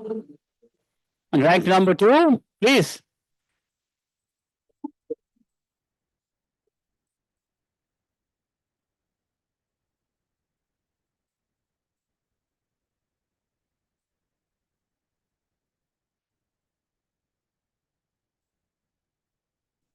Jason Payne, Development Officer, UC Train Manager, Corporate Affairs to receive the award. I was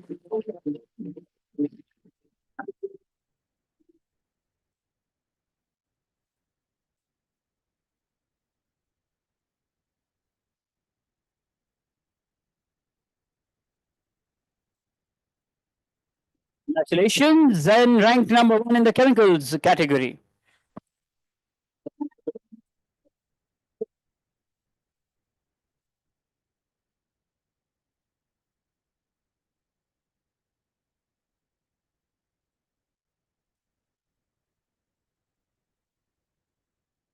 Tata Chemicals, Development Office, Kiran Bain, Deputy Manager, S&M, to receive the award.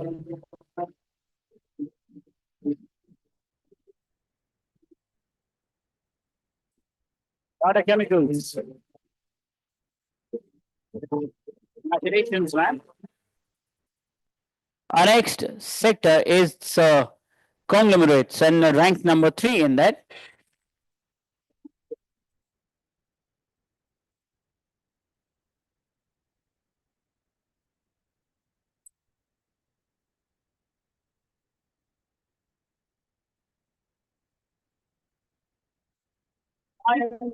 Industry Development Service Farzana, President and Head, Pitkin, to receive the award.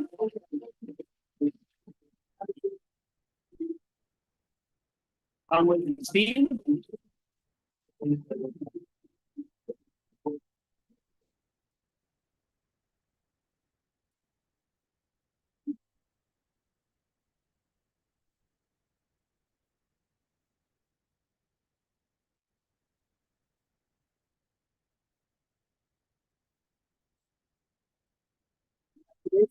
Congratulations to you. Rank number 2.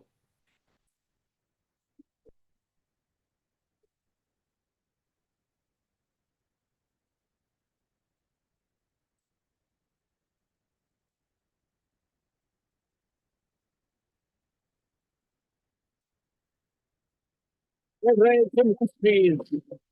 Again, I was asked Sarang Vedanath AVP and Head of Environmental Sustainability to receive the award.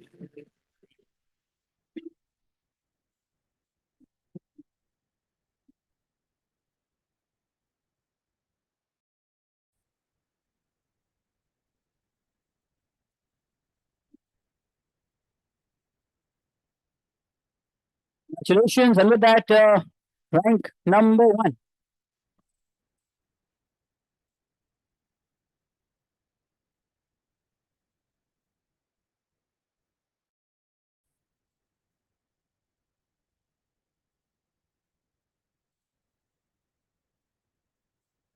ITC, we have with us Mr. H.C. Vinayaka, VP, Technical EHS and Sustainability, to receive the award.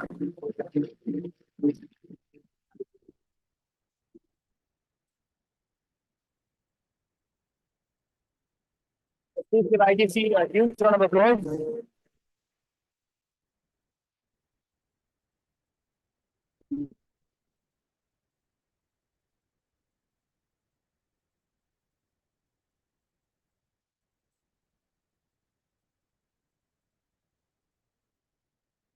Congratulations, sir.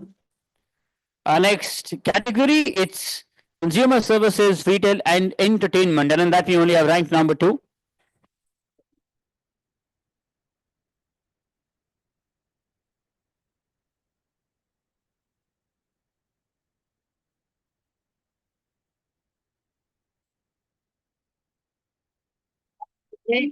Friend.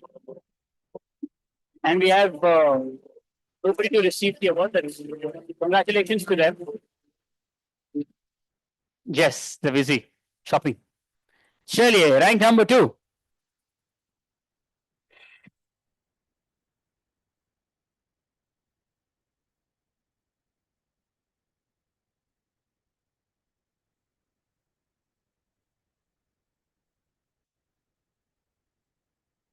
Okay. This is other sector that is ranked number 3 as Hitachi Energy India. That's Dr. Shivani received the award.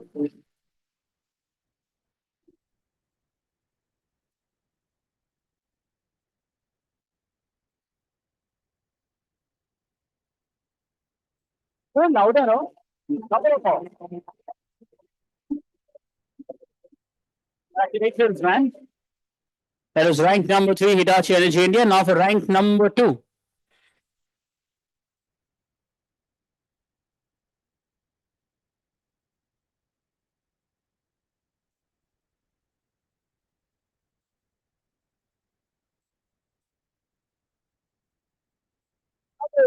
India, we have so many quadri here. And she received the award.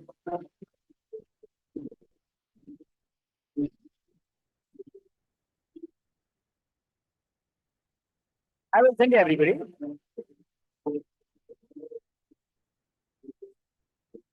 Next, rank number 1.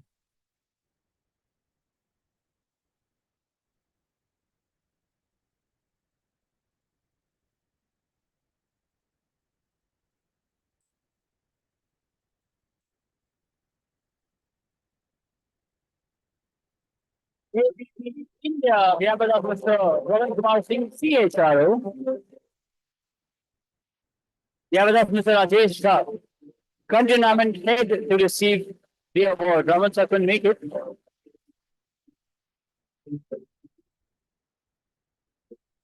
Congratulations, Rajesh Singh.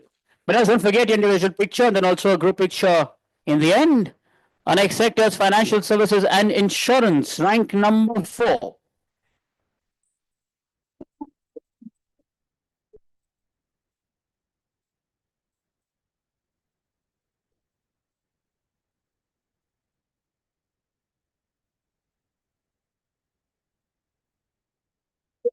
Life Insurance Company, we have Mr. Secretary SVP, Corporate Communications, PR, CSR to receive the award.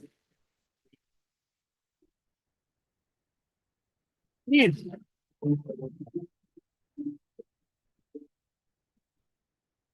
Congratulations, sir. And now rank number 1.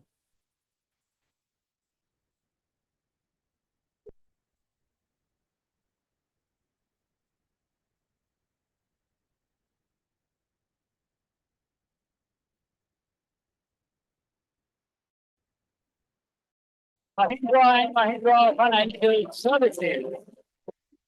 Mr. Sumitra Sarkar Circle, HR headed here to receive the award.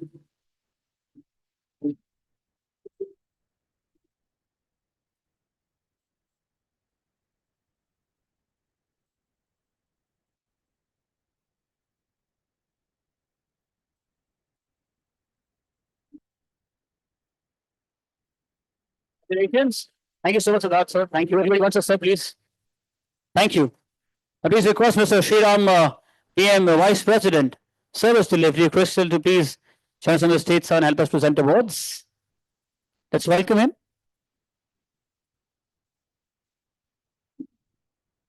Next sector, it's IT and comms, rank number 5.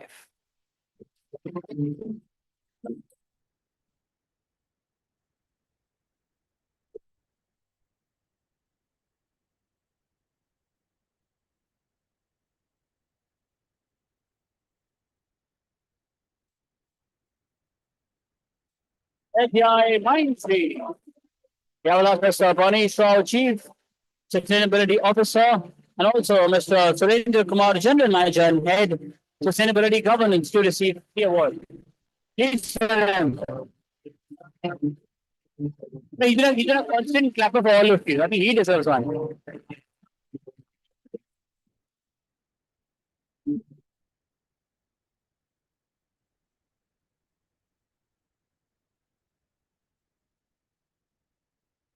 Congratulations, gentlemen. For that, rank number 4.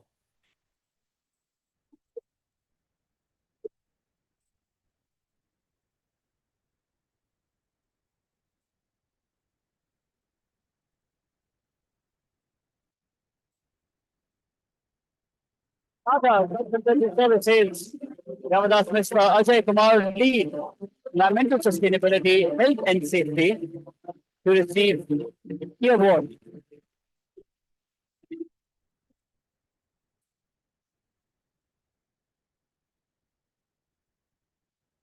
Yes.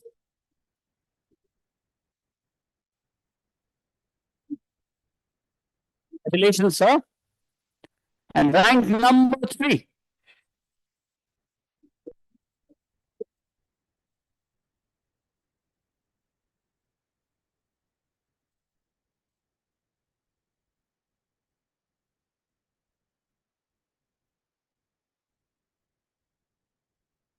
Thank you. Yeah, with Mr. Sidham Bhadoria, Government Affairs, to receive the award.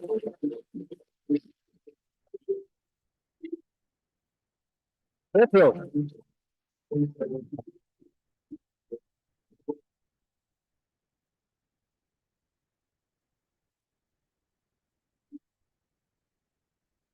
Congratulations. Surely rank number 2.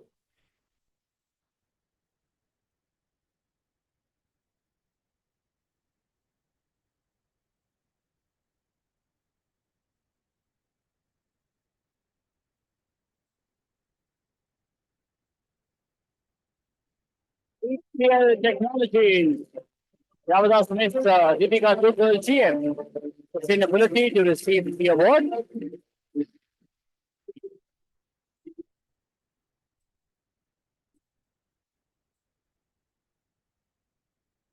OHL Technologies, everybody.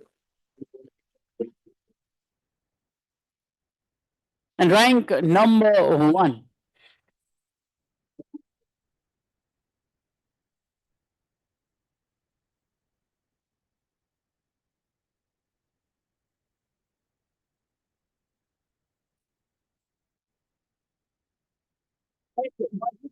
Yavadas Mr. Sandeep Chandna, Chief Sustainability Officer, Tech Mahindra, to receive the award.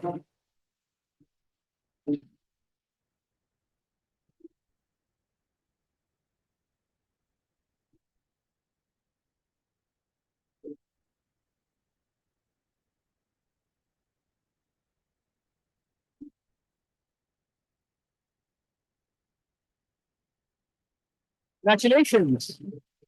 Down to our last 2 sectors. First, it's real estate and construction, rank number 3.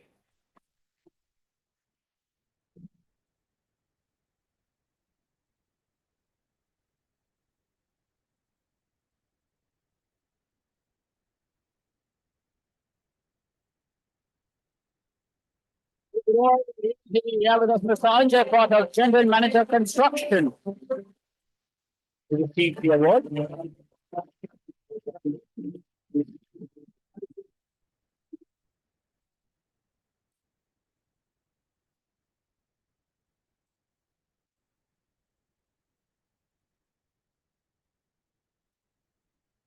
Overall, really, everybody.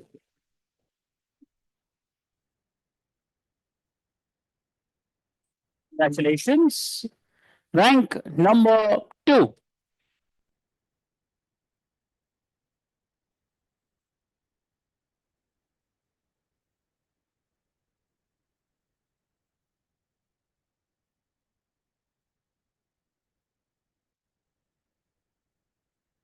Yeah. We have with us Mr. Vishal Ghosh by ATM. Corporate Communications, to receive the award.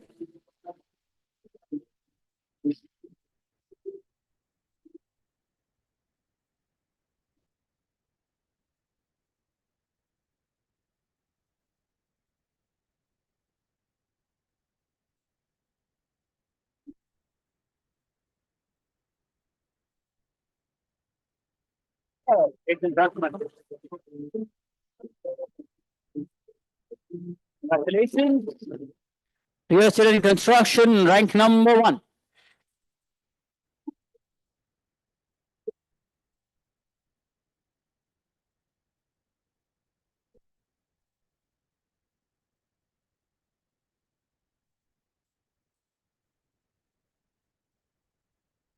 Macrotech developers, Vyavada Smith, Mahika Sichodia, Head of Social Impact, Lodha, to receive the award.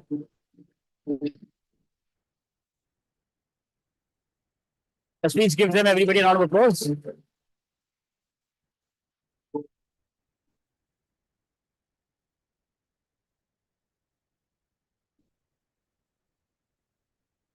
Congratulations, ma'am. And the last sector for today, transport and logistics. Rank number 2.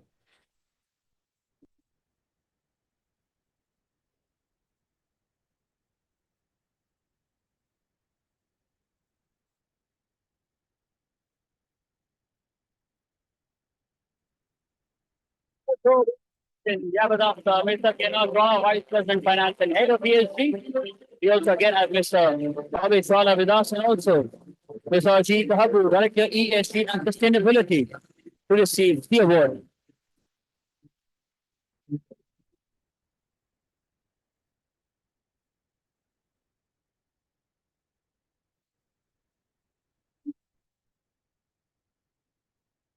Please.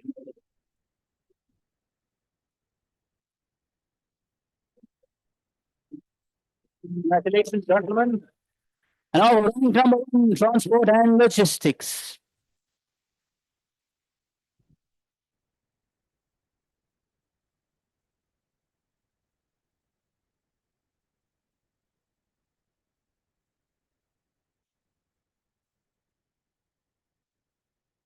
Udon Express, we have the office of the Ground Portal Regional Head, North, and also Mr. Charles Newton, Manager of Sustainability, to receive the award.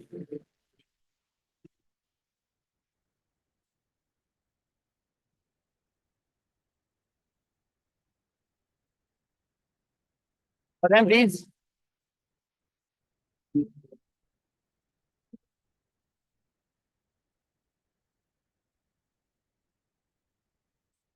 Congratulations, gentlemen.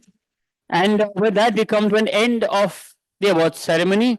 May I please request all of the winners to join us on the stage with their trophies for a group picture. And if any of our winners are outside, can you please request our team members to see? To call them inside. Aye, please, all the winners.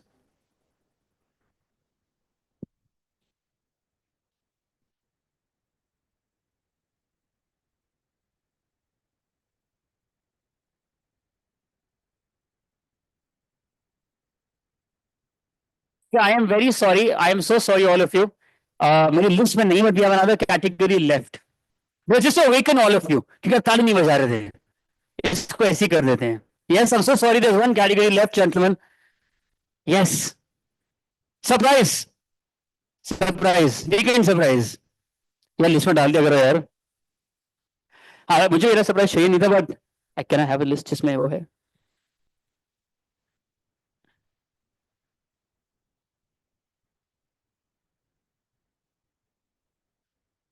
चलिए. The next category is consumer services, retail and entertainment. And you're ranked number 2 in that.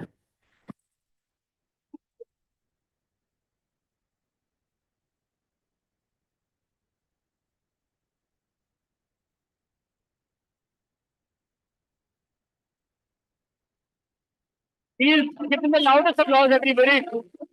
Private company, if you have a free car production, sustainability, that is company limited to receive the award.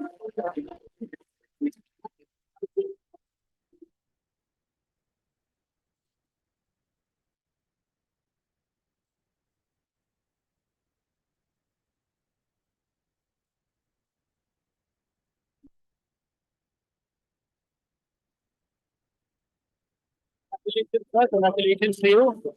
Pencil? Abhi. Huh? Done? But now we come to an end of the award ceremony. Please request all the winners to join us on the stage with their trophies for a group picture. Please. All the winners. Yes, with their trophies, please.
We'll first individual mobile phones.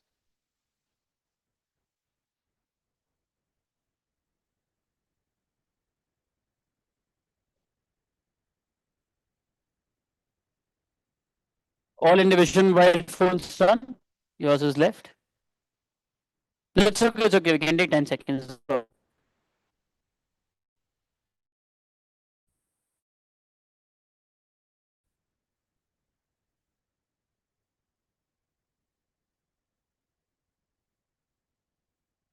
Now the center frame, please.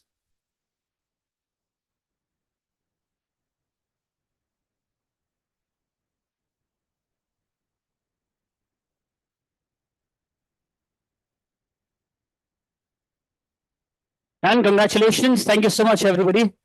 Congratulations.